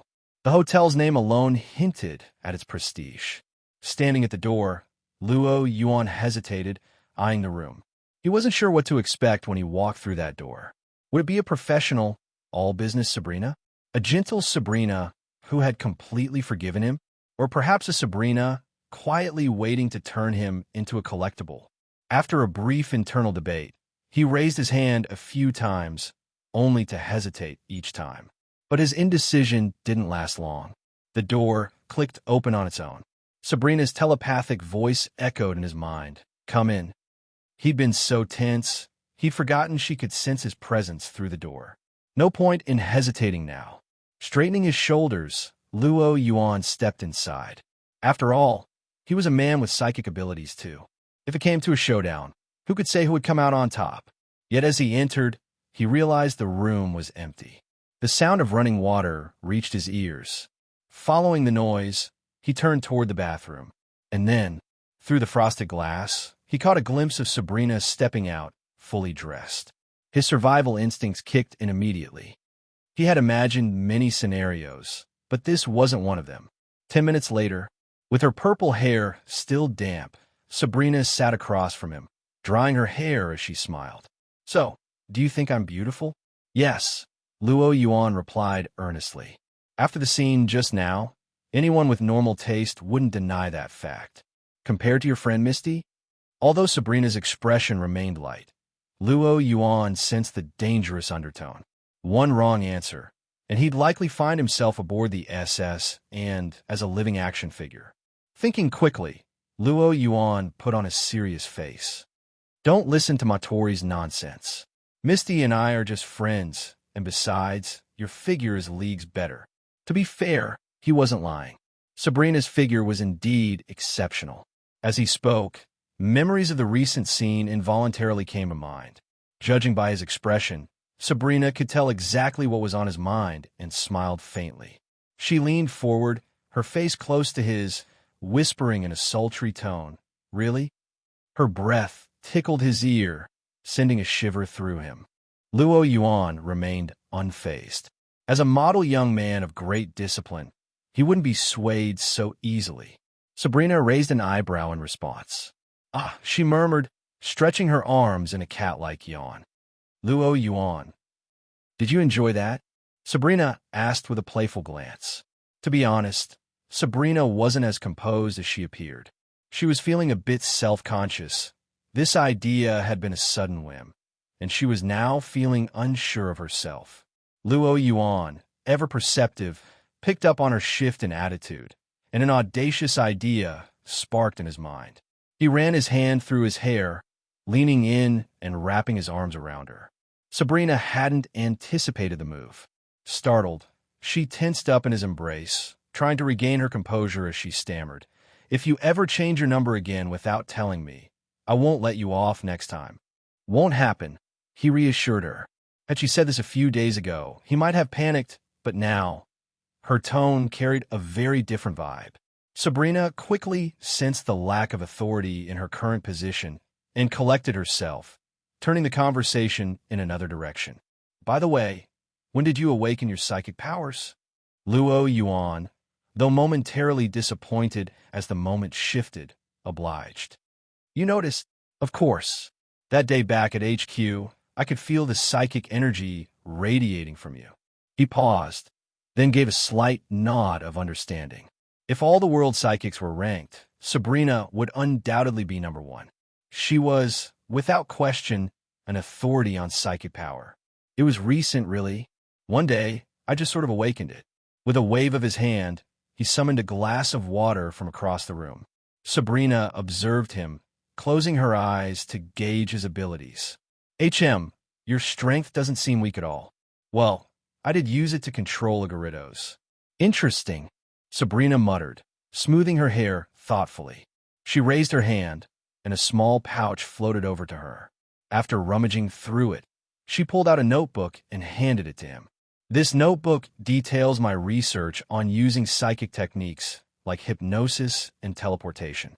Try practicing with it."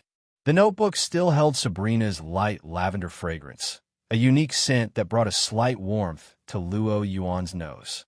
This notebook contained the methods for humans to use moves like hypnosis and teleportation. If psychic enthusiasts got their hands on it, they would go mad with excitement. But Sabrina handed it over without a second thought. "Seems like I'm practically being pampered by you at this rate," Yuan joked. "And would that be a bad thing?" she countered, tilting her head with a smirk. "No complaints here. But since you're pampering me, could I ask for another favor?" "What is it?" "I recently acquired around 3% of Silph Company's shares, and with your gym based in Saffron City, you'd be the perfect representative for me at their shareholder meetings." Yuan grinned. Sabrina's reaction was priceless, her eyes widening in disbelief. By the time Yuan and Sabrina finished preparing, it was already late afternoon. She was still taken aback that Yuan actually owned a 3% stake in Silph Company. Living in Saffron City and serving as its gym leader, she understood better than anyone the worth of such shares. But alongside the shock, she also felt a hint of happiness, realizing the trust he was placing in her by sharing such a responsibility. "When do we set off?" Sabrina asked. Though her time with Yuan was enjoyable, she hadn't forgotten their mission. "This evening, I got us tickets for a luxury suite, which lets us board the ship early." "A luxury suite? Are you sure you're here for a mission?" Sabrina gave him a dubious look. Her own ticket was just for a standard ocean view room. "Of course. Giovanni is covering the expenses, and this way I can scout things out early." "It's all for the mission," Yuan said, feigning seriousness. Sabrina remembered Matori's complaints about how Yuan's expense claims alone outmatched all the other rocket executives combined. At the time, she'd thought it an exaggeration, but now she was beginning to see where all that money was going. Then again, maybe he has a point, Sabrina thought. Giovanni's paying, and Team Rocket certainly isn't hurting for funds. "Ready." Yuan, now wearing a blonde disguise, turned to Sabrina. "All set." Her usually purple hair was now dyed a vibrant red, with matching colored lenses for her eyes. Their appearances were completely altered. Even those closest to them would struggle to recognize them. This was only the first layer of disguise to distance them from their true identities. During the actual operation, they would put on masks and switch to rocket uniforms for a second round of cover. "Let's go." Yuan led the way to the SS and, with Sabrina holding his arm, posing as his partner. As they approached the ship, the crowd began to thicken. Though no new passengers were boarding here in Vermilion City, those already on board were free to roam, many of whom were taking in the sights of Kanto. The area surrounding the SS and was bustling with people. Meanwhile, A line had formed at the regular boarding gate as passengers were checked in. Naturally, Luo Yuan's luxury suite ticket allowed him to skip the line. Welcome aboard the SS, and we hope you enjoy your journey. After having their tickets scanned, Luo Yuan and Sabrina were directed to an elevator by a friendly staff member. Wow, I wish I could use the VIP line. Must be nice to have that kind of money. Nearby, envious murmurs floated over from the crowded regular check-in line. The luxury suite was on the SS Anne's top floor.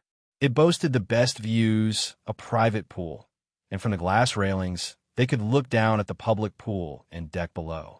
I've always wanted to experience this. Totally worth the money, Luo Yuan remarked, lounging back on the bed. He was starting to regret not having traveled back from Hoenn on the SS, and though he was finally aboard now, it didn't look like he'd be on the ship long. Sabrina rolled her eyes at him, closed her eyes, and extended her psychic senses. Moments later, she opened her eyes, her expression serious. I've located Drake's room, but something seems off. Besides Drake and the expected security, there are others in the room. There are others. Hearing Sabrina's words, Luo Yuan sat up in bed. Are you sure? Maybe it's just room service delivering food or something. With that many security personnel around, it wouldn't be unusual for someone to be bringing them food and drink. I can tell the difference, Sabrina replied, her tone calm.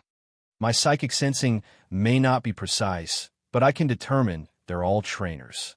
With a casual wave of her hand, a pen and paper floated out of her bag, and she began sketching the layout of where Luo Yuan glanced over and immediately noticed a problem.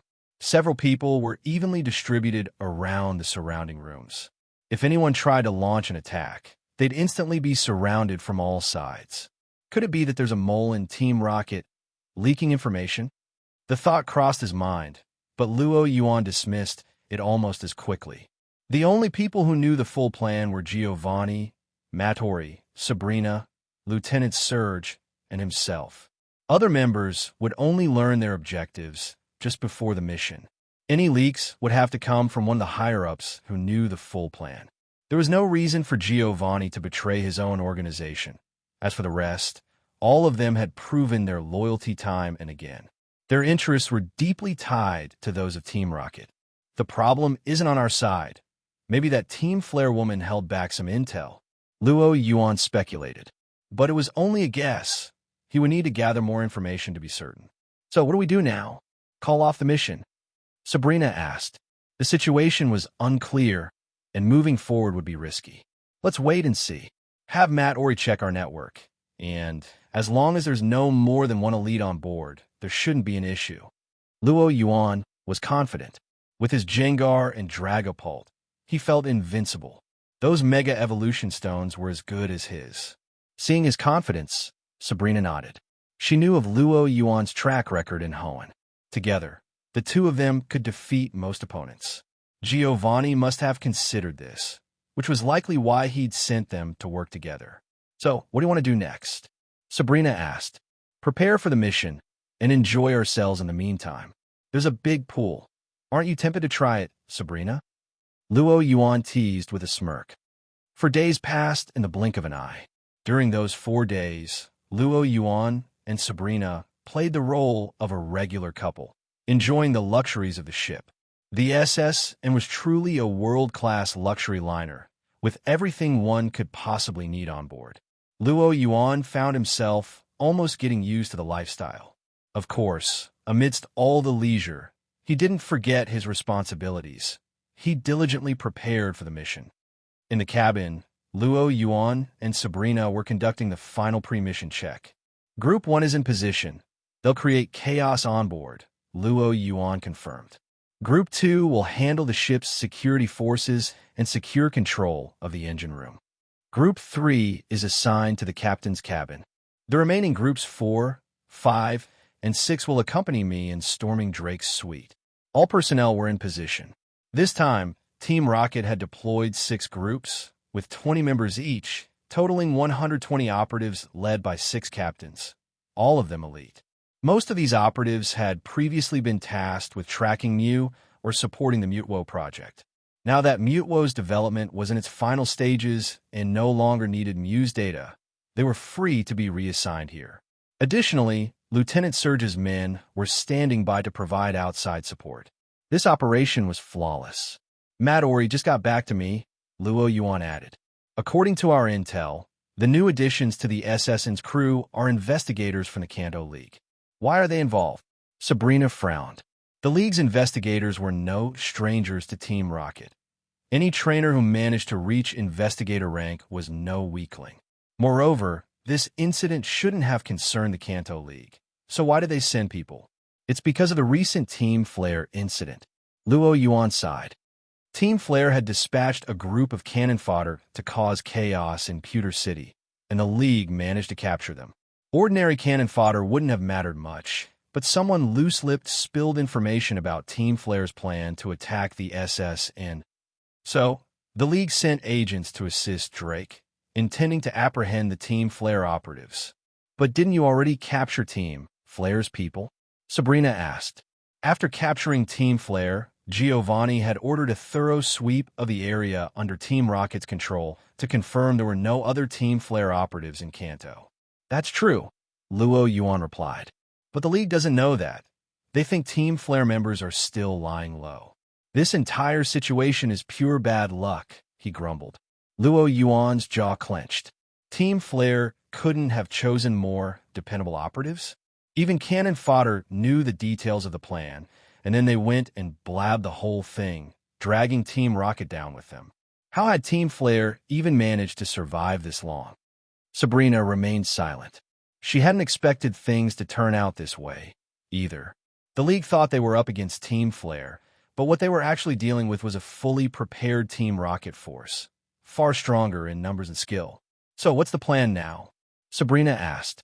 Giovanni had emphasized avoiding direct confrontation with the League until Mutwo's development was complete. We proceed. Everyone's already in place, and it would be a waste to retreat now. With Drake and Elite on board, the League didn't send any additional heavy hitters, just a few skilled trainers who aren't a serious threat. Luo Yuan's annoyance was rooted in the sheer inconvenience, not fear of the League. As they talked, the ship's horn suddenly blared. Walking over to the railing, Luo Yuan watched as boarding was halted in the SS and prepared to set sail. As the operation leader, he turned to Sabrina. Sabrina, notify everyone. Start the timer. 1 hour after departure, we begin. Drake sat in the cabin, hand resting on his belt, remaining vigilant.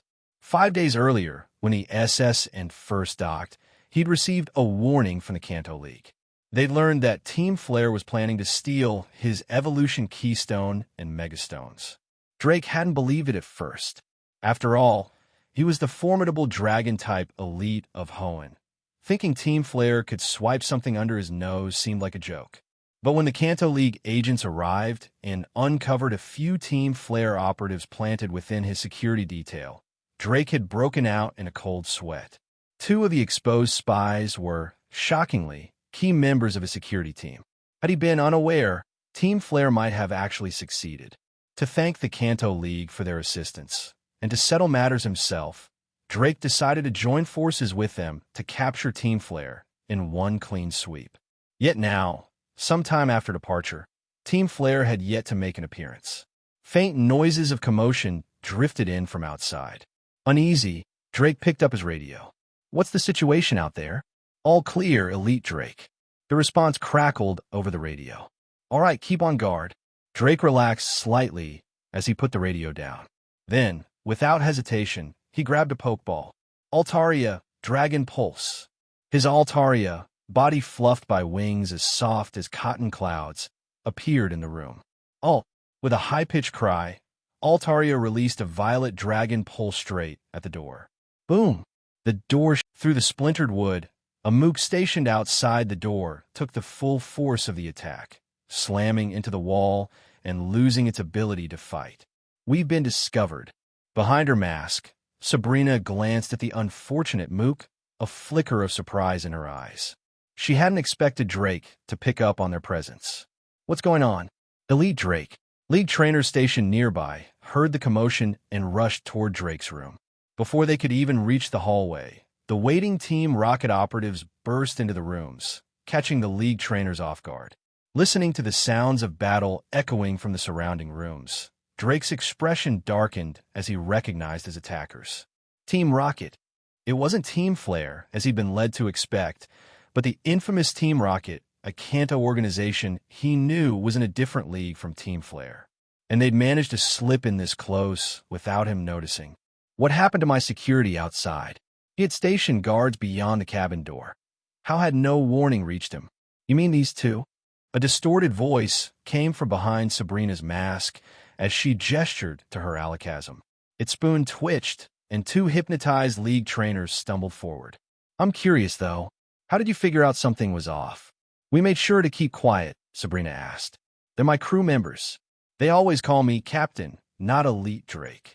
Drake's eyes narrowed. That single slip-up had been enough for him to catch on. I see. That's where we went wrong. Sabrina nodded in understanding. Although hypnosis allowed her to control someone, it only influenced actions, not speech habits. Without knowing specific nuances beforehand, replicating natural behavior was nearly impossible. But no matter. Sabrina smirked as she surveyed the room.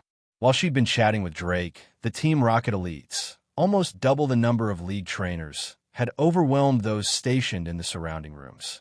Now, all that stood between the Evolution Keystone, the Megastones, and Team Rocket was Drake and his trainees in the cabin. Her eyes fell on a silver metal case on the table. Sensing her gaze, Drake let out a derisive snort. So, you're after the Megastones as well. If you think you'll just waltz out of here with them, you'll have to get through me first. Drake's confidence stemmed from his title as the Dragon-type elite. With a sharp glance at the silver case, Drake snatched it, leaping out the window to the deck outside. Don't get him wrong. He wasn't running away. The sheer size of his dragon types made it difficult for them to fight effectively in such a cramped space. Drake's trainees followed him outside. To their surprise, however, the Team Rocket members hadn't pursued them right away. As they wondered why, a voice rang out from above. Elite Drake, your name is known throughout Hoenn. I'm honored to finally meet you. They looked up. Standing on the back of a Dragapult, looking down at them, was a figure they'd seen in countless intelligence reports, a face they couldn't mistake. The tech hunter. Drake's expression shifted. If it had been Team Rocket alone, he could have taken it in stride. But what was the tech hunter, a notorious Hoenn mercenary, doing here in Kanto? His Dragapult didn't require Mega Evolution Stones, so why was he here? And did his timing mean he was working with Team Rocket? These thoughts raced through his mind, things he'd have to factor in later. But he knew there was no time to linger. Focused, Drake raised his head, locking eyes with the tech hunter in his black armor. Altaria, Dragon Pulse. He chose to strike first. Whatever the reason, if he could take his opponent down, that's all that mattered. It had to be said, Drake's Altaria was every bit the well-trained powerhouse one would expect from a Dragon-type elite. Purple energy gathered instantly, firing towards Dragapult with a concentrated pulse of dragon energy. Its sheer power forced Luo Yuan to take the attack seriously. After all, this Altaria was an elite-level opponent. But Luo Yuan showed no sign of panic. These days, who wasn't at least elite-level? Dragapult, Dragon Pulse. At Luo Yuan's command, Dragapult's eyes glinted with ferocity as it opened its maw, unleashing a crimson dragon pulse toward Altaria. Boom! The two dragon pulses collided mid-air, bursting in a dazzling explosion. The shockwave sent Luo Yuan's and Drake's capes billowing. When the smoke finally cleared, Drake's trainees looked to see Altaria's once pristine wings now bearing charred patches, while Luo Yuan's Dragapult stood unscathed. Their gazes met, each realizing something that sent a chill down their spines. Master is being overpowered. While Luo Yuan was battling Drake, Team Rocket had already begun their operations in other parts of the SSN. The ballroom. A grand ball was in full swing, with nearly all passengers gathered in the lavish hall. Suddenly, bang! The ballroom doors were kicked open, and every head turned toward the entrance. A large group of Team Rocket operatives stormed into the hall with their Pokémon. This ship is now under Team Rocket's control. No one move, and we won't harm you. Team Rocket, why should we listen to you? A trainer, clearly not from Kanto, stepped forward defiantly. He threw out a Pokeball. Toxicroak, Sucker Punch. But before his Pokemon could react, the squad leader's Crobat flared its wings with a brilliant white glow, darting forward in a blur and slamming Toxicroak into the wall. Thud! Toxicroak!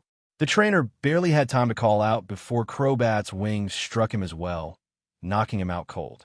Chaos erupted in the ballroom as others scrambled back. Watching with satisfaction, the Team Rocket captain calmly pulled out a megaphone. Everyone, please cooperate and stay here. Don't play hero unless you want to end up like him.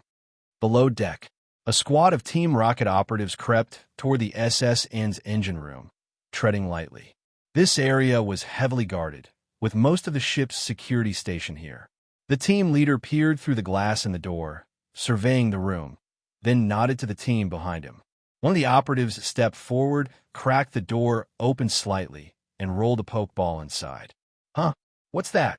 One of the engineers paused, noticing the Pokeball. Some of the more seasoned crew members instantly sensed trouble and reached for their own Pokeballs. In an instant, the Pokeball popped open. A flash of white light revealed a Weezing. Wheeze! Oh no! Realizing the danger too late, the crew scrambled to grab their Pokemon. But it was already over. Thick, suffocating smog billowed from Weezing, filling the room. Coughing and sputtering, the engineers and security guards staggered outside, eyes streaming, only to be subdued easily by the waiting Team Rocket operatives. That was too easy. Such poor security. What a bunch of useless grunts. The Team Rocket captain kicked at one of the furious, yet helpless crew members, chuckling as he pulled out his radio. Reporting in, Group 2's mission is complete. 0 casualties. Captain's cabin. A Pelipper crashed against the wall, defeated by Hypno's psychic power. Pelipper, the ship's captain, an older man, cried out as he moved forward to help. But before he could do anything, a Beedrill drifted forward, its gleaming stingers inches from his throat. Don't move, or I can't guarantee what happens next. Swallowing nervously, the captain looked around at his subdued crew members, all already defeated. Reluctantly, he nodded. Just, please don't hurt my crew. Relax, I'm not interested in you. The Team Rocket captain gestured for his operatives to bind the captain and his crew before speaking into his radio. Captain's cabin secured. One injury, able to continue fighting. Drake remained oblivious to all that was unfolding elsewhere on the ship. Or rather, even if he knew, he had no time to spare. Altaria had been on the defensive since the start of the battle. With eerie agility, Dragapult circled Altaria, striking with quick, low-powered moves that wore it down bit by bit. Like a cat toying with a mouse, Dragapult's constant, pestering attacks were piling on the damage. Altaria cried out as another dual wing beat struck, a pained sound escaping it. Drake's mind weighed heavy. This guy's stronger than the intel suggested. The fact that someone could pressure his Altaria in a direct confrontation meant this opponent was more formidable than anticipated. But he wasn't out of options yet. From what he'd read, the Tech Hunter had only ever been seen using a single Dragapult. Some in the Hoenn League believed he didn't have any other strong Pokemon. And for this mission, Drake had brought his best team. His hand slid toward the next Pokeball on his belt. He didn't want to do this, but the mission mattered more than his pride. Against criminals like these, battle etiquette was the last thing on his mind. Go Salamence. With a streamlined body, crescent-shaped crimson wings, and a piercing glare, Salamance's very presence exuded menace. With a 2-on-1 setup, Drake felt victory was within his grasp. Yet Luo Yuan's face didn't show any tension. Instead, he wore an expression that seemed to say, finally. He'd been waiting for this moment. You finally sent out a second Pokemon? Show me what an elite can do. Dragapult, Dragon Darts. At Luo Yuan's command, the Dreepy perched on Dragapult's head shrieked with excitement as they were launched, whistling through the air toward Salamence. Rare! Salamence let out a furious roar. Stronger than Altaria, Salamence was Drake's team anchor. Without waiting for an order, Salamence retaliated on its own, unleashing a blazing flamethrower at the incoming Dreepy. But Salamence had no experience fighting Dragapult. It had assumed Dragon Darts was an ordinary move. In reality, the launched Dreepy were very much alive. Faced with the flames, the Dreepy twisted midair, dodging the flamethrower by curving into arcs and skirting around the fiery blast. Drake's face shifted. Salamence, be careful. Altaria, back it up.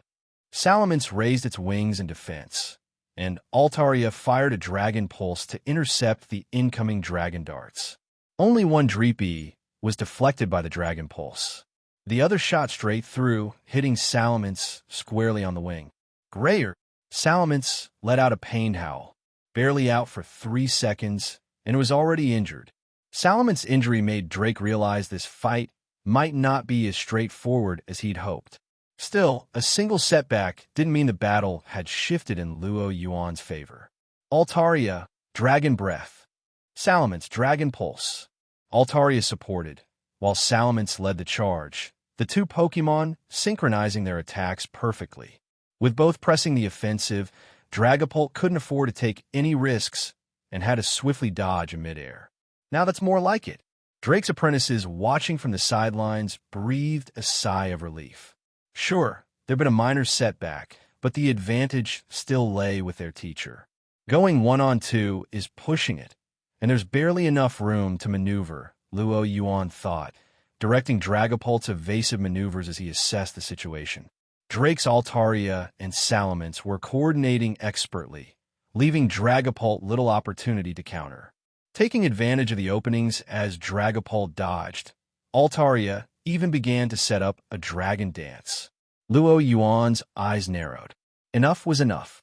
If Altaria was allowed to keep building strength through Dragon Dance, there was no telling how powerful it would become. All right then.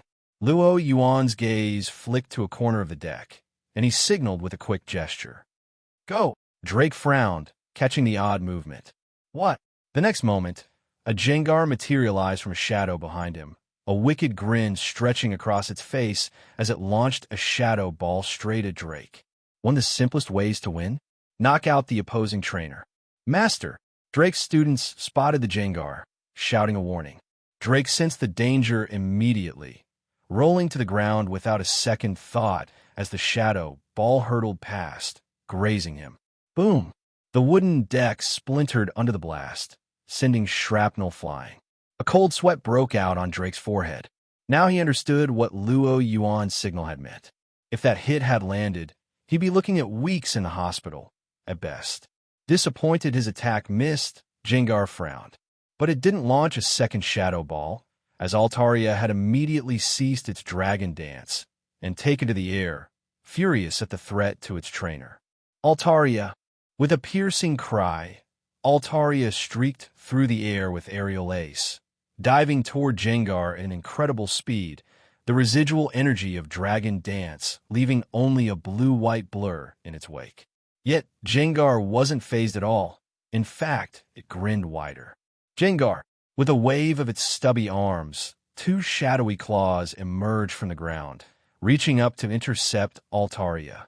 Refusing to be intimidated, Altaria only accelerated, determined to power through Shadow Claw. It was a mistake. The first claw broke under Altaria's force, but by the time it reached the second, Aerial Ace's momentum had waned. The second claw held firm, halting Altaria in its tracks. Haha! Jengar cackled as it clenched its fists.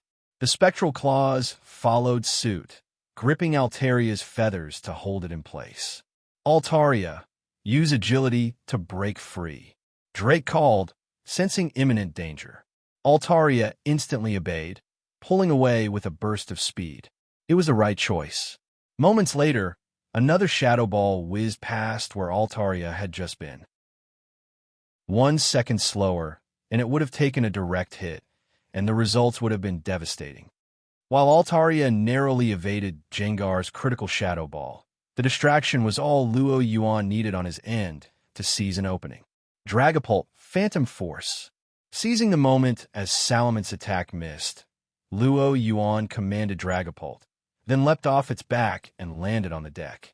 Dragapult nodded, letting out a fierce cry as it rocketed skyward, vanishing into another dimension as it dive-bombed back down. Alert! Salamence warily scanned the area, searching for Dragapult's whereabouts. It never expected Dragapult to reappear from shadowy portal at its side, launching a full-body tackle that sent Salamence flying. Salamence crashed through the deck's railing, tumbling into the sea below. Drake's apprentices, watching the fierce battle from a safe distance, could only exchange helpless glances. They were utterly outclassed, unable to do anything but stand by. By this point, the battle had escalated beyond anything Drake had anticipated. He'd expected to face Team Flare, but then Team Rocket had ambushed him, catching him off guard. Just as he adjusted to Team Rocket's presence, the Tech Hunter had shown up out of nowhere. Now, Drake looked around, realizing that his position was steadily weakening, and his brow furrowed in frustration. 2 elite-level ghost types.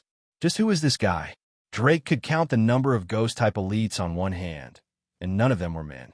Instinctively, he reached for the remaining Pokeballs on his belt. He still had Flygon and Kingdra in reserve, but could bringing them out secure a swift victory? After all, his enemies didn't consist of the Tech Hunter alone. Just as the thought crossed his mind, the sound of footsteps grew louder. At that moment, Team Rocket, led by Sabrina, emerged from the cabin and cut off any chance of retreat. Drake's heart sank. The worst-case scenario had come to pass, and the situation had spiraled into his biggest fear. If Team Rocket had made it to the deck, that meant they defeated every League trainer inside. Now, Drake was caught between the Tech Hunter, a notorious thorn in Hoenn's side, and the dominant force of Kanto's Underworld, Team Rocket. And a more troubling thought nagged at him. The timing of the Tech Hunter and Team Rocket's assault was suspiciously close. Could they be working together? Maybe I should call for backup from the Kanto League. Drake was beginning to realize he might not have a choice. Drake considered calling for Kanto League backup, but he dismissed the idea just as quickly. The SS was far from port by now, and even if the League sent help, there was no guarantee they'd arrive in time. In any case, unless they sent an elite or a battalion, reinforcements wouldn't be of much use here. Not that it mattered. Any message for help wouldn't go through. Team Rocket had jammed all signals around the SSN. Until they completed their operation, no one could send or receive anything. On the other side of the deck, Luo, Yuan, and Sabrina exchanged a subtle glance, their silent communication complete. Luo Yuan asked, "Operation going well?" Sabrina responded, "As planned." Reading the intent in her eyes, Luo Yuan smirked slightly beneath his mask. Now, it was time for the next act. Following the script, he said aloud, "Kanto's Team Rocket? I didn't expect you to get involved here, too." He turned to Sabrina and the Rocket members behind her, feigning unfamiliarity. Watching Luo Yuan's flawless performance, Sabrina raised an eyebrow. While his acting was certainly a good thing, she couldn't shake an odd feeling about it. But mission first. She brushed off the thought, replying according to the script, "The Tech Hunter, all the way from Hoenn, and you didn't even bother to notify us on Team Rocket's turf? They don't know each other?" Listening to their exchange, Drake began to form a hypothesis. He studied them closely, noting that while they talked, both maintained defensive stances, wary of each other. Just as he suspected, the situation was bad, but at least his worst fear hadn't come true. The Tech Hunter and Team Rocket both wanted the Megastones he was guarding, but they weren't allies. At least, they weren't working together, which meant they might fight each other before getting to him. Maybe he could use this to his advantage? Just as Drake began to form a plan, the tone of the conversation shifted. The Hoenn League's Dragon Elite, Drake, is guarding those Mega Stones. Can Team Rocket handle that? So you're suggesting, why don't we join forces? Split the hull 50-50. We brought quite a few people for this. 50-50's a bit low. How about 70-30? We get 70. 60-40. That's as far as I'm willing to go. Deal. Sabrina rolled her eyes as she finished the lines, trying not to sigh. The script Luo Yuan had written was nothing short of ridiculous. But he'd gotten Giovanni's approval, so all she could do was follow it. Listening to their exchange, Drake received a simple but crushing revelation. They're teaming up? Drake felt like spitting blood. Since when did he carry such weight that a powerhouse criminal organization and a Hoenn renegade would actually join forces against him? And really, where was their sense of honor as strong trainers? To cave so quickly over megastones, such valuable items? Honestly, Drake wanted to shout at them, but being the Hoenn League's elite, he kept his composure. He took a deep breath and steeled his resolve. It was time to abandon all hope of an easy escape. With a flick of his wrist, Drake released 2 more Pokeballs. There was no room left for half measures.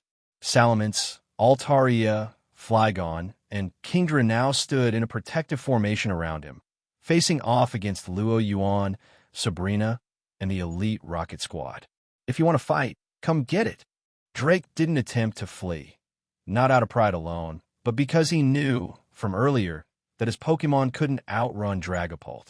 Running would get him nowhere. Luo Yuan exchanged a glance with Sabrina. They gave their commands simultaneously. Dragapult/Alakazam, Shadow Ball/Psybeam. The black Shadow Ball and the colorful Psybeam streaked forward, forming an eerie, dazzling glow. With a wave, Drake's Flygon and Kingdra surged forward to intercept the attacks. Having committed to this battle, Drake wasn't holding back. Salamence, he called. At his call, a pendant shaped like a ship's wheel around Drake's neck began to glow, while Salamence itself was enveloped in blue and red light. In a flash, Salamence's form transformed. Its front limbs disappeared within a new armored shell, and its wings merged into massive, blood-red crescent blades. Grayer, Mega Salamence let out a roar as a surge of raw power radiated from it, more intense than anything before. Mega Evolution? So that's your trump card. Luo Yuan watched Mega Salamence with a hint of admiration. He had to admit, Mega Salamence looked even cooler post-evolution, enough to make him a bit envious. In response, Drake only offered a cold snort. Mega Salamence, perfectly attuned to Drake's intentions, immediately unleashed a Dragon Pulse aimed directly at Dragapult. Light screen.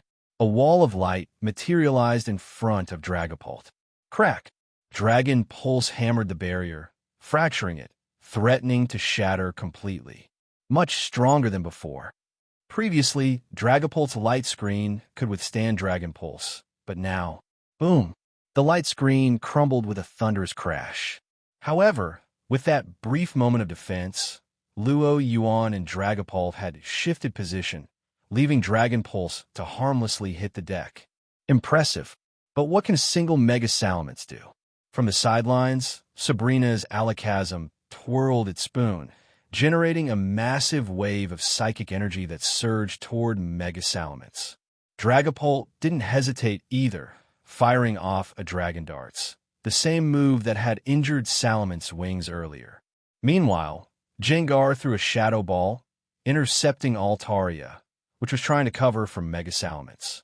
Behind them, the Team Rocket operatives sprang into action, engaging Drake's apprentices and pinning down Flygon and Kingdra to keep them out of the main fray. Most of the time, no matter how many opponents a trainer has, sheer numbers can't threaten an elite. But it depends on who makes up the numbers. Take the current situation. The 60-team Rocket operatives in these 3 squads were all seasoned fighters, each wielding fully evolved versions of Team Rocket's classic starter Pokemon. Their teamwork, honed through countless missions, was exceptional. Following standard Team Rocket tactics, some were holding off Drake's apprentices while the rest divided into specialized groups based on their Pokemon types. First, Weezing cloaked the area in smog, blinding Flygon and Kingdra, while also preventing Drake from recalling them into their Pokeballs. Then Mook followed up with Acid Spray and Poison Sting, inflicting debilitating status effects through the smokescreen. Above, Crobat unleashed supersonic waves, distorting the battlefield and preventing Flygon and Kingdra from creating any distance. Finally, the heavy hitters, Cloyster and Jinx, waited for openings, ready to deliver precision strikes with their Ice-type moves. As a result, despite Flygon and Kingdra's strength, they were overpowered by a group of weaker Pokemon through precise tactics. It was suffocating. Of course, while the Rocket operatives were elite, they weren't perfect.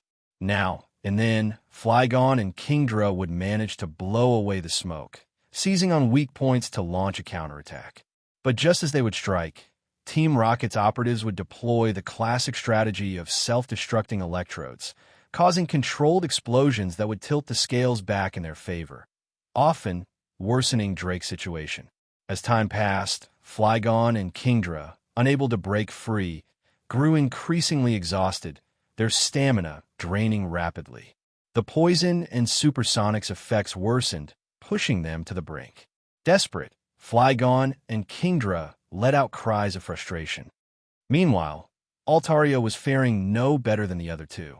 Altaria and Gengar were evenly matched as elite-level Pokémon on paper, but Altaria was already heavily injured from its earlier clash with Dragapult and the Shadow Claw it had endured from Gengar. With its stamina already depleted, it was at a disadvantage.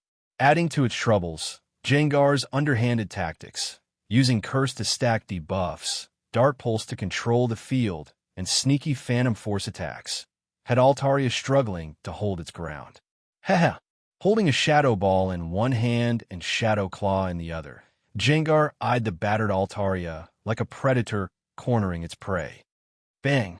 Mega Salamence, attempting to help Flygon and Kingdra below, was once again sent flying back by Dragapult's Dragon Tail. In midair, Mega Salamence twisted and countered with a flamethrower aimed at Dragapult. But before Dragapult could even react, Sabrina's Alakazam raised a light screen to shield it from the flames. Grayer, frustrated, Mega Salamence let out a furious roar. Watching Salamance's helpless rage, Yuan chuckled inwardly. Alakazam and Dragapult had been training partners since Alakazam was just a Kadabra. Although it had been years since then, their bond hadn't faded. Elite Drake, it seems you're losing. Yuan glanced down at the battlefield below. Drake's heart sank. He understood their strategy. By using his strongest Pokémon to keep him occupied, they could focus on taking out his remaining Pokémon, then combine their strength to overwhelm him. Understanding was one thing. Finding a solution was another. Drake's gaze settled on Dragapult and Alakazam. Dragapult's strength was beyond typical elite level, and the Team Rocket Woman's Alakazam was almost at elite level itself.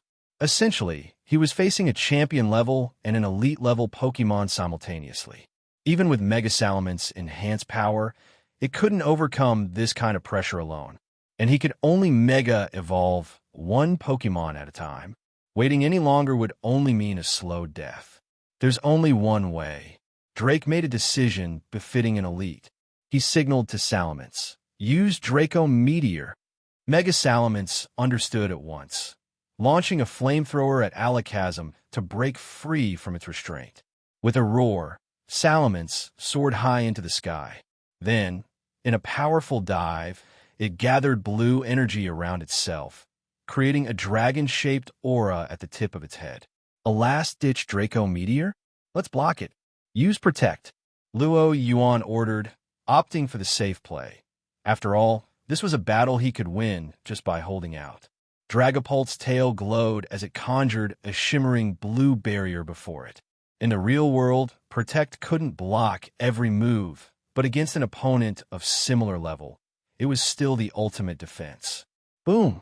Draco Meteor collided with Protect, compressing the air as smoke and shockwaves rippled across the deck, pounding everyone's eardrums with a deafening explosion. Did it block it? Everyone's eyes were on the impact point. Yuan, using his psychic ability, observed through the smoke. Suddenly, his expression shifted. Grayer! A fierce roar echoed from the smoke. In the next second, Mega Salamence, eyes red with fury, whipped its tail, striking Dragapult squarely. Thud! Dragapult tumbled backward, wreathed in smoke as it hit the deck hard. Brah! It let out a low growl, shaken as it stared back at Salamence, fierce determination in its eyes. This was the first time Dragapult had been hurt in battle. Yuan gently reassured Dragapult, his brows furrowing. The Draco Meteor hadn't been Salamence's real attack. The true strike was a surprise outrage that followed. Was that Salamence acting on its own, or was this Drake's plan all along? Draco Meteor's suicidal charge masked the following outrage, even fooling him. Yuan looked over at Drake. He guessed it was the latter. No surprise for an elite. Even cornered, he can find a way to turn the tables. I got careless, Yuan reflected. Compared to Drake, who had spent most of his life training Pokemon, his own experience was lacking. But he wasn't discouraged, because, screech, a cry of pain sounded nearby. Altaria had been caught by Gengar, who hit it dead on with a Shadow Ball, knocking it out of the fight. The outcome is decided, Yuan announced, smiling at Drake, whose face had paled. As Drake's attention was diverted, Gengar, which had vanished after defeating Altaria, emerged from the shadows behind Drake, reaching for the case on his back. With his attention on Altaria, Drake didn't notice Gengar sneaking up behind him, moving silently through the shadows. It wasn't until he felt the tug that he realized what had happened. But it was too late.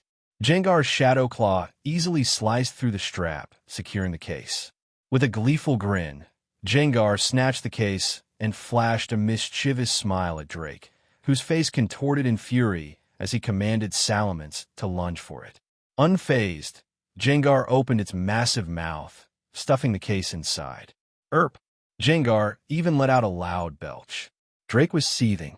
He'd fought with everything he had to protect those Megastones. Just as he'd started to break through with Salamence's attack on Dragapult, Gengar had ruined everything. Salamence, grab it! Bleh! Gengar stuck out its tongue at Drake, pulling a face before sinking back into the shadows and reappearing beside Yuan. Quite the trickster, aren't you?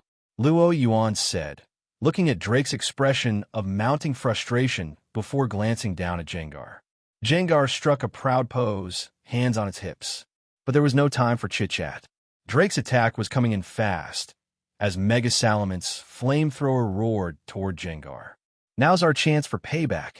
This is our only shot. Go, Dragapult. Yuan gave Dragapult an encouraging pat.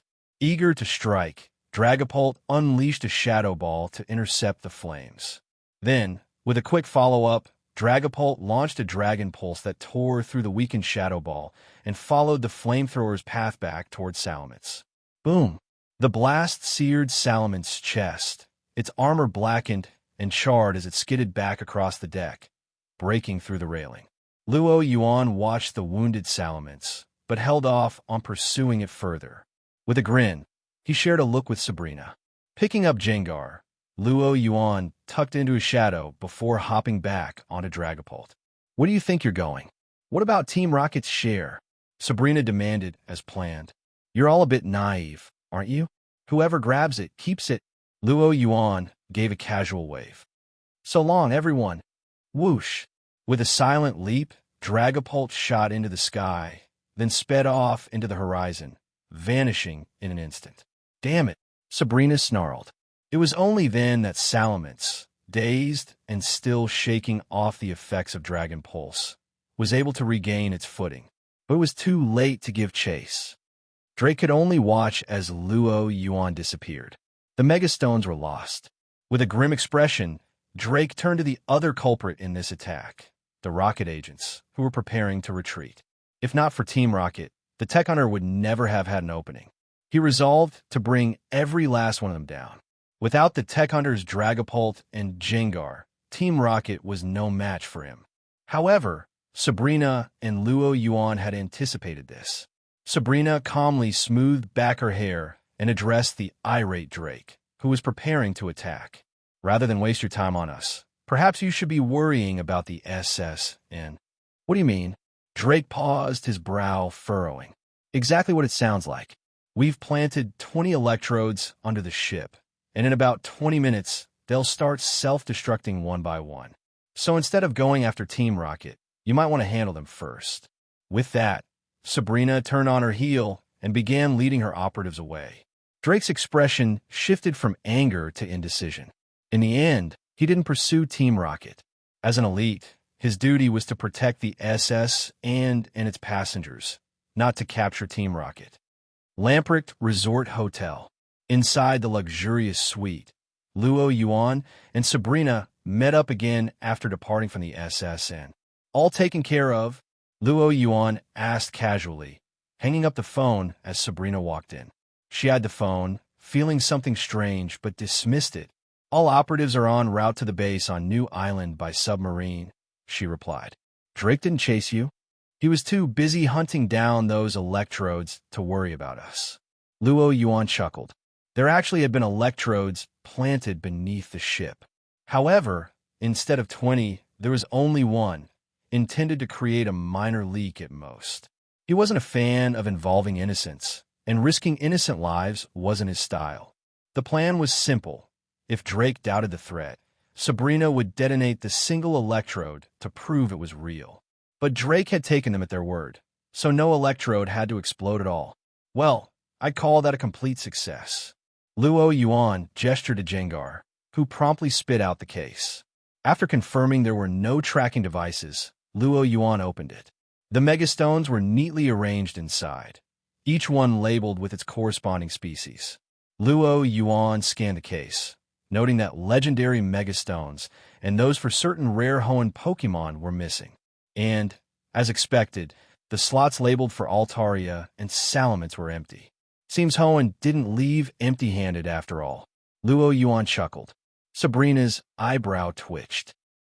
If Hoenn heard that all they'd managed to protect were 2 megastones, they'd want to kill him. Now came a loot split.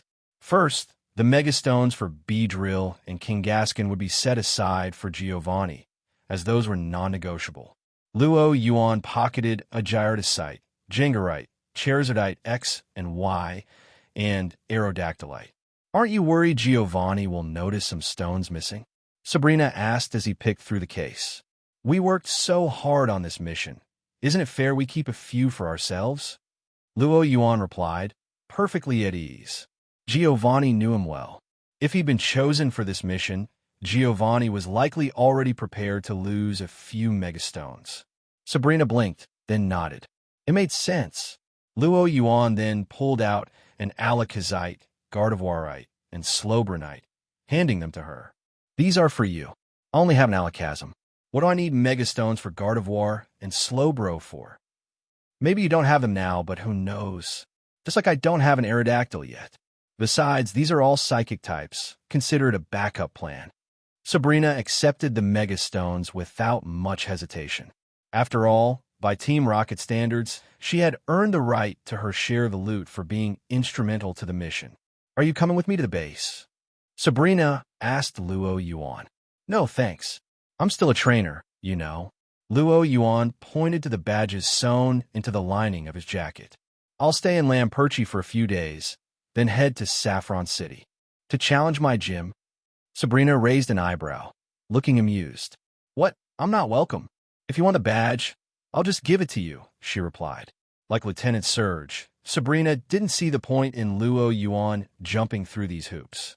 As a trainer, I'm earning my badges fair and square. And if I plan to compete in the Indigo League, I'll at least follow Kanto's rules, Luo Yuan said with conviction. Sabrina still didn't get his logic. In the end, she took the remaining megastones to the base on New Island. Besides distributing the stones to Team Rocket's top ranks, Giovanni had another plan. He intended to study the megastones to incorporate a mega evolution feature into Mutwo's design. Luo Yuan was less than optimistic. It wasn't that he doubted Giovanni's ability to develop a Mega Mutwo. Team Rocket's research division was unparalleled, and with Giovanni's resources and the reference of the other megastones, it seemed only a matter of time.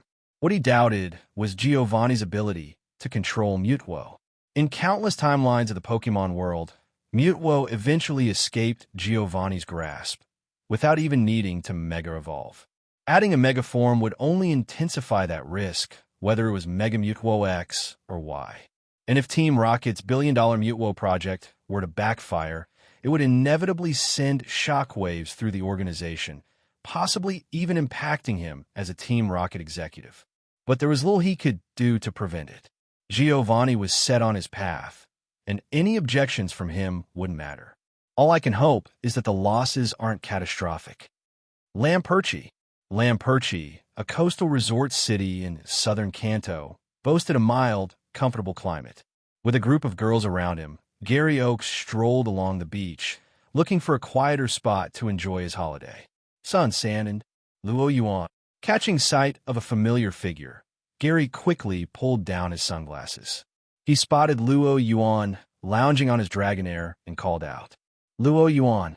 Hearing someone call his name, Luo Yuan, basking in the sun, briefly panicked, thinking he'd been caught.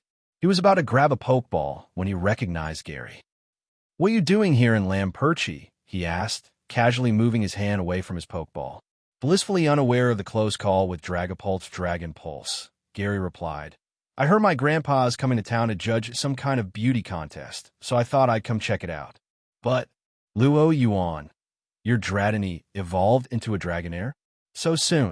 Gary had last seen the Dratini coiled around Luo Yuan's neck back in Pewter City, but now it had evolved into Dragonair.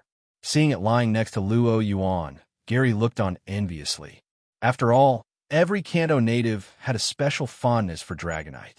His grandfather, Professor Oak, owned a Dragonite, and Gary had long hoped to raise one himself, if only he could find a Dratini. "Must be all the good food my Dratini's been eating."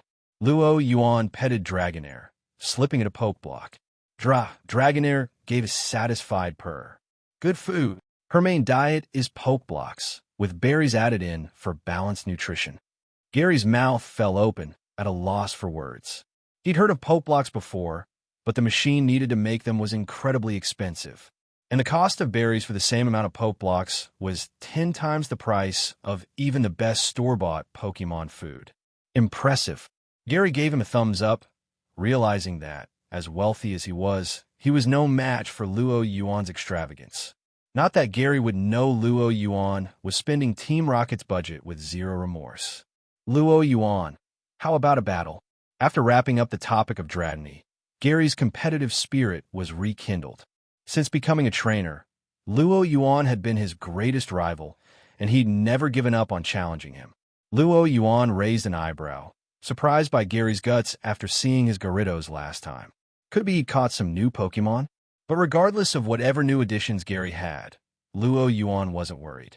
After a tense fight with an elite, a more casual match seemed like a good way to unwind and give his Pokemon some additional training. "I'm game." It wasn't every day someone volunteered to get beaten. "Let's head to a battlefield." Gary, excited, led the way. They paid a modest fee to the attendant, securing an hour on the field complete with a referee. By mutual agreement, this will be a 3v3 standard match. Victory goes to the trainer whose 3 Pokemon are all still standing. The referee raised his flag. "Let's do this, Luo Yuan." Gary was brimming with energy. "All right." Luo Yuan glanced at Gary and patted Dragonair beside him. "Dragonair, let's make this your debut battle." Dragonair lifted its elegant body and glided into the arena, fixing its gaze on Gary. "If it's Dragonair, then my choice is you, Executor." Executor. Gary threw a Pokeball, and a 3-headed Executor appeared on the field. Unlike typical Executor with its carefree expression, Gary's Executor had sharp, determined eyes, ready for battle. "Your Executor looks like a tough one." "Of course. My Executor is really strong," Gary said with confidence. Luo Yuan gave a slight nod. "Then let's see it in action." The battle was about to begin. Gary's Executor, sturdy and compact, was quite unlike its Alolan cousin, which boasted a towering 10-meter neck. This Executor had a stout and robust frame.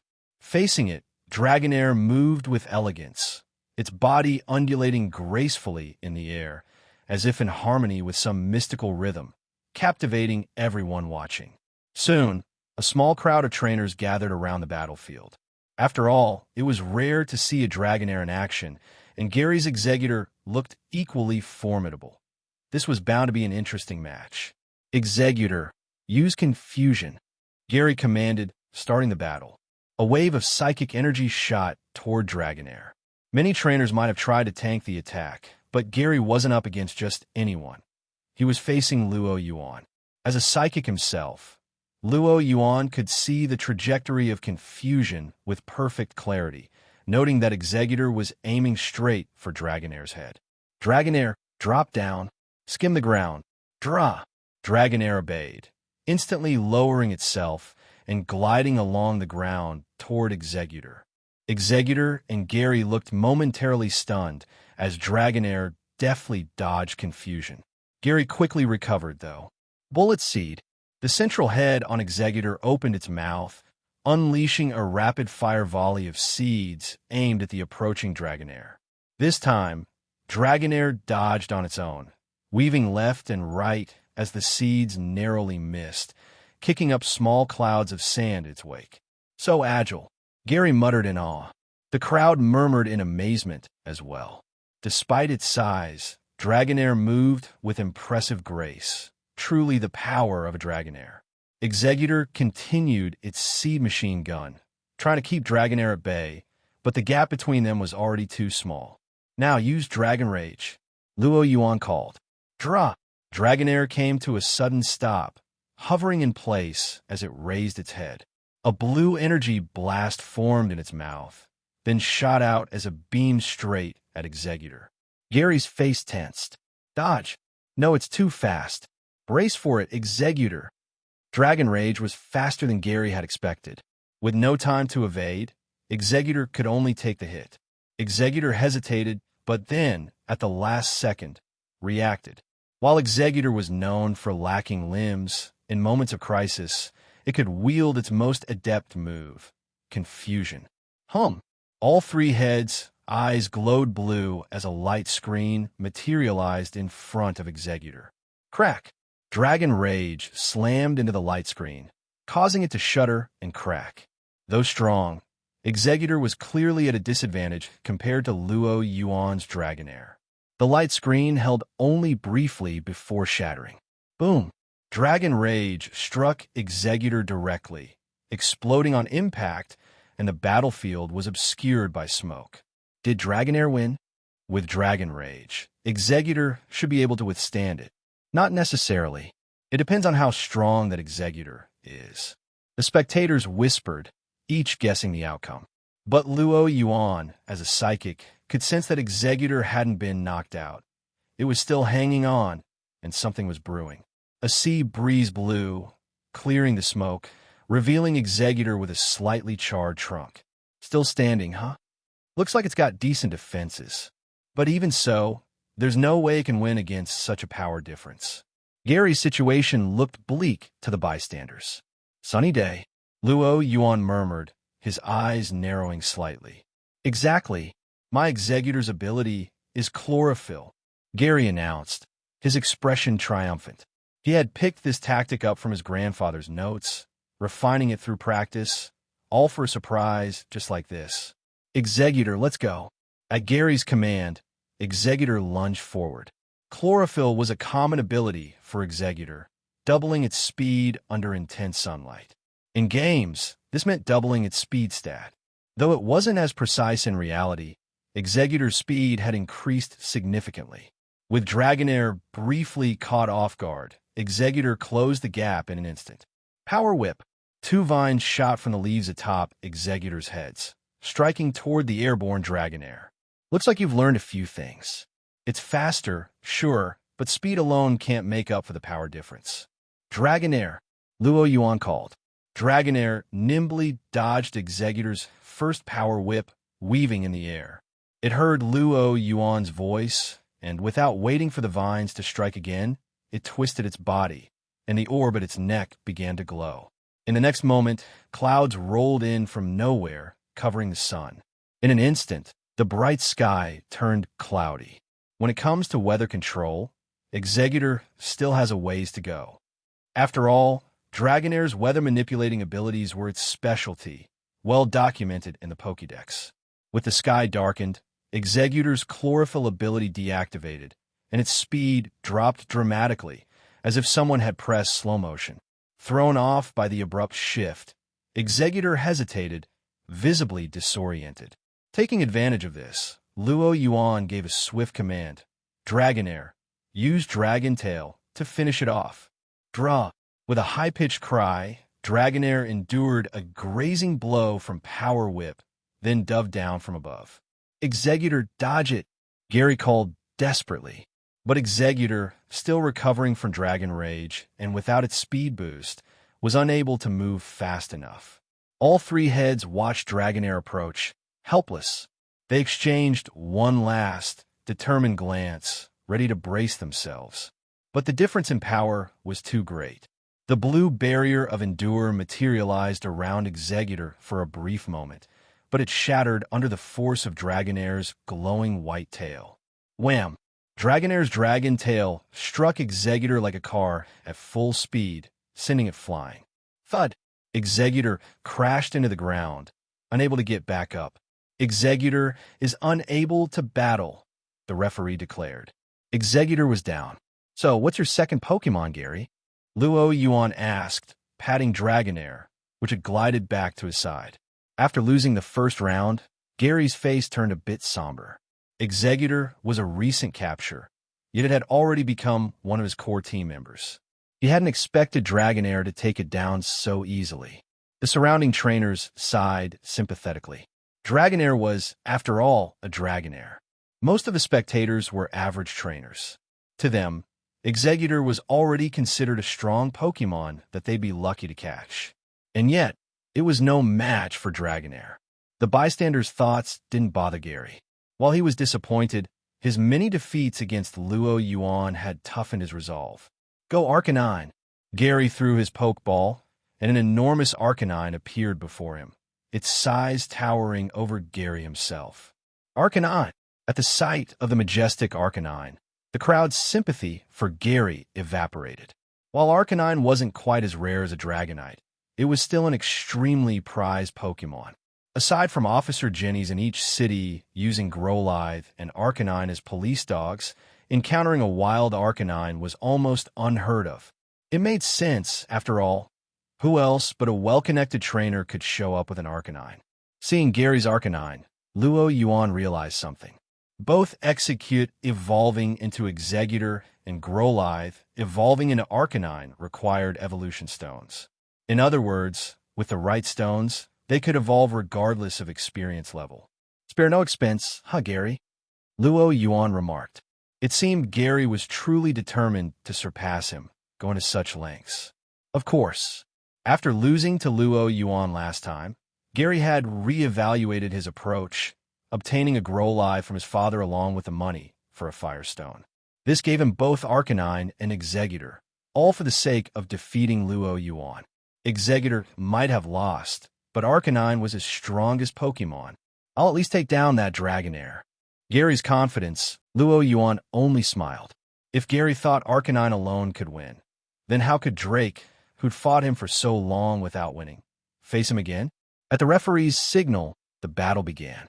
Gary's Arcanine fixed its gaze on Dragonair, eyes filled with fierce determination as it charged forward in a blur, dashing straight toward Dragonair. Such speed impressive. Arcanine's speed was indeed formidable. If it could close the distance and engage in close combat, Dragonair would be in trouble. But how do you plan to hit Dragonair when it's airborne?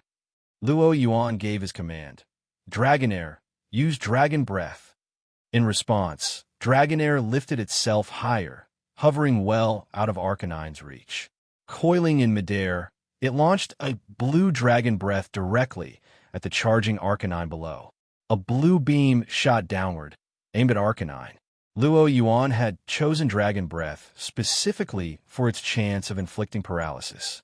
If it landed, paralyzing Arcanine, its speed advantage would be completely neutralized. But Gary wasn't Ash. He understood Dragon Breath's effects. Arcanine, block it. Use Flamethrower. Aru, opening its jaws, Arcanine unleashed a wide Flamethrower upward, meeting Dragon Breath midair. Luo Yuan quickly noted Arcanine's high level. Dragon Breath was starting to falter against Flamethrower.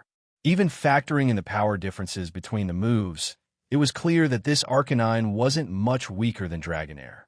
Now, this is getting interesting. Luo Yuan smiled, hardly stressed. In fact, he looked amused. Even for a casual match, it was refreshing to have an opponent put up a fight. Enough. He signaled Dragonair to cease its Dragon Breath, evading Arcanine's Flamethrower rather than wasting energy in a power struggle. So how about my Arcanine? Gary asked, a triumphant glint in his eyes. Celebrating a bit too soon. aren't you? Luo Yuan thought, unsure how to respond. Gary took his silence as acknowledgement and doubled down. Arcanine used Fire Spin, forced Dragonair to come down. Arcanine's mouth opened, spitting out a large vortex of flames, creating a tornado of fire that spiraled up around Dragonair. But unlike an ordinary Fire Spin, this one was narrower at the top and wider at the base, designed to limit Dragonair's space in the air, forcing it to come down. If Dragonair stayed, it would be damaged by the flames. But if it descended, it would fall right into Arcanine's trap. It was an open ploy, but a good one. Whatever Luo Yuan chose, there would be a price. However, Gary didn't realize that Luo Yuan's response to these kinds of choices was simply not to play by the rules. Fire Spin? Have you already forgotten Dragonair's abilities? Indeed, as Hegel once said, the only thing history teaches us is that people learn nothing from history. Dragonair, ignore the Fire Spin. Use Rain Dance. Upon hearing Luo Yuan's command, Dragonair's blue orb began to glow as it swayed in the air, performing a mysterious dance. The sky, already overcast, quickly darkened, and clouds rolled in, casting heavy shadows over the field. Perchie, being a coastal city, had plenty of moisture in the air, and in response to Rain Dance, raindrops began to fall. Soon, a steady drizzle had formed, dampening the Fire Spin to mere embers before snuffing it out entirely. If Arcanine wanted to set the stage, Dragonair was happy to flip it over. The rain fell on Dragonair, refreshing it, soothing the slight dryness caused by the Fire Spin's heat. Arcanine, on the other hand, was having a rough time. Its fluffy fur was soaked, clinging to its body, making it look rather like a drenched puppy. Everyone knew fire types disliked water. Though Arcanine wasn't quite as fragile as a Charmander, who might not survive heavy rain, it was visibly uncomfortable. Grr! Arcanine let out a frustrated growl, shaking itself to get rid of the water droplets. But with the rain pouring steadily, there was no escaping the downpour. Darn it, Arcanine doesn't know sunny day. Gary mentally kicked himself. He bought a sunny day TM, so why did he cut corners and only teach it to Executor instead of Arcanine? The rain continued to fall, cold droplets beating against Arcanine's face. Rainy days posed a challenge for Fire-type Pokemon, reducing the power of their fire-based moves and often dampening their spirits as well. But speaking of spirit, Arcanine was undeniably a Pokemon worth special training. Not only was Arcanine intensely loyal to its trainer, but was also steadfast in its resolve. Just like Gary's Arcanine at this moment. Luo Yuan watched Arcanine closely. Though the rain impacted it somewhat, it didn't douse its fighting spirit. Rather, it only seemed to make its drive stronger. Arcanine's gaze at Dragonair was full of determination. That's it, Arcanine, let's go. Gary shouted from behind. Use Extreme Speed. Extreme Speed? Luo Yuan was no stranger to that move. In the game before he crossed over, Extreme Speed had once been Arcanine's signature move, boasting both high priority and powerful impact. When Arcanine used it now, the effect was phenomenal. Arcanine was already swift, and with Extreme Speed enhancing it, its velocity nearly surpassed human sight. In the blink of an eye, it disappeared from where it stood. A flash of orange streaked through the rain. In an instant, Arcanine was beneath Dragonair. Its muscles tightened, then it sprang with all four paws, launching itself into the air toward Dragonair. Flare Blitz. Gary's voice followed, echoing in Arcanine's ears. In midair, Arcanine's body erupted in roaring flames, charging at Dragonair with the speed of Extreme Speed, an awe-inspiring sight. The impact of Extreme Speed combined with the damage of Flare Blitz, if it hits Dragonair, Gary kept his eyes on Arcanine in the sky. He was confident in his Arcanine strength. If it landed the hit, he would have 1 foot in victory's door. But as fast as Arcanine was, Luo Yuan's response wasn't slow either. Dragonair Protect. In the sky, Dragonair stared at the fiery Arcanine rushing toward it without fear and nodded. Dragonair's body shifted slightly, summoning a blue shield in front of itself. Bang! Arcanine slammed into the energy shield created by Protect. The shield cracked, the fracture expanding before it gradually dissipated. Protect couldn't completely block it. It seemed Arcanine's combined attack was indeed fierce. But that was it. Arcanine, having broken through the shield, lost its momentum. It collided with Dragonair, its flame-cloaked body only slightly scorching Dragonair's white belly. Now mid-air with no foothold, Arcanine's initial burst had run its course. It had only that one chance to threaten Dragonair. And then, with momentum gone, Arcanine began to fall, a free descent toward the ground. There was no way Yuan would miss this opportunity. Now, Dragonair, give it a hand with Dragon Tail. Gary, having Arcanine take an aerial fight with Dragonair was your biggest mistake, Yuan said to the stunned Gary. RRR. As he spoke, Dragonair's tail began to glow brilliantly, its body twisting. Then, with a sweeping motion, it hit the falling Arcanine. Boom! Arcanine let out a painful groan as it hit the ground heavily, mud splashing everywhere, dirtying its once shiny fur. Arcanine! Gary quickly shouted out to it. RRR. Arcanine, lying on the ground, heard Gary's call. It struggled to stand, shaking its dazed head and glaring back up at Dragonair in the sky. Yuan didn't command Dragonair to keep attacking. Instead, he looked at Gary. Want to keep going? To continue the battle at this point was, in truth, meaningless. Gary hesitated at Yuan's words, considering giving up. But when he saw Arcanine's determined eyes, his indecision transformed into a firm resolve. We're fighting. Arcanine, use your strongest flare blitz. Aru. Once again, Arcanine charged at Dragonair, flames blazing around its body. Its flash fire ability made the flames even stronger. The intense heat scorched the air, evaporating nearby raindrops into steam.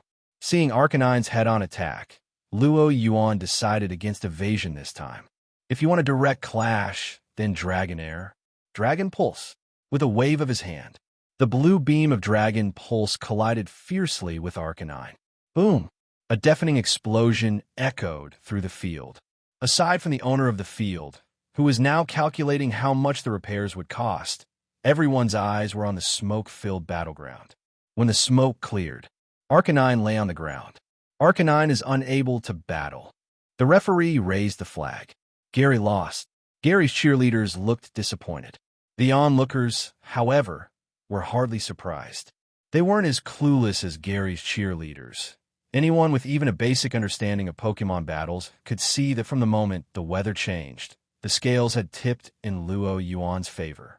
When Dragonair had knocked Arcanine down with Dragon Tail, the victor had been all but decided. This only deepened their admiration for Dragonair. You did great, Arcanine. Gary recalled Arcanine, looking at Yuan. Seems like there's still quite a gap between us. What's this? No desire for another match?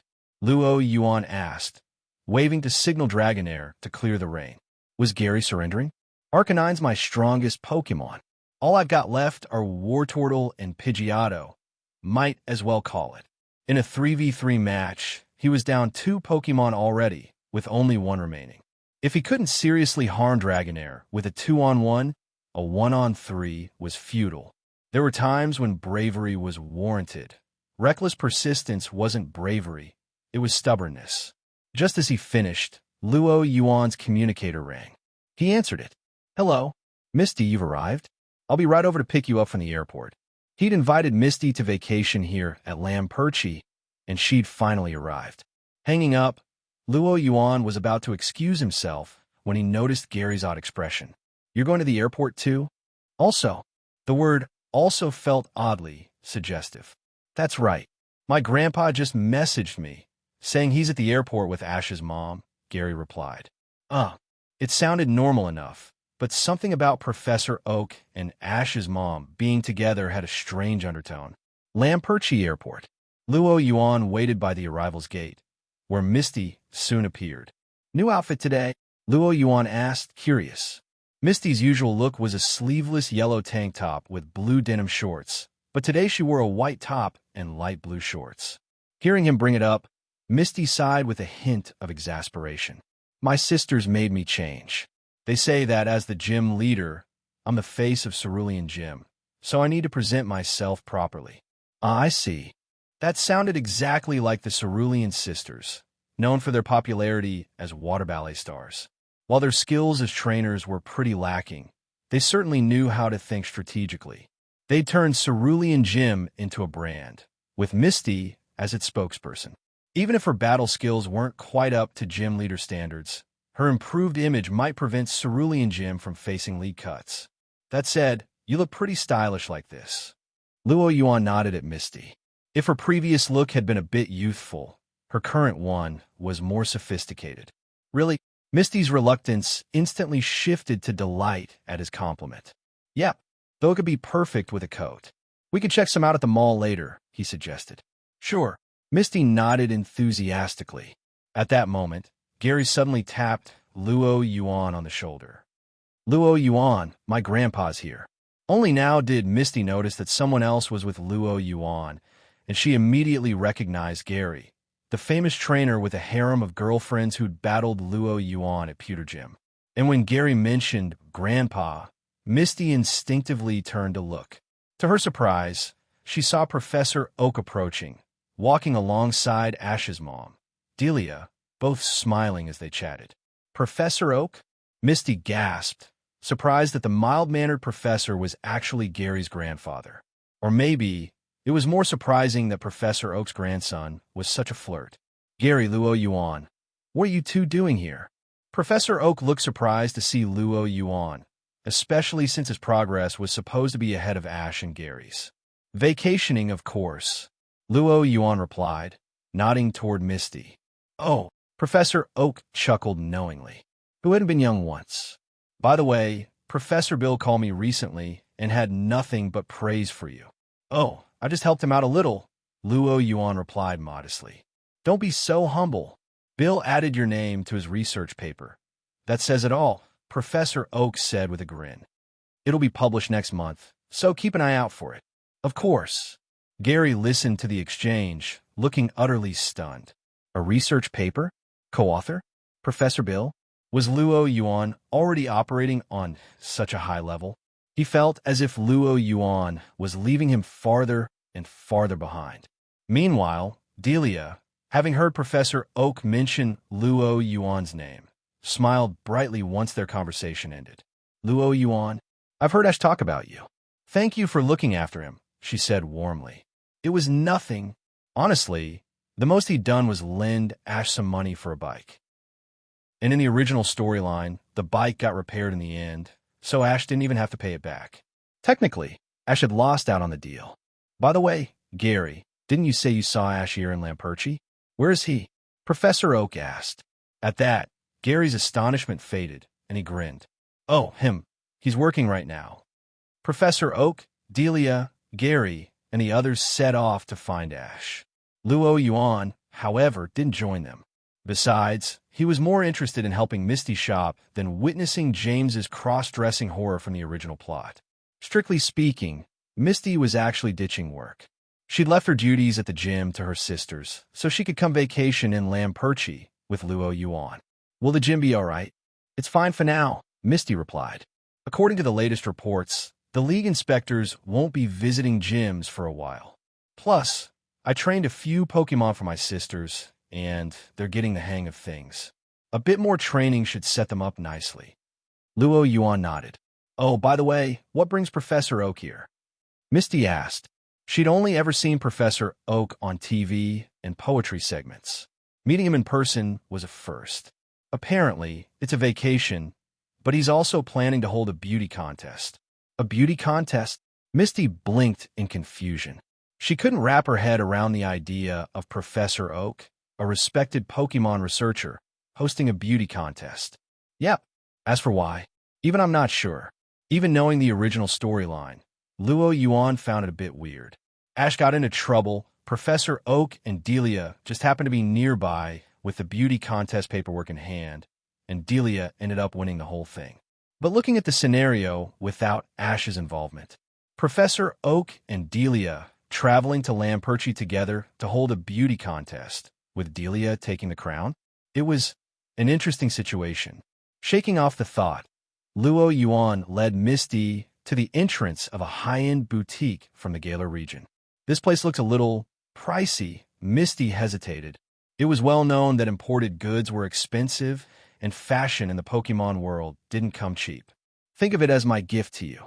Since acquiring a stake in the Silph Company, his dividends alone were enough to let him splurge on whims like this. Buying an outfit? Pocket change. Of course, saying it like that would make him sound like a rich snob. So Luo Yuan chose his words carefully. I just want to see an even more beautiful you. Upon hearing this, Misty's face turned pink. After a moment's hesitation, she gave a shy nod and let Luo Yuan help her pick out an outfit. An hour later, Misty emerged with an entirely new look. She wore a vest, shorts, and a coat. Individually, the items seemed simple, but together, they created an unexpectedly striking effect. You look amazing. Luo Yuan gave his approval. As long as you like it, Misty replied, blushing. I also got a swimsuit. It's right here. Then how about we head to the beach? The deluxe suite I booked includes a private beach area, Luo Yuan suggested with a smile. All right, Misty nodded gently. Misty had spent 3 happy days in Perchie with Luo Yuan. If not for a call from her eldest sister, Daisy, saying that they could no longer handle the swarm of trainers coming to Cerulean Gym for badges, Misty would have probably stayed longer with Luo Yuan. When it was time to go, Misty felt reluctant. She promised Luo Yuan that once she had trained her Pokemon sufficiently, she would join him on his travels. All right, keep in touch, Luo Yuan said, waving as he watched Misty board the plane. Returning to his hotel, Luo Yuan was preparing to pack for his next destination, Saffron City, when the movie he was watching, a romantic drama between a human and a Pokemon, was suddenly interrupted by breaking news. At the same time, his phone buzzed with an emergency alert. Emergency alert! A swarm of Tentacruel, led by a massive Tentacruel, is attacking the city from the coastal areas near the small port. All citizens nearby, please seek shelter immediately. Trainers capable of assisting are urged to respond. A giant Tentacruel? Luo Yuan glanced at his phone's message and the TV screen, where footage showed the colossal Tentacruel advancing toward the city, and instantly remembered this scene from the storyline. The general plot was that Granny Oba's construction of an amusement park had disturbed the tentacle habitat, causing them to attack the city. And this massive Tentacruel? That was the handiwork of Jesse, James, and Meowth dumping some 3-star homemade vinegar into the water. They really know how to make a mess. Luo Yuan shook his head. Team Rocket's trio had a unique talent for causing trouble, somehow making everything they touched turn into chaos. Guess I better take a look. The giant Tentacruel wasn't his main concern, but the issue wasn't just Tentacruel itself. It involved the tension between Team Rocket and the Pokemon League. After the recent Saint and incident, Team Rocket had already drawn significant attention from the League. Thankfully, Luo Yuan's alias as the Tech Hunter had stolen the Megastones during that operation, redirecting some of the League's focus and preventing a full-scale conflict between the Kanto League and Team Rocket. But now, with the repercussions of the Saint and incident still unfolding, the trio had stirred up another huge mess by creating a giant Tentacruel, practically putting Team Rocket under a magnifying glass. After all, Lance had been sharpening his blade lately. Team Rocket wouldn't usually fear this, but Giovanni had committed all resources to the Mutwo project, leaving them without the strength for a confrontation with the League. If a full-scale war broke out with the League, the Mutwo project would be endangered, and that would cause serious trouble. However, there was still a chance to control the situation. As long as those 3 don't get caught by the League, we still have the upper hand. As long as the trio avoided capture, the League would lack concrete evidence against Team Rocket. With no evidence, and with Granny Oba being the primary instigator of this incident at the small port, the situation could still be finessed. And with room for negotiation, Team Rocket's agents within the League could smooth things over. Muttering to himself, Luo Yuan shoved all his belongings into Jengar's belly and swiftly left the hotel. Finding an empty alleyway, he donned his disguise and called out Dragapult. With a dark blur, Dragapult took off with Luo Yuan, speeding toward the small port. The small port lay southwest of Perchie, a simple dockside town that had blossomed recently due to Granny Oba's amusement park, drawing in tourists and turning the quiet town into a bustling hub. However, prosperity brought its share of problems. The newly built water park and themed hotels had destroyed the natural tentacle habitat, leading to frequent attacks on passing boats by angry tentacle. Tensions had escalated over time, and today, fueled by Team Rocket's 3-star vinegar, those tensions had erupted in full force. A massive Tentacruel was now riding a tsunami toward the town. What do we do?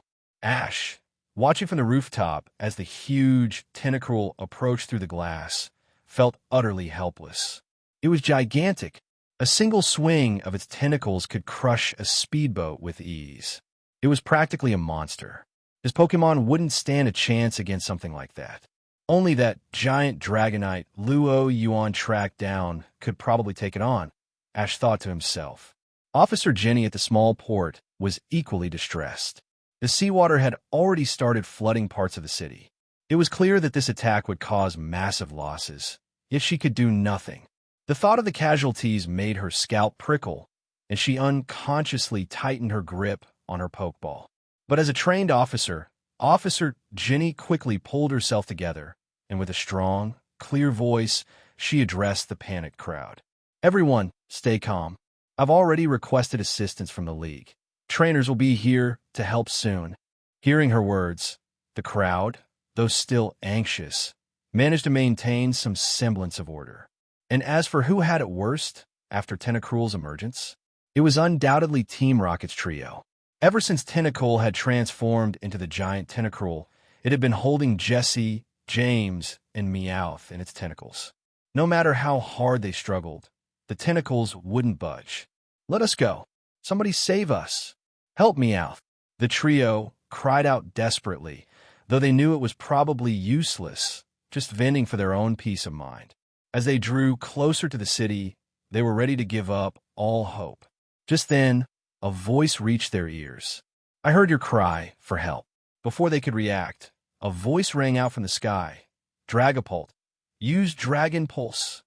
A purple Dragon Pulse shot down from the heavens, striking the giant Tentacruel. Tentacruel shrieked in pain, and its tentacles reflexively loosened. The trio tumbled into the water below. Yuan didn't bother catching them with Psychic. He figured a little punishment would remind them to stay out of trouble next time. Watching as the trio floundered to swim away with all their might, Yuan nodded in satisfaction. He had full faith in the trio's ability to escape. As long as they avoided capture by the League, he'd already achieved most of his goal by coming here. As for the rest, the League could handle it. This alias of his wasn't suitable for sticking around. Just as he was about to leave, the giant Tentacruel let out a furious roar, launching an attack directly at him. Whoosh! Its enormous tentacles swung, several of them coming down at him and Dragapult with a fierce whistling sound. It seemed that Tentacruel wanted nothing more than to crush this intruder who had interfered. Dodging swiftly with Dragapult, Yuan raised an eyebrow at the giant Tentacruel. Was this creature seriously coming after him for trouble? Could it have mistaken him for someone trying to thwart its revenge? Truth be told, Yuan actually sympathized with these tentacles. If someone tore down his home one day to build a hotel, he'd be furious too. Bearing that in mind, Yuan decided not to counterattack. Instead, he started to distance himself, signaling that he wasn't interested in blocking its vengeance. However, his retreat seemed only to embolden Tentacruel further. It swung its tentacles, relentlessly chasing him down. At this, Yuan's patience snapped. Understanding was one thing, but that didn't give the Tentacruel a free pass to overstep. So you actually want to fight, huh? Fine, let's see what you've got. The giant Tentacruel's tentacles struck again. This time, Yuan didn't dodge. Dragapult Dragon Pulse. A powerful blue dragon pulse shot toward the massive Tentacruel. Unlike the earlier skirmishes, this time Dragapult was going all out. Boom! The dragon pulse slammed into Tentacruel's body. Rhea! The Tentacruel thrashed and writhed, its tentacles flailing in all directions, its deep growl of pain echoing through the city. But to the citizens huddled in shelter, the sound was exhilarating. They could now see the figure in black battling the Tentacruel in the sky. Is he with the League, sent to rescue us? He looks so strong. Look, he hurt the Tentacruel. The crowd buzzed with excitement. Everyone, including Ash and Brock, assumed that the figure in the sky was a League rescuer. Only Officer Jenny stared intently at the figure in black. That outfit and that Dragapult, that's definitely the tech hunter. Her face reflected both shock and confusion as she muttered to herself. But why would he be here?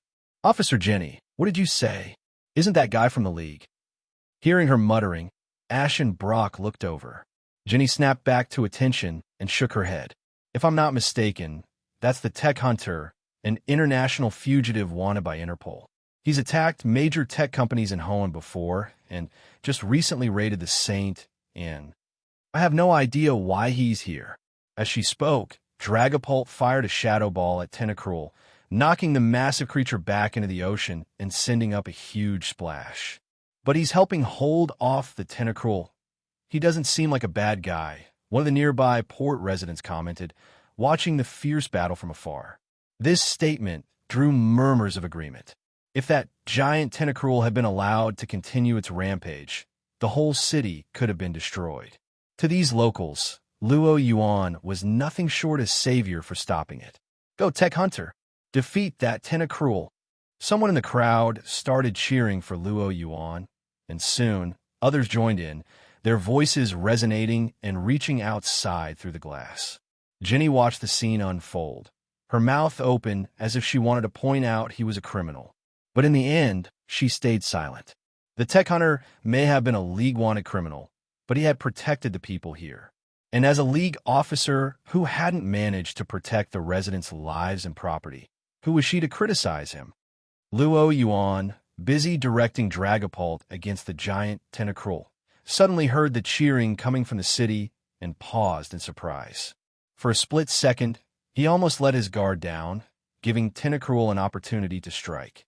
Snapping back to his senses, he let Dragapult evade on its own as he glanced toward the city. What is happening? It felt surreal. In Hoenn, every place he'd been had greeted him with hostility. Hearing people cheer him on was a first. Kanto people really are warm and welcoming. He smirked to himself. Casually, he directed Dragapult to fire dragon darts, shattering Tentacruel's final attempt to resist. After all, this Tentacruel, enhanced only by a chemical catalyst, was nowhere near the strength of the giant Dragonite he'd fought before. Finishing it off was hardly a challenge. Seeing the fear flash in Tentacruel's eyes as it turned and swam away, Luo Yuan nodded in satisfaction. Should have just left it alone from the start, he thought. He didn't pursue the Tentacruel further to eliminate it completely. The root cause of this problem was the conflict between humans and Pokémon over habitat, and that was outside Team Rocket's line of business. His mission here was complete. And besides, the League's agents are quick to arrive. Glancing at the speedboats approaching from the ocean, Luo Yuan patted Dragapult. Let's go. Dragapult nodded and, with a gray-green blur, vanished into the clouds. All the League trainers arriving saw was a faint shadow and the port flooded with seawater. As League trainers began investigating and handling the aftermath at the small port, Luo Yuan contacted Giovanni and recounted the events. Seeing Giovanni's steady expression on the communicator screen, Luo Yuan silently felt a bit of sympathy for the Team Rocket trio. They'd really caused quite a mess this time. He suspected Giovanni would scold them, though he doubted any serious punishment would follow. After all, the trio were nearly untouchable. Jessie was the daughter of Giovanni's mother's trusted aide, James was heir to a prestigious family, and Meowth. Well, he'd been Giovanni's former pet. While he was still mulling this over, Giovanni suddenly asked, "By the way, I heard from Sabrina that you've acquired shares in Silph Co. Yes, that's right. Luo Yuan wasn't surprised that Giovanni had learned about it. In fact, he'd intended for Sabrina to accidentally pass that information on to Giovanni. With Giovanni's extensive intel network, it would be impossible to keep his stake in Silph Co. a secret. So, rather than wait to be found out, he'd taken the initiative to disclose it and keep control in his own hands. As a seasoned strategist, Giovanni didn't bother asking how Luo Yuan had obtained the shares. That was irrelevant. I'm sure you know, Giovanni continued, that Team Rocket has had some covert projects in collaboration with Silph Co. Recently, however, Silph Co.'s president has severed our communications, apparently wanting to align with the League completely. My original plan was to raid Silph Co. headquarters to send a warning. But now that you're a shareholder, that won't be necessary. The League must have paid a high price to pull Silph Co. to their side. You're in a perfect position to use your shareholder status to get close to the League. Giovanni's plan was clear. I understand, Luo Yuan replied, nodding. Giovanni's foresight was impressive. His strategy aligned perfectly with Luo Yuan's own intentions to leverage Silph Co.'s influence to infiltrate the League's inner circle. And with Giovanni's intel, Luo Yuan felt even more confident in his chances. That's settled then. By the way, the unidentified Pokemon on Sevii Island has been showing signs of activity again. If you have time, investigate it as soon as possible, Giovanni added. The information piqued Luo Yuan's interest, and his focus sharpened. Deoxys is showing activity again. Luo Yuan's eyes sparkled with anticipation. He hadn't gone to Sevii Island before, because Dragapult alone wouldn't stand a chance against Deoxys. But now he had not only Dragapult, but also Gengar with a Mega Evolution Stone. With this team, you might just have a fair shot, hopefully. Since he'd never actually faced a legendary Pokemon, Luo Yuan wasn't sure where Deoxys's power level would stand. But some things you could only find out by facing them head-on. At the very least, Dragapult and Gengar should be able to keep me safe. With that thought, Luo Yuan mentally put Sevii Island and Deoxys on his to-do list. But first, before heading to Sevii Island, he needed to visit Silph Co. and use his status as a shareholder to acquire the necessary tools for capturing a legendary Pokemon. Understood, Luo Yuan said, nodding. I'll make time to head over soon. Giovanni nodded, and then, click, the hologram vanished. Putting his communicator back in his pocket, Luo Yuan glanced at the small port in the distance. Thanks to the League's rescue team, most of the floodwater at the port had already been drained. Luo Yuan wasn't particularly interested in this city. The League was handling the cleanup, and Granny Oba, whose amusement park construction had caused all this trouble, would surely face a hefty fine from the League. With her amusement park destroyed, the League likely wouldn't allow her to rebuild, fearing further tentacle attacks. It was only a matter of time before she went bankrupt. However, her amusement park was a prime location. When he'd reported in earlier, Luo Yuan had dropped a hint to Giovanni about it. Given Giovanni's shrewdness and Team Rocket's resources, they wouldn't miss an opportunity to scoop up this juicy asset. You could call it justice served. As he defined his actions to himself, his communicator buzzed with a message from Sabrina. Sabrina, I showed Silph Co. your shareholding documents. They verified them and agreed to set up a new board seat for you. But you need to be there in person. Luo Yuan, that fast. Sabrina, when are you coming to Kanto? I'll let Silph Co. know so they can prepare. Luo Yuan, tomorrow. I'll head to Saffron City today, and we'll settle this tomorrow. Satisfied, Luo Yuan adjusted his clothes, then mounted Dragonair, patting its sleek neck. Let's go to Saffron City. Saffron City. Amidst the stares of passers-by, Luo Yuan recalled Dragonair back into its Pokeball. Having a flying-type Pokemon was incredibly convenient. He made it to Saffron in only half a day. No wonder the Galar region's flying taxi service was so successful. Unfortunately, neither Pidgeot nor Fiero has the intimidation factor of Corviknight in Galar. They'd be too vulnerable to attacks mid-flight and lack stamina. That's why flying taxis haven't taken off in Kanto. Luo Yuan had been to Saffron plenty of times during his past travels through Kanto, so he knew the city well. Passing by towering buildings and bustling pedestrian streets, he soon arrived at the Saffron Gym. As he opened the door, he saw a psychic trainee wearing a mask, staring intently at a spoon, attempting to bend it with his powers. So focused was the trainee that he didn't even notice Luo Yuan's entrance. It was only when Luo Yuan stepped forward that he finally reacted and stopped him. "Excuse me, who are you?" "The Saffron Gym is closed today and tomorrow, so we aren't accepting any challengers. Please come back later if you're here for a gym battle." "Closed?" Sabrina didn't mention that. Hearing Luo Yuan casually call Sabrina by her name, the psychic trainee froze. He vaguely recalled Sabrina mentioning a special guest expected today. Still, the trainee eyed Luo Yuan, but aside from looking impressive, Luo Yuan didn't seem particularly extraordinary. Luo Yuan, noticing the prolonged inspection, felt uncomfortable. "Is there some special condition to enter the gym?" The gym leader said the visitor today was supposed to be a powerful psychic. The trainee muttered, "A powerful psychic? You mean like this?" Luo Yuan looked at the spoon on the table that the trainee had been struggling to bend, and with a single thought, in an instant, the spoon flew to him, twisting and contorting like clay, bending into a pretzel shape, then folding over 180 degrees before it finally dropped back into the trainee's hand, a tangled mess. The trainee stared at the spoon in shock. This was the very spoon he'd spent ages just barely bending. And now, in this man's hands, it was as malleable as Play-Doh. The sheer strength of his psychic power was almost on par with their gym leader. "Sabrina, can I go in now?" "Yes. Please wait here for a moment while I verify." The trainee was just about to make a call to Sabrina when his body was suddenly enveloped in a blue aura, freezing him in place. Hypnosis. Luo Yuan immediately recognized the telltale signs of hypnosis from Sabrina's notes. And only one person in this gym could so easily put someone to sleep. "It's me," Sabrina's voice sounded in his mind.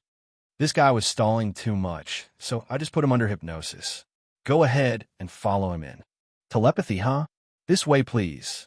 Using a somewhat robotic tone, the trainee led the way inside. Following him through the gym, Luo Yuan finally reached the training area, where Sabrina stood waiting. Today, she wore a high-necked, fitted top that, combined with her cool, elegant demeanor, gave her an almost dangerous allure. As Luo Yuan entered, Sabrina's usually expressionless face softened into a smile. Her cold elegance melted into something warm and inviting, and a sudden shift left Luo Yuan momentarily stunned. "Sabrina, you look amazing today." The compliment slipped out before he knew it, though he vaguely felt like he'd recently said the same thing to someone else. But he swore he meant it sincerely this time. Sabrina's cheeks flushed slightly. She waved her hand, dismissing the hypnotized trainee and putting down the doll she'd been holding, then picked up a pokeball. "You wanted a gym battle, right? I closed the gym just for you today. One-on-one." Sabrina twirled the pokeball in her hand. Only now did Luo Yuan realize she'd closed the gym for his sake. "One-on-one, huh?" That suited him perfectly. Sabrina casually tucked a strand of hair behind her ear. "As gym leader, I send out my Pokemon first. And I choose this one." Her Pokeball floated into the air, opening on its own. Bang! In a flash of white light, an Alakazam appeared on the battlefield. "My Pokemon is Alakazam." As Sabrina's voice echoed across the field, Alakazam materialized, ready for battle. Alakazam. Seeing that Sabrina had sent out her strongest, Luo Yuan knew he couldn't use Charmeleon or Dragonair. His hand moved away from their Pokeballs. If that's the case, Gengar. With a snap of his fingers, a pair of red eyes lit up from within his shadow. Ears, head, body. Around, grinning Gengar slowly floated out of Luo Yuan's shadow, taking its place on the field. A ghost and poison-type Gengar versus the psychic-type Alakazam. With their types, each side had ways to counter the other. But Sabrina knew that Luo Yuan's Gengar was significantly stronger than her Alakazam, so she didn't hold back, launching the first attack. Alakazam, Psybeam. Alakazam recognized this Gengar from their collaboration on the Saint and narrowed its eyes as a blue light flashed through them. The spoons in its hands trembled slightly, crossing before it. A prismatic beam of psychic energy surged toward Gengar in a probing assault. Luo Yuan gestured to Gengar, signaling it to handle the fight on its own. For these testing attacks, there was no need for direct orders. Seeing Luo Yuan's gesture, Jengar knew it was time for some creative freedom. Haha! With a wicked chuckle, Jengar sprang into action.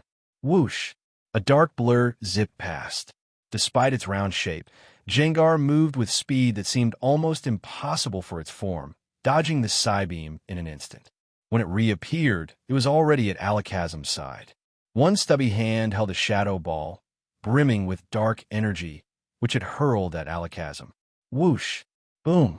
The shadow ball streaked through the air, leaving a trail of sound as it went. Alakazam, still in high alert from its past battles alongside Jengar, wasn't about to take any chances.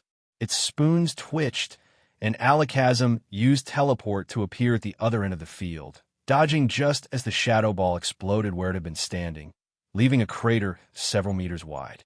Impressive! Sabrina's eyes sparkled as she assessed the power of Luo Yuan's Jengar.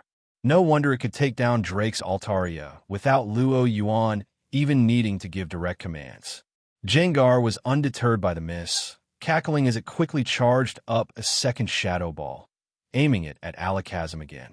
Sabrina called out, "Psycho cut." Alakazam's eyes glowed brighter, a torrent of psychic energy gathering as it advanced on Jengar for the first time. With a flick of its arm, it swung its spoon in a wide arc. The psychic energy coalesced into a crescent-shaped blade that sliced through the air, cleaving the incoming shadow ball in half. The broken halves of the shadow ball didn't explode immediately. They only detonated when they hit the ground behind Alakazam, sending a gust that made Alakazam's mustache flutter. "Psychic," Sabrina commanded, escalating the attack. This time, it wasn't a probing move, but a full-force psychic assault. Unlike the Executor Gary had used, which Dratini could easily evade, Sabrina's Alakazam was not only more powerful, but also vastly more skilled in controlling psychic energy. In Luo Yuan's perception, waves of psychic force surrounded Alakazam, converging on Jengar like an unrelenting tide, forming an inescapable encirclement. If that hit, even with Jengar's strength, the outcome wouldn't be pretty. The warm-up was over. Now, Luo Yuan finally spoke up. "Jengar, Dark Pulse." Haha. Jengar, who had been waiting eagerly, lit up with excitement at Luo Yuan's command. With a sinister laugh, Jengar unleashed Dark Pulse. A chilling, almost tangible aura of dark energy radiated from Jengar, quickly filling the space around it that hadn't already been seized by psychic energy. The Dark Pulse clashed with Alakazam's psychic. As everyone knew, Dark-type moves dealt double damage against Psychic types. With a smirk, Luo Yuan watched as the two forces collided in the air, but it was only a moment before Alakazam's Psychic crumbled completely. The dark energy surged across the battlefield, rapidly closing in on Alakazam. Now Alakazam had two options. It could take the Dark Pulse head-on, which, given the move's power and Jengar's level, would likely knock it out in a single hit. Or, could it be, she's going to use that already? Sabrina raised her hand, revealing the keystone on her wrist. "Whoa, Sabrina, isn't that a bit overboard?" Luo Yuan said, noticing her move.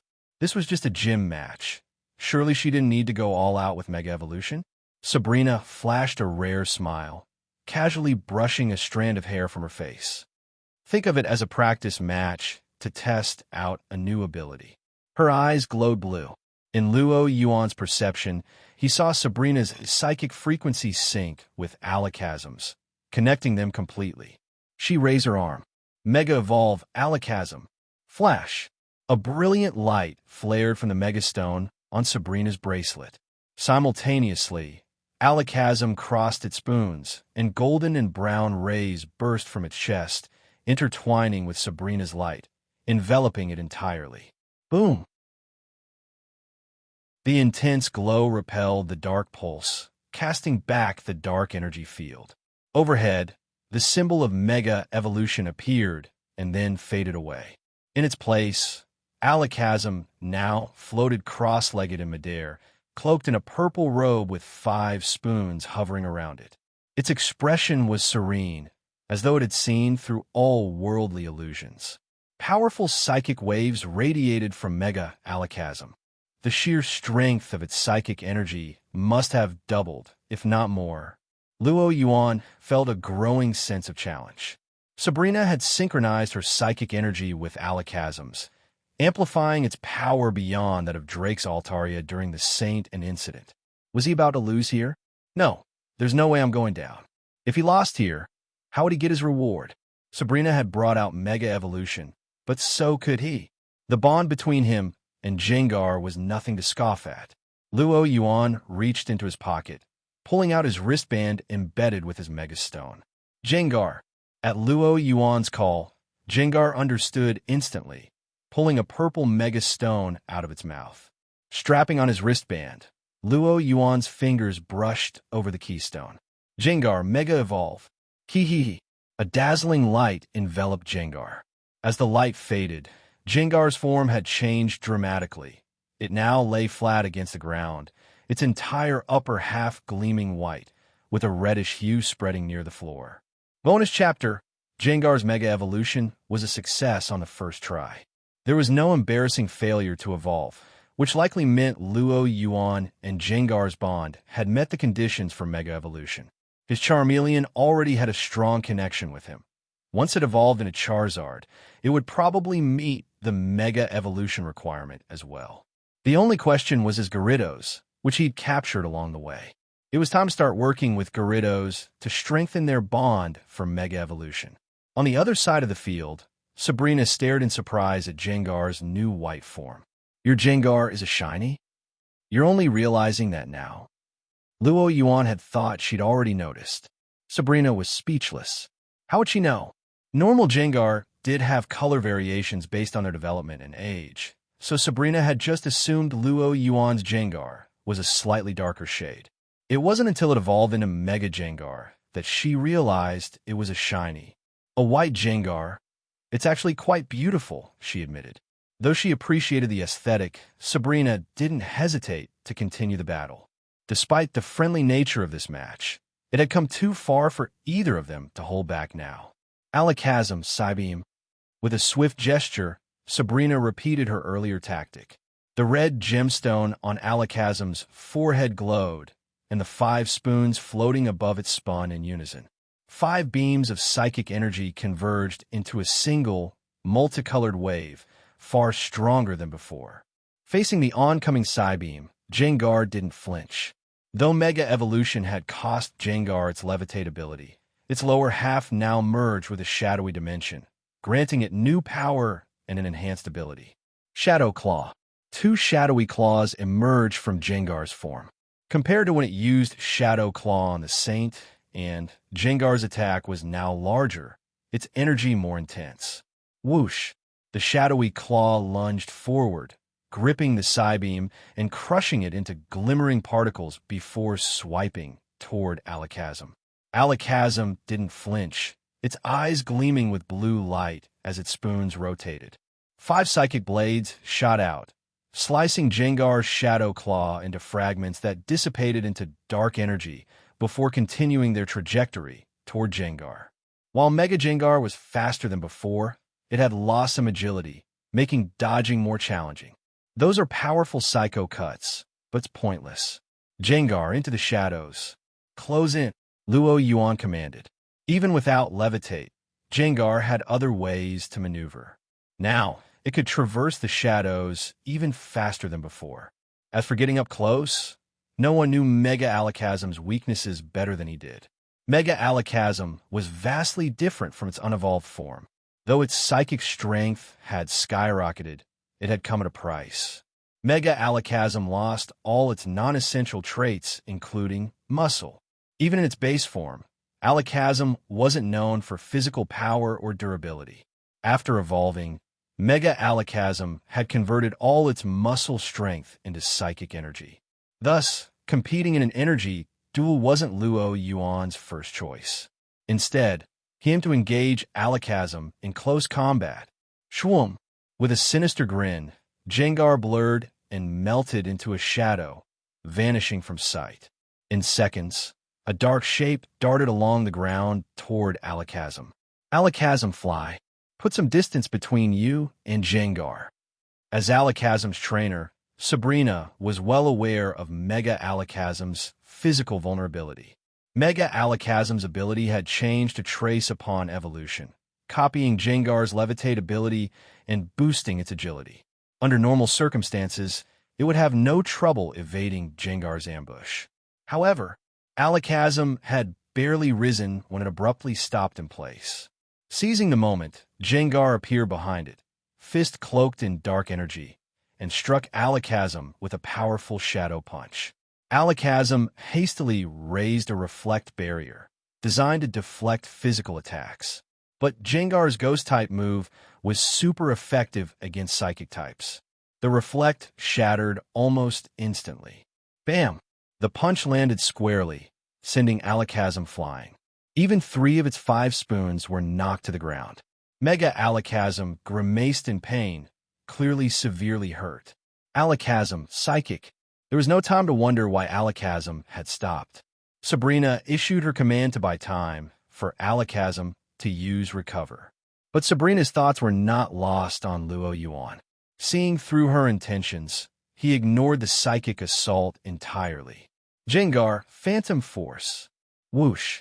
Gengar vanished once more. When it reappeared, it was already behind Alakazam. Bam! Another punch. After taking 2 full-force shadow punches from Gengar, Alakazam finally fainted. I lost. Sabrina sighed, recalling Alakazam and walking over to Luo Yuan. You were close. You were just a hair's breadth away, Luo Yuan said, reassuring her. To be honest, if it hadn't been for his desire to win the reward, he wouldn't have minded losing this match to Sabrina. But since the system was so merciless, he let it take the blame, dispelling his guilt as he pocketed the keystone and tucked Gengar back into his shadow. By the way, what happened just now? Sabrina asked, puzzled. Why did Alakazam suddenly stop? Sabrina knew her Pokemon well, and Alakazam would never make such a simple mistake. So the issue must have come from Luo Yuan's side. It's Shadow Tag, Luo Yuan explained with a slight smile. Mega Gengar's ability is Shadow Tag. Shadow Tag? I see. It all made sense now. Mega Evolution hadn't been widely studied in Kanto, and Sabrina was only familiar with her own Alakazam's Mega form. She knew little about Mega Gengar's Ghost-type traits. She was aware of Shadow Tag as an ability that prevented opponents from switching or escaping. If she had known, she would have prepared a counter. And she really had been just a hair's breadth away. After all, Shadow Tag didn't work on Pokemon with the same ability. If Sabrina's Alakazam had Mega evolved after Gengar, it could have traced Shadow Tag, nullifying its effect and allowing Alakazam to escape. But it was too late now. Still, Sabrina was pleased that Luo Yuan had one. Here's your badge. Pinning it to his chest herself, Sabrina added, I've arranged things with Silph Co. Tomorrow, once the formalities are done, you'll officially be a Silph Co. shareholder. As Sabrina pinned the Saffron Gym badge on a Luo Yuan's chest, the system notification sounded in his mind, just as expected. Ding! Congratulations, host, on achieving the milestone. Victory over the Psychic Gym. You have earned 1 lottery chance. Another chance for a reward. But Luo Yuan didn't rush to use it. Sabrina had just invited him to dinner. Would you like to try my cooking? She asked with a smile. Of course. Faced with Sabrina, Luo Yuan couldn't refuse. After a meal filled with delicious flavors, Luo Yuan ended up spending the night at the Saffron Gym. The bed was comfortable, the experience superb, 5-star rating. He'd happily stay again. The next day, with his hair neatly styled, Luo Yuan accompanied Sabrina to Silph Co. headquarters. As a large corporation that rivaled Devon Manufacturing, Silph Co. was much bigger in reality than it appeared in the games. The most obvious sign of this difference lay in the size of their building. In the games, Silph Co. had only an 11-story building. But in the real world, Silph Co. held numerous properties in Saffron City, the heart of Kanto's business world, including a 30-story skyscraper. Come to think of it, I've been to a lot of tech companies, but this is my first time going in through the front door. Sitting on a lobby sofa, Luo Yuan sipped some juice, speaking to Sabrina through telepathy. Back in Hoenn, he made the rounds at every notable tech company. He usually snuck in through a side entrance, acquired whatever he wanted, and then left by blowing a hole in the wall with a shadow ball. Simple, direct, and fast. Going in through the front was a new experience. Sabrina sighed, responding with telepathy herself. Don't even think about it. This building is 3% yours, after all. Luo Yuan rolled his eyes. I'm just making conversation, not looking for trouble. He had no problem with money. Besides, as a shareholder, he could get what he wanted through internal channels. That was much easier than resorting to drastic measures. Just then, a woman dressed as a secretary approached them. Miss Sabrina, Mr. Luo Yuan, the president is ready to see you in his office. Please follow me. There were no flashy warp tiles, no poke balls hidden in odd corners, no researchers lurking, waiting to ambush trainers. Following the secretary up a private elevator, they reached the top floor, where Luo Yuan finally came face-to-face with Silph Company's president, a man he'd seen many times on TV. The Silph Company president wore a brown suit, with graying hair and a kindly expression. Of course, Luo Yuan didn't let the warm exterior fool him. Anyone who could grow Silph Company to its current prominence and balance between the League and Team Rocket for so long was no ordinary figure. While Luo Yuan assessed the president sized up Luo Yuan in turn. When he saw Luo Yuan, his eyes flashed with surprise. So young. Though Luo Yuan looked more mature than his age, due to his experience, he still appeared to be only 18 or 19. The president had known from Sabrina's report that the new shareholder was young, but he hadn't expected him to be this young. Silph Company had been around for many years, and while shareholders had come and gone, the youngest ones had always been over 40. It was as if a single Alolan executor had appeared in a grove of Cantonian executor, strikingly different. But the president quickly recovered, his face brightening with a welcoming smile as he stepped forward. Welcome. After some brief introductions, everyone took their seats. Sabrina has informed us of the details already. This meeting is just to finalize everything. In truth, the president was more than pleased about Luo Yuan's arrival. Now that Silph Company had cut ties with Team Rocket, he felt vulnerable, always worrying that Team Rocket might retaliate. He had long been trying to win the support of the Saffron Gym. But no matter what he tried, Saffron Gym always maintained a distant relationship with Silph Company, causing him much frustration. Then, unexpectedly, Sabrina had come to him with news.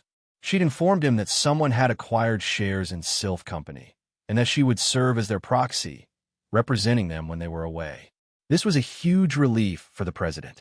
This partnership was practically an alliance between Silph Company and the Saffron Gym, with its hundreds of psychic trainers. It would provide much-needed security for Silph Company. Sensing the president's relief, Luo Yuan smirked inwardly. After speaking with Giovanni, he understood why the president was so pleased. If only he knew he was inviting wolves into his own home. Luo Yuan stifled a laugh. Both he and Sabrina were, without a doubt, key members of Team Rocket. Previously, Team Rocket's influence at Silph Company was limited to lower-level employees. Now, they'd quietly planted a stake right in Silph Company's board of shareholders. Luo Yuan silently offered the president a few seconds of sympathy. So, I've heard you're a trainer, Mr. Luo Yuan? The president asked, suddenly curious. That's right. I set off this year as a new trainer and have earned 4 badges so far, Luo Yuan replied casually. Exclamation point. The president's eyes widened in shock. He'd only asked out of politeness and had stumbled upon a jackpot. A new trainer? That meant Luo Yuan was only 15 or 16. You young people these days are incredible. The president sighed, genuinely impressed. When he was 15, what had he been doing? Studying under a pokeball craftsman in Johto, learning how to make pokeballs. And here was Luo Yuan. The president shook his head, feeling out of place in this era. His thoughts began to drift. With such a young shareholder, maybe Silph Company could use his image in their marketing? Perhaps they could increase their market share among younger trainers? This wasn't unheard of. Devon Corp's Steven Stone had boosted their market significantly by being a champion. As the president pondered the possibilities, the secretary finally completed the document verification. Sir, everything has been confirmed. These are indeed shares from our original stock issuance, and they account for exactly 3% of our current total. Well then, welcome to Silph Company. The president extended his hand. Luo Yuan clasped hands with the Silph Company president. This handshake marked Luo Yuan's official entry as a shareholder of the Silph Company behemoth.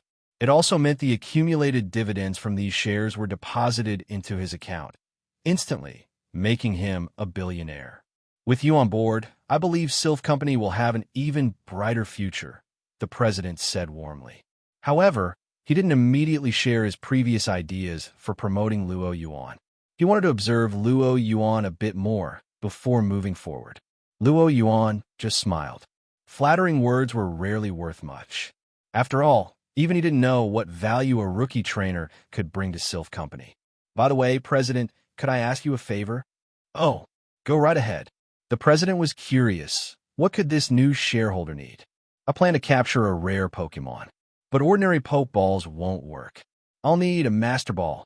Luo Yuan said the words Master Ball as if it were a casual request.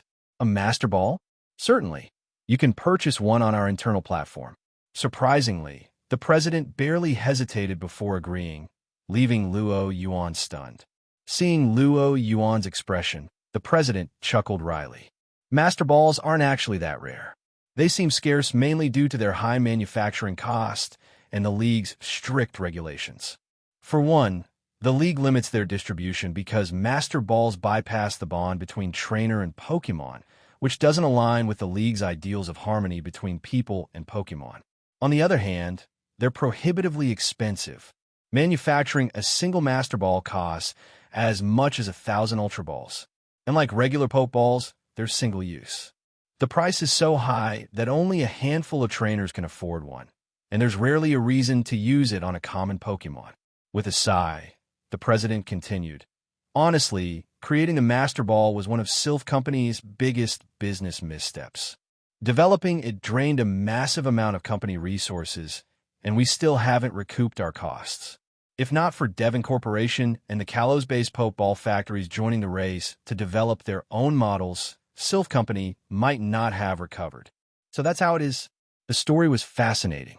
It made sense, though. Its high cost and limited use combined with the league's restrictions turned the Master Ball into a money sink for a profit-driven company like Silph Company. Still, that's all in the past, the president said with a smile. We currently have 2 Master Balls in storage, kept in our 13th floor research department. My secretary will take you there. Honestly, you're doing Silph Company a favor by taking one off our hands. Being thanked for this felt oddly unsatisfying. But Luo Yuan couldn't complain. He needed the Master Ball for capturing Deoxys, so he let it slide. After bidding farewell to the president, Luo Yuan followed the secretary up to the 13th floor.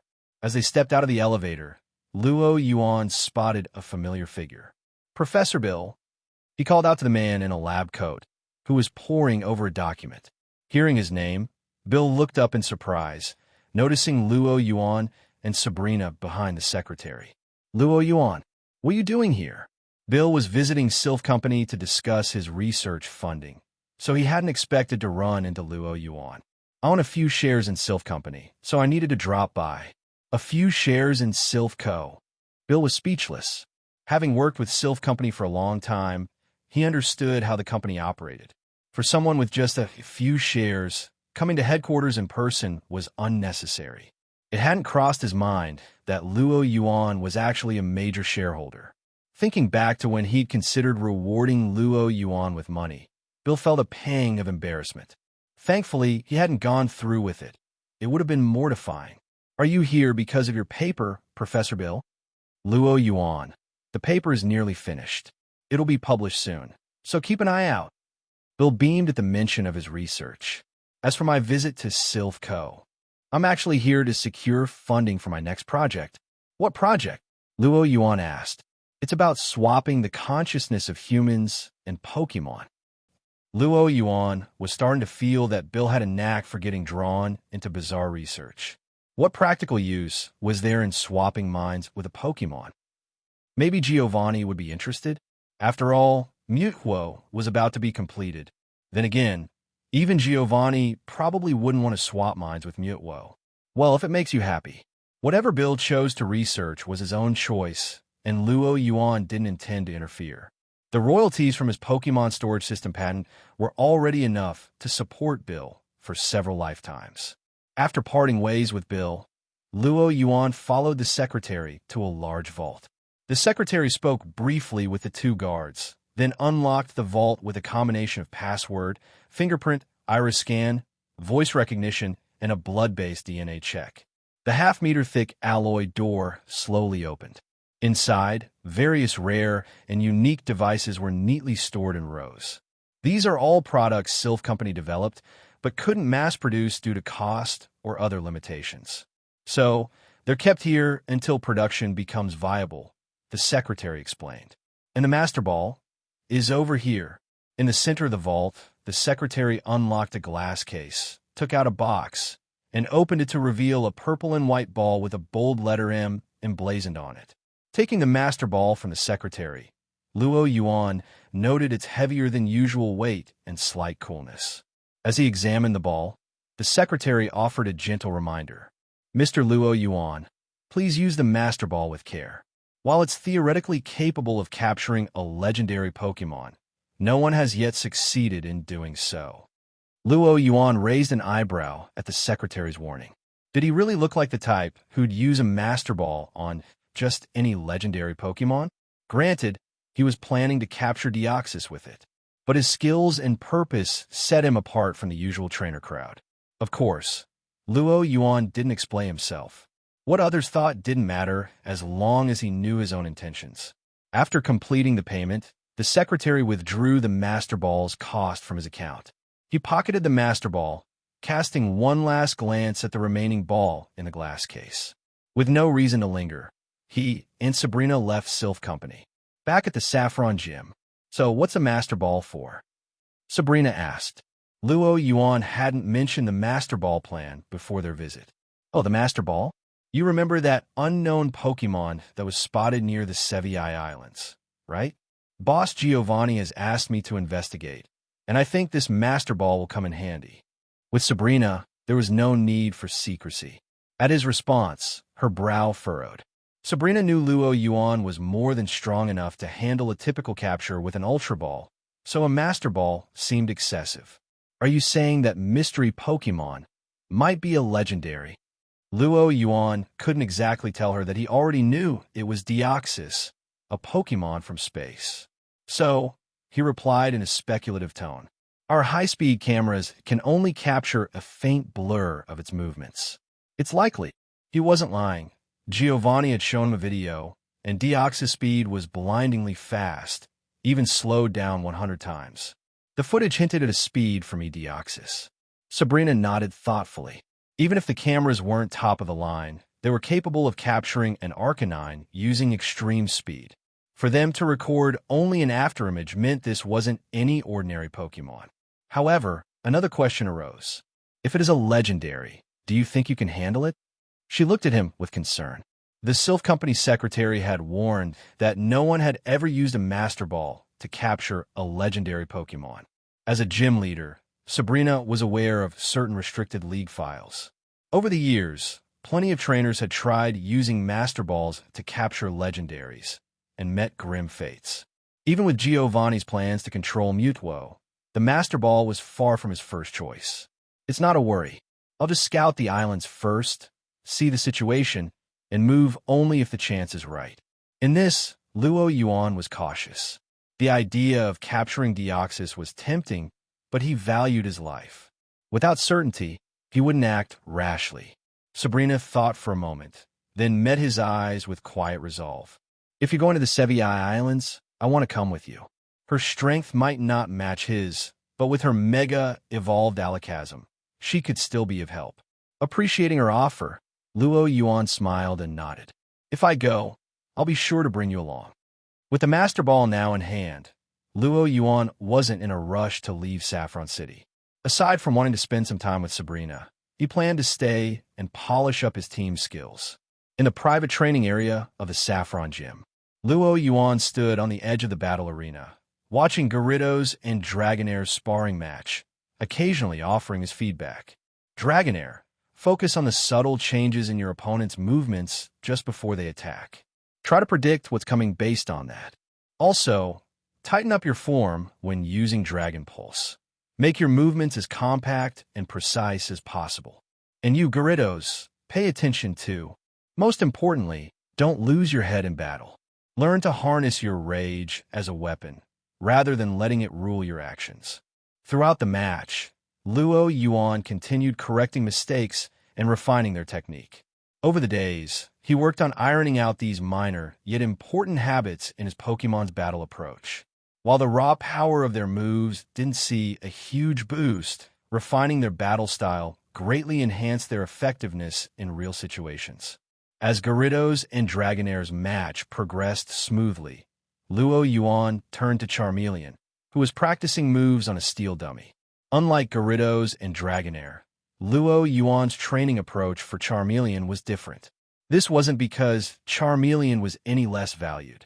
It was because Charizard's aerial abilities would completely change Charmeleon's fighting style upon evolution. Being able to fly created a vastly different battle dynamic. So training its grounded tactics too rigorously would become useless once it evolved. Since Charizard would need to be trained all over again upon evolution, Luo Yuan focused only on helping Charmeleon evolve quickly.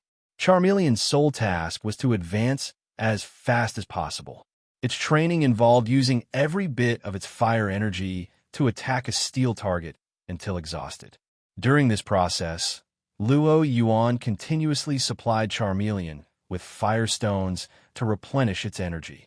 Consume, then replenish, and repeat. It was a simple yet effective cycle. A ball of fire shot from Charmeleon's mouth, expanding midair before slamming into the target, distorting it with an explosion.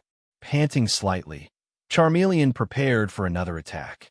Keep at it, Charmeleon, Luo Yuan encouraged. Charmeleon's eyes burned with determination.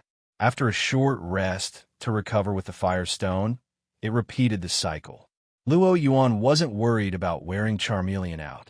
Firstly, its strong affinity with fire granted it remarkable endurance. Secondly, he tailored a scientific training regimen to avoid pushing it too far. Based on Team Rocket's research, this method was the fastest way to strengthen and evolve Charmeleon without compromising its potential. Though it was quite costly, the method had no real downsides. The modest, mundane life of the wealthy, Luo Yuan murmured, watching Charmeleon's training with satisfaction. After observing for a while and ensuring there were no issues, he sat down in a nearby chair and closed his eyes to concentrate. System, let's spin the wheel. It was time to claim his prize for defeating Sabrina. As a seasoned lottery enthusiast, Luo Yuan approached the system's gacha with ease. Soon, the familiar mechanical voice echoed in his mind. Drawing reward, please wait. Ding. Congratulations, host, you have obtained Psychic Affinity. Psychic Affinity boosts the host's closeness with Psychic-type Pokemon, significantly reduces damage from Psychic moves, and increases the power of Psychic moves when commanding Psychic Pokemon. Following his acquisition of Fire Affinity, Luo Yuan now had a second ability in the same category, Psychic Affinity. Why couldn't it have been Ghost Affinity? Even Dragon Affinity would have been nice. Luo Yuan muttered, unable to hold back his disappointment. It's not that he was greedy, but if he'd drawn one of those two, especially Ghost Affinity, he'd have headed straight to the Sevii Islands to challenge Deoxys right then and there. After all, his Dragapult and Gengar were no joke. But unfortunately, it was Psychic Affinity. It felt like such a waste. After all, he didn't even have a single Psychic-type Pokemon in his lineup right now. Maybe it's because I'm challenging a Psychic-type gym, he speculated. Since he'd already drawn it, though, there wasn't much he could do to change the outcome. Luo Yuan could only console himself with the thought that Deoxys was still a Psychic-type Pokemon, so maybe this Psychic Affinity would help against it. With that in mind, Luo Yuan selected to accept the ability. Yet, the moment he did, his expression turned peculiar. This affects me too? He hadn't anticipated this. When he received the psychic affinity, he felt an intense surge of psychic energy flowing through his mind, the quantity and quality of it rapidly increasing. It only stopped after his abilities had grown by nearly 50%. It seemed that he, too, received the enhancement of psychic affinity. For the first time, he could tangibly feel the power boost granted by a type affinity. Testing it out, Luo Yuan casually raised his hand. In the training area, his Gyarados, who was sparring with Dragonair and was just about to execute Aqua Tail, was suddenly lifted into the air. Gyarados, now airborne, looked angry at first, but then it realized this familiar feeling. It had felt this before. Turning its gaze downward, Gyarados spotted Luo Yuan and looked at him with a questioning expression, as if wondering what antics its trainer was up to now. Lost in thought, Luo Yuan didn't notice the look from his Gyarados. He didn't keep Gyarados suspended for long and soon set back down. After experiencing the change, Luo Yuan had to admit that while he'd been able to do this before, it had always required considerable effort. Now it was practically effortless. Are humans considered Pokemon, too? He mused. Luo Yuan felt a sense of excitement at the possibilities. Would his psychic powers now have the potential to surpass Sabrina's? Just then, Sabrina walked up, holding a freshly squeezed glass of juice. She studied him carefully, her nose twitching as she frowned slightly. Did you put on some kind of cologne today? For some reason, I feel completely drawn to you. Luo Yuan was speechless. You know me. I never wear cologne. Sabrina's reaction seemed to confirm one thing, though. Psychic affinity affected psychic humans as well. It seemed the system really did categorize humans as Pokemon. But, in a way, that wasn't so far-fetched. People in the Pokemon world shared many similarities with Pokemon. Ignoring Luo Yuan's answer, Sabrina pressed closer and nuzzled him affectionately, almost like a cat wanting to be petted. Hey, you look way too cat-like right now. Luo Yuan couldn't help but tease. I just feel like there's something about you that's really attracting my psychic power, Sabrina said, rolling her eyes. And by the way, you didn't seem to mind it last time. At this, Luo Yuan chose to fall silent. Never argue with a woman. In the end, Luo Yuan had to leave the Saffron gym. He'd originally intended to stay for a couple more days. However, his psychic affinity had thrown him a curveball, causing Sabrina to cling to him every day. She claimed that her psychic training progressed twice as fast around him. It got to the point where Luo Yuan hadn't dared to call Misty for days. With no other choice, he decided to leave Saffron Gym early and head towards Celadon Gym. Walking down the streets of Saffron City, Luo Yuan received a call from Midori. Hello, Midori. Congratulations, youngest board member of Silph Company. It seemed Midori was aware of his recent promotion at Silph Company. You didn't call just to say congrats, right? Luo Yuan asked. After knowing Midori for so long, he understood her well. Midori was highly efficient and would never call just to chat without reason. If she was on the phone, there was definitely something important. It's about that thing you asked me for. Midori scoffed. I've already handled it for you. That thing. Oh, I remember now. You managed to get it done this fast. It took Luo Yuan a moment to recall what she was referring to. After receiving Charmander from Professor Oak, he had asked Midori to enlist Team Rocket's researchers and programmers to create a dynamic Pokemon data model. This model was linked to Team Rocket's Pokemon database. By periodically scanning and uploading data on his Pokemon, it could cross-reference it with the database's top models at the same level, easily pinpointing weaknesses and areas that needed improvement. In internet terms, it was essentially big data meets Pokemon training. Compared to the traditional approach of relying solely on experience and intuition, this method was far more scientific. Luo Yuan had expected that the model would take a while to develop. He hadn't anticipated it being completed so soon. I took a risk on your behalf, Midori replied. If Boss Giovanni finds out, I'll be held accountable. Thank you, Luo Yuan replied earnestly. Considering that Team Rocket's members were all tied up with the Mutwo project, Midori had taken a big risk in sparing people to help him. I don't have time for chit-chat. The scanner and the computer with the model data are at Team Rocket's Celadon City base. You can pick them up there. With that, Midori abruptly ended the call, skipping her usual banter with him. A rare occurrence that showed the Mutwo project was reaching a critical stage. Yuan understood. This will make training a whole lot easier. With this model system, he wouldn't have to worry as much about basic training for his Pokemon. Now he could focus solely on tactics. Rattata, use Quick Attack. Charmeleon, finish it off. Roar. With a powerful kick, Charmeleon sent the Rattata flying, then opened its mouth and blasted the opponent with a stream of flames. Dodge it! The youngster across from him shouted frantically. But no amount of yelling could make up for the difference in strength. Whoosh! Once Yuan decided it was enough, Charmeleon closed its mouth, and the flames dissipated, revealing a scorched Rattata that emitted a slight smoky aroma, twitching just enough to show it was still alive. Rattata! The youngster quickly ran over and picked up his badly burnt but conscious Pokemon. Don't worry, my Charmeleon has a sense of restraint, Yuan said, tossing the youngster a mostly empty bottle of potion he'd used earlier. Thank you. The youngster accepted the potion, applying it quickly to Rattata, then returned it to its Pokeball. After offering Yuan a few coins as a reward, he hurried off towards the Pokemon Center. Watching him go, Yuan stuffed the money into his pocket and gave Charmeleon a pat on the head.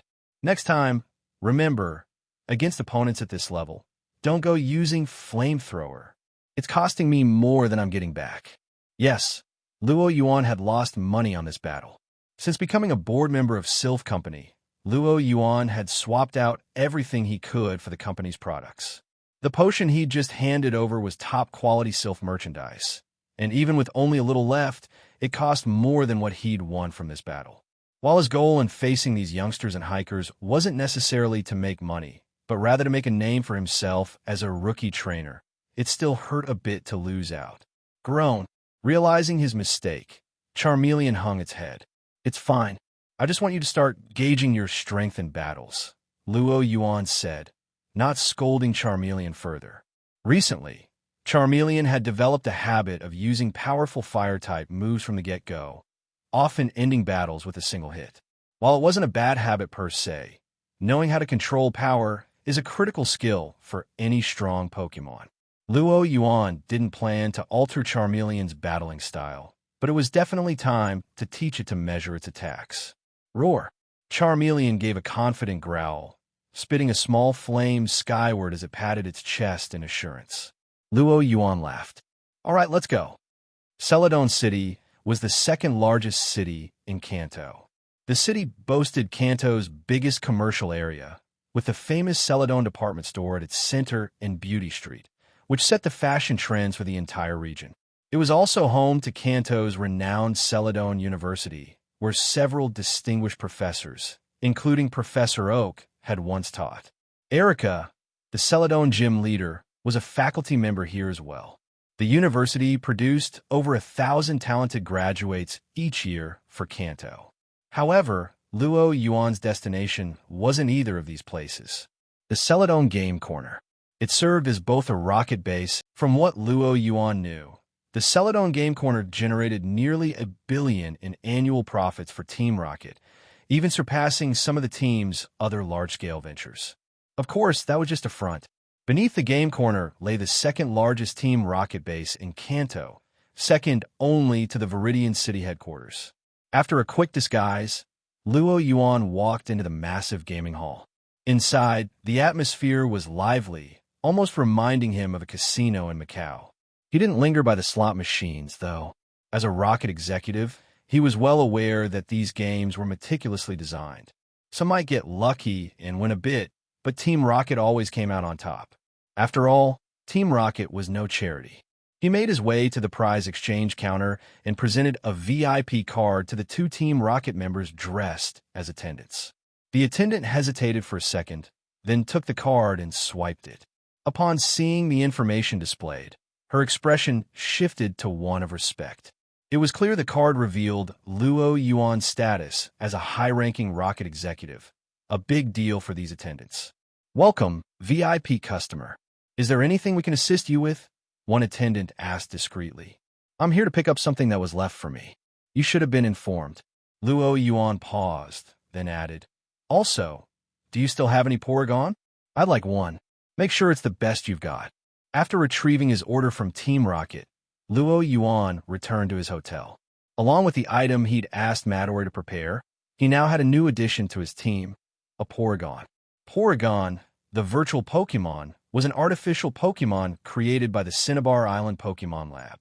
Back when the lab disbanded, many Rocket scientists were still working there, allowing Team Rocket to acquire the technology to make Porygon.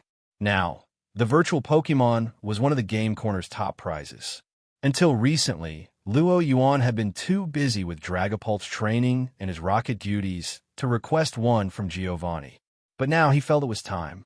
Not only would Porygon complete his 6 Pokémon lineup, but its evolutions, Porygon 2 and Porygon Z, were also formidable in battle. More importantly, they were now in the age of information, and having a Pokémon that could traverse between the real and digital worlds would be invaluable. At the very least, it could jump into his phone and reply to Misty for him whenever he got too busy. With that thought in mind, Luo Yuan released Porygon.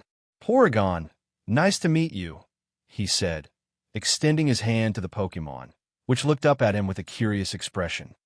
Porygon stared at Luo Yuan with its hexagonal eyes, saying nothing, and even eyeing his outstretched hand warily. "All right, guess I'll have to work on winning you over." He recalled Porygon back into its Pokeball. He wasn't surprised by its reaction. Though Porygon was artificially made, it still wasn't naturally inclined toward humans. To truly utilize Porygon in battle, he'd first have to earn its trust. Why couldn't Porygon have been a psychic type? Luo Yuan sighed. Then my psychic affinity could finally come in handy. Shaking his head at the thought, Luo Yuan set his sights on his next challenge, the Celadon Gym. Speaking of which, he couldn't ignore the gym leader of the Celadon Gym herself. Celadon Gym. Among the gyms of Kanto, if you had to list the wealthiest one, Celadon Gym would surely take the top spot. Celadon Gym was home to a globally renowned perfume brand, with products so popular they were even sold in regions as far as Galar and Unova. Thanks to these luxury-level perfumes, Celadon Gym had secured its place as Kanto's richest gym. All the gym leaders in Kanto may not run their gyms well, but when it comes to side businesses, each of them is unmatched. Across Kanto, the gyms run by Giovanni, Koga, Sabrina, and Surge were all under Team Rocket's influence. The rest? The Cerulean sisters were well-known water ballet performers, but often got overwhelmed in battles. Erica had her perfume shop and had turned the gym into a botanical garden. In the original story, she even went as far as breaking league rules to refuse Ash's challenge, simply because he insulted her perfumes, caring little about potential complaints. As for Blaine, he'd practically abandoned his gym to run a hot springs resort, spending his days hosting riddle games. None of them focused on their gyms. Only Brock had ever seriously taken on the role of a gym leader. Then again, even he got roped into traveling with Ash, leaving his gym to the father who'd once abandoned him and his siblings. Thinking about it this way, Luo Yuan felt he could somewhat understand Lance's frustration. As the head of the Elite Four, seeing the state of Kanto's gyms must have been maddening for him. With this lineup of gym leaders, I'd be pulling my hair out too, he thought, pushing open the doors to Celadon Gym. The moment he entered, the fresh scent of plants greeted him. "Hello, and you are?" A staff member looked at Luo Yuan, puzzled. "I'm here as a challenger, a trainer." The mention of him being a trainer caused the staff member's enthusiasm to diminish, though she maintained basic politeness. "Please wait while I inform Miss Erica. Feel free to watch our latest perfume ad in the meantime." As the staff member left, Luo Yuan found himself looking up at the perfume ad playing on a nearby screen. He'd bought perfumes here before for Sabrina as gifts, but this was his first visit to the gym itself. He couldn't help but wonder if every new trainer challenging the gym went through this same introduction. Could this be an early attempt at brand loyalty training? After all, trainers traveling to challenge gyms often had considerable spending power. Whoever had come up with this was a commercial genius. A talent like this should definitely be recruited in a Team Rocket and sent to the Hoenn region to help set up a new branch. Luo Yuan's thoughts were wandering when Erica finally made her appearance. Dressed in a kimono and sandals, with a faint fragrance surrounding her, Erica looked as serene as ever. Long time no see. It's almost hard to get a hold of you these days, Erica. Luo Yuan greeted her with a smile. Luo Yuan? Is that really you? Erica looked at him, surprised. She'd never forgotten his strikingly handsome face. He used to visit the shop regularly to buy perfumes for his girlfriend, always with a generous hand, which had earned him VIP status. Through these interactions, they'd become familiar with each other. But after Luo Yuan left for the Hoenn region, he hadn't been around, and their contact had dwindled. She hadn't expected to run into him here today. Are you here to pick out perfume for your girlfriend again? Wait, didn't Kiku say we had a challenger? Erica's brows furrowed in confusion. You're not wrong. I'm a challenger. You? Erica looked skeptical. My current role is that of a freshly departed rookie trainer. I see. Erica nodded in realization. I never expected you to take the trainer path. She'd always assumed Luo Yuan, being from a wealthy family, would inherit the family business someday. Luo Yuan didn't bother to correct her assumption. Back when he'd lived in Kanto, the rich kid image had served as a good cover for his role as a rocket executive. And in a way, it still held some truth. He'd just gone from being a fake rich kid to owning real shares in Silph Company. Well, since it's you, I can skip the formalities. Erica's face lit up in a friendly smile. Come with me to the battlefield. The battle arena of Celadon Gym lay at the very center of the botanical garden. Sunlight streamed through the glass ceiling, creating a warm glow. Surrounded by lush plants, the area provided a unique battle experience. Luo Yuan and Erica took their positions at opposite ends of the field. A small crowd of gym staff gathered to watch. The staff member, Kiku, stepped into the referee's spot. The rules for the Celadon Gym battle are 3v3. Each side may use 3 Pokemon, and the gym leader may not switch Pokemon mid-battle. The familiar rules were recited, ones that Luo Yuan could probably repeat by heart at this point. With a smile, Erica called out from across the field, Luo Yuan, I won't be holding back.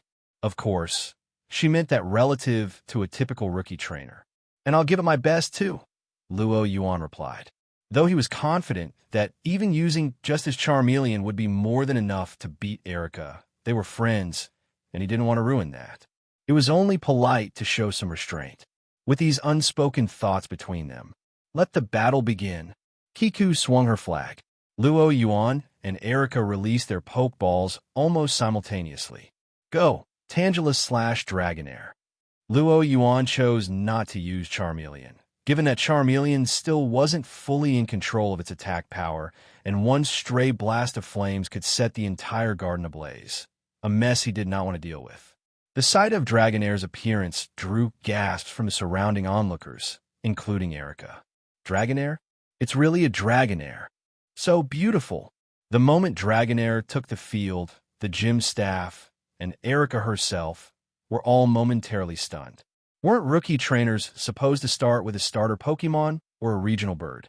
How was he opening with a Dragonair? Erica, though, had seen much in her day.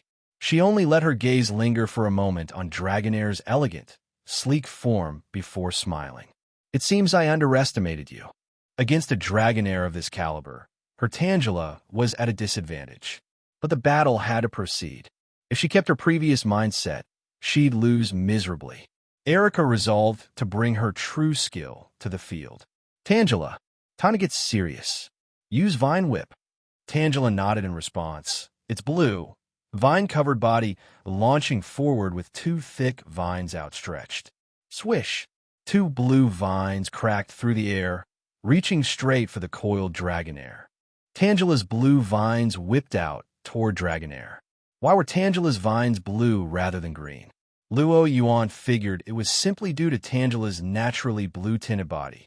Judging from the angle and speed of its attack, it was clear that Erica's Tangela was highly trained.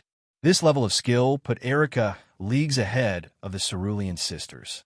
They might both have successful side businesses, but Erica had never slacked in her gym leader responsibilities. Whoosh! The vines cracked toward Dragonair, who appeared completely unbothered. Having trained daily against Gyarados, enduring hyper beams and dragon rages, Dragonair regarded these vines as nothing more than child's play. With a graceful cry, Dragonair coiled, elegantly slipping past the incoming attack. So beautiful, so elegant. The Celadon gym staff, watching nearby, gazed at Dragonair with shining eyes, utterly captivated by its beauty. Their reactions caused Erica's face to flush slightly. How embarrassing. Where had she found this bunch? Not that she'd admit she'd been briefly entranced by Dragonair's elegance, too. Clearing her head, Erica focused back on the battle. Dragonair was now diving toward Tangela from above. Tangela, dodge, and use Stun Spore. A grass-type trainer who couldn't wield Stun Spore or Sleep Powder wasn't a true trainer. Upon Erica's command, Tangela immediately leaped aside, evading Dragonair's Iron Tail.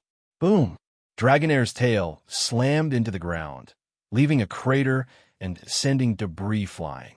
Tangela landed nearby, using its vines to rebound off the ground, and propelled itself toward Dragonair. Mid-air, it shook itself vigorously, releasing a thick yellow cloud of paralyzing powder straight toward its opponent. But Yuan had come prepared for a grass gym. There was no way he'd be caught off guard by a move like Stun Spore. Stun Spore? Dragonair, use Safeguard. Dragonair lifted its head as a faint, shimmering energy shield enveloped its body, creating a glowing barrier that effortlessly blocked the Stun Spore. Tangela's wide eyes stared at its blocked attack, astonished. Erica was about to call out her next move when Yuan acted first. Don't give it a chance. Now, Dragon Pulse. Cry. Dragonair fixed its gaze on the airborne Tangela, whose body instinctively tensed. Tangela tried to retreat, but mid-air, there was no ground to push off from. Dragonair's eyes flashed with a hint of mirth as it effortlessly fired a Dragon Pulse directly at Tangela. Bang! A short, sharp cry echoed as Dragon Pulse connected, exploding on Tangela and launching it toward the ground with a powerful impact. Tangela's vine-covered, elastic body bounced off the ground several times like a ball before finally coming to rest. Tangela was unable to battle. Tangela is unable to battle. Dragonair wins. Referee Kiku quickly raised her flag. So fast. The battle had ended so quickly that everyone watching was left stunned. Come back, Tangela, Erica said, returning her Pokemon. She wasn't surprised by the outcome. In truth, she'd expected this from the moment Dragonair entered the field. Your strength more than qualifies you for a gym badge, Erica remarked. But as Celadon Gym's leader, I'm not one to surrender easily, she added with a playful smile, pulling out a luxury ball. Yuan's impressive strength had sparked Erica's fighting spirit. For a dedicated gym leader like Erica, dealing with rookie trainers daily was a repetitive, tedious chore. These battles posed no challenge, often requiring her to hold back, which made them dull. But now, facing a strong opponent she was familiar with, Erica felt genuinely excited for a proper battle. Her gentle smile shifted, now brimming with determination. Erica threw her Pokeball. Go, Victory Bell! Yeah! A low, guttural cry filled the arena as a large, pitcher plant-like Pokemon emerged. With its sharp yellow coloring and a fierce gaze, Victory Bell looked formidable. Victory Bell! If Yuan remembered correctly, Erica's usual lineup for challengers included Tangela, Weepinbell, and Gloom. Looks like this is her ace, Yuan thought. He wasn't bothered by Erica using her strongest Pokemon. In fact, he was a little excited. After all, he'd already spent plenty of time battling weaker opponents on his journey here. A stronger opponent would give Dragonair much-needed experience. With a slight smirk, Yuan raised his hand. Dragonair, we're starting off strong. Use Dragon Rage. Dragonair tilted its head back, unleashing a powerful dragon rage aimed at Victreebel. Seeing this, Victreebel didn't wait for Erika's command. It took evasive action on its own. Despite its large body, Victreebel displayed remarkable agility, using its leaf-like arms to push off the ground, deftly dodging Dragonair's attack. Victreebel, Acid Spray. Gurgle, gurgle. Victreebel's body churned before its leafy lid opened, releasing a large glob of corrosive, acidic fluid aimed at Dragonair. Acid Spray, a poison-type move that spews out an acid, lowering the target's special defense if it hits. While the move wasn't particularly fast, Dragonair could dodge it easily if Luo Yuan commanded it. But he noticed the focused look in Victreebel's eyes. It was clear Erika anticipated a dodge and was likely ready to counter any attempt at evasion. If Dragonair dodged now, they might fall right into Erika's trap, opening them up to a relentless barrage. Luo Yuan processed all this in under half a second. Dragonair, watching the acid spray approach, had yet to receive any command to dodge and was preparing to evade on its own. Just then, Luo Yuan's voice reached it. Dragonair, use Light Screen, then Dragon Dance. Dragonair paused at the unexpected command. But having trained under Luo Yuan from its time as a Dratini, the bond between them was strong, and it trusted him deeply. Without hesitation, it obeyed, setting up a shimmering light screen in front of itself. A shimmering light screen appeared in front of Dragonair, intercepting the incoming acid spray with a hissing, corrosive sound as it sizzled against the barrier. Behind the light screen, Dragonair's expression remained calm as its body began moving in a rhythmic, mysterious dance. Erika and her Victreebel could feel the growing menace radiating from Dragonair with every cycle of Dragon Dance it completed. As Luo Yuan had anticipated, Erika had planned to seize control of the battle by launching a chain of attacks if Dragonair tried to dodge. But he hadn't fallen for her trap. Now, with the roles reversed, Erika was on the defensive, forced to try and disrupt Dragonair's build-up. Victreebel, stop it! Use Razor Leaf. Victreebel gave a swift shake of its leaves, sending a dozen crescent-shaped blades flying toward Dragonair, each leaf curving around the light screen to strike from behind. Don't worry. Keep using Dragon Dance, Luo Yuan instructed calmly. Razor Leaf's damage wouldn't pose much of a threat to Dragonair, especially with no additional effects. Given the boost from Dragon Dance, taking a few Razor Leaf hits was a small price to pay. Receiving its trainer's command, Dragonair didn't dodge. Instead, it maintained its graceful dance in midair, fully focused on boosting its power and speed. As it turned out, Luo Yuan's decision was spot on. Razor Leaf wasn't as precise as Magical Leaf, which meant Victreebel's technique, though impressive, wasn't guaranteed to hit accurately. Under Erika's intense gaze, only a handful of the leaves managed to hit their target, with a few more deflected by the light screen. The few that connected barely left a scratch on Dragonair. Meanwhile, the power increase from Dragon Dance had brought Dragonair's strength to a whole new level. Now, counterattack. Dragonair, use Agility, then Slam. Victreebel, use Protect. Erika quickly countered. But Dragonair had already disappeared in a blur, darting toward Victreebel with blinding speed. Whoosh! Dragonair's tail arced through the air, aimed directly at Victreebel's head. With Dragon Dance boosting its attack, Victreebel's defenses wouldn't be enough if this move connected. In that instant, a blue aura flickered around Victreebel as it activated Protect just in time. Bang! Dragonair's tail collided with the energy barrier, creating a deep, resonant sound that sent dust swirling across the field, drawing coughs from the Celadon gym staff watching nearby. It blocked it. Erika's eyes lit up as she quickly followed up. Victreebel, use Bind. With Dragonair's enhanced speed, Erika knew her best chance to win was to restrict its movements. Victreebel complied without hesitation.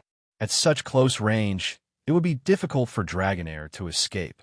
Its vines shot out, closing in on Dragonair and ready to wrap around it. But, watching Victreebel move in close, Luo Yuan's face lit up with a hint of amusement. You came to me willingly? I'm not about to waste this opportunity, Dragonair outrage. With Luo Yuan's command, Victory Bell and Erika's plan fell to pieces. A fierce crimson glow lit up Dragonair's chest, jewel, and eyes, unleashing a torrent of energy. The once graceful Dragonair was now enveloped in a blazing red aura, its demeanor transformed into one of pure, fierce rage. Cry. Dragonair let out a more intense, battle-hungry cry, sending a shiver through Erika. But it was too late to call for Victory Bell to dodge. The close distance worked in Dragonair's favor as well. With a quick twist, Dragonair shattered the vines binding it, following up with a devastating tail strike powered by both Dragon Dance and Outrage. Boom! The massive impact launched Victory Bell across the field, where it crashed into the thick trunk of a nearby tree. Splurt! Its flattened stomach expelled a pool of acidic fluid onto the ground, emitting a pungent stench, almost as if Dragonair had knocked the wind right out of it. The scene was more than a bit comical. Victory Bell's defeat had left it in a rather embarrassing state. It took a moment for the referee, Kiku, to recover and announce, "Victory Bell is unable to battle. Dragonair wins again." "Return Victory Bell," Erika said, recalling her Pokémon. She realized that even though she'd already raised her expectations, she had still underestimated Luo Yuan. Luo Yuan gave her an apologetic smile, silently assuring her that the hit had been unintentional. He used his psychic link to soothe the now raging Dragonair, whose temperament had been affected by outrage. Erika, however, didn't mind. She was already contemplating her next Pokémon. Dragonair's Dragon Dance paired with Outrage is indeed tough to counter. Erika muttered, withdrawing another Pokeball. "In that case, my last Pokémon will be you."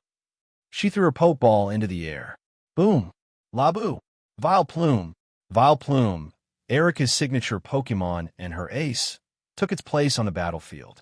As one of Gloom's two evolutions, Vileplume looked more like Gloom compared to the alternative, Bellissime.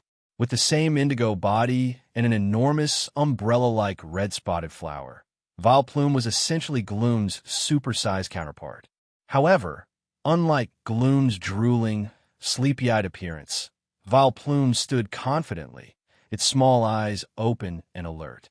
The moment Vileplume appeared, Luo Yuan could catch its distinctive, heady fragrance even from across the field. More notably, his psychic sense picked up on countless tiny spores and pollen drifting in the air around Vileplume. These spores held the same paralyzing effect as Stun Spore, in addition to causing severe allergic reactions. A tough opponent, Luo Yuan murmured, calling out to his Dragonair. "Can you keep going?" Vileplume spores would make close-range attacks especially challenging. He was already considering switching to Charmeleon for a distant flamethrower to wrap things up quickly. "Cry." Dragonair nodded, determination gleaming in its eyes. Luo Yuan had expected as much from Dragonair. Perhaps due to spending so much time alone before joining his team, often getting picked on by other Pokémon, his Dragonair had developed a fiercely competitive streak. "Well then, let's continue." Luo Yuan smiled, his confidence restored. "Erika, show me Vileplume's full strength." Hello, everyone. As we wrap up this video, I want to share a quick note. I have a Patreon account. If you'd like to support me and enjoy on-demand audiobooks, you can become a Patreon member. Alternatively, you can check out my Google Drive link, which has 500+ novel audiobooks available through my Ko-fi or Patreon shop. I appreciate your support.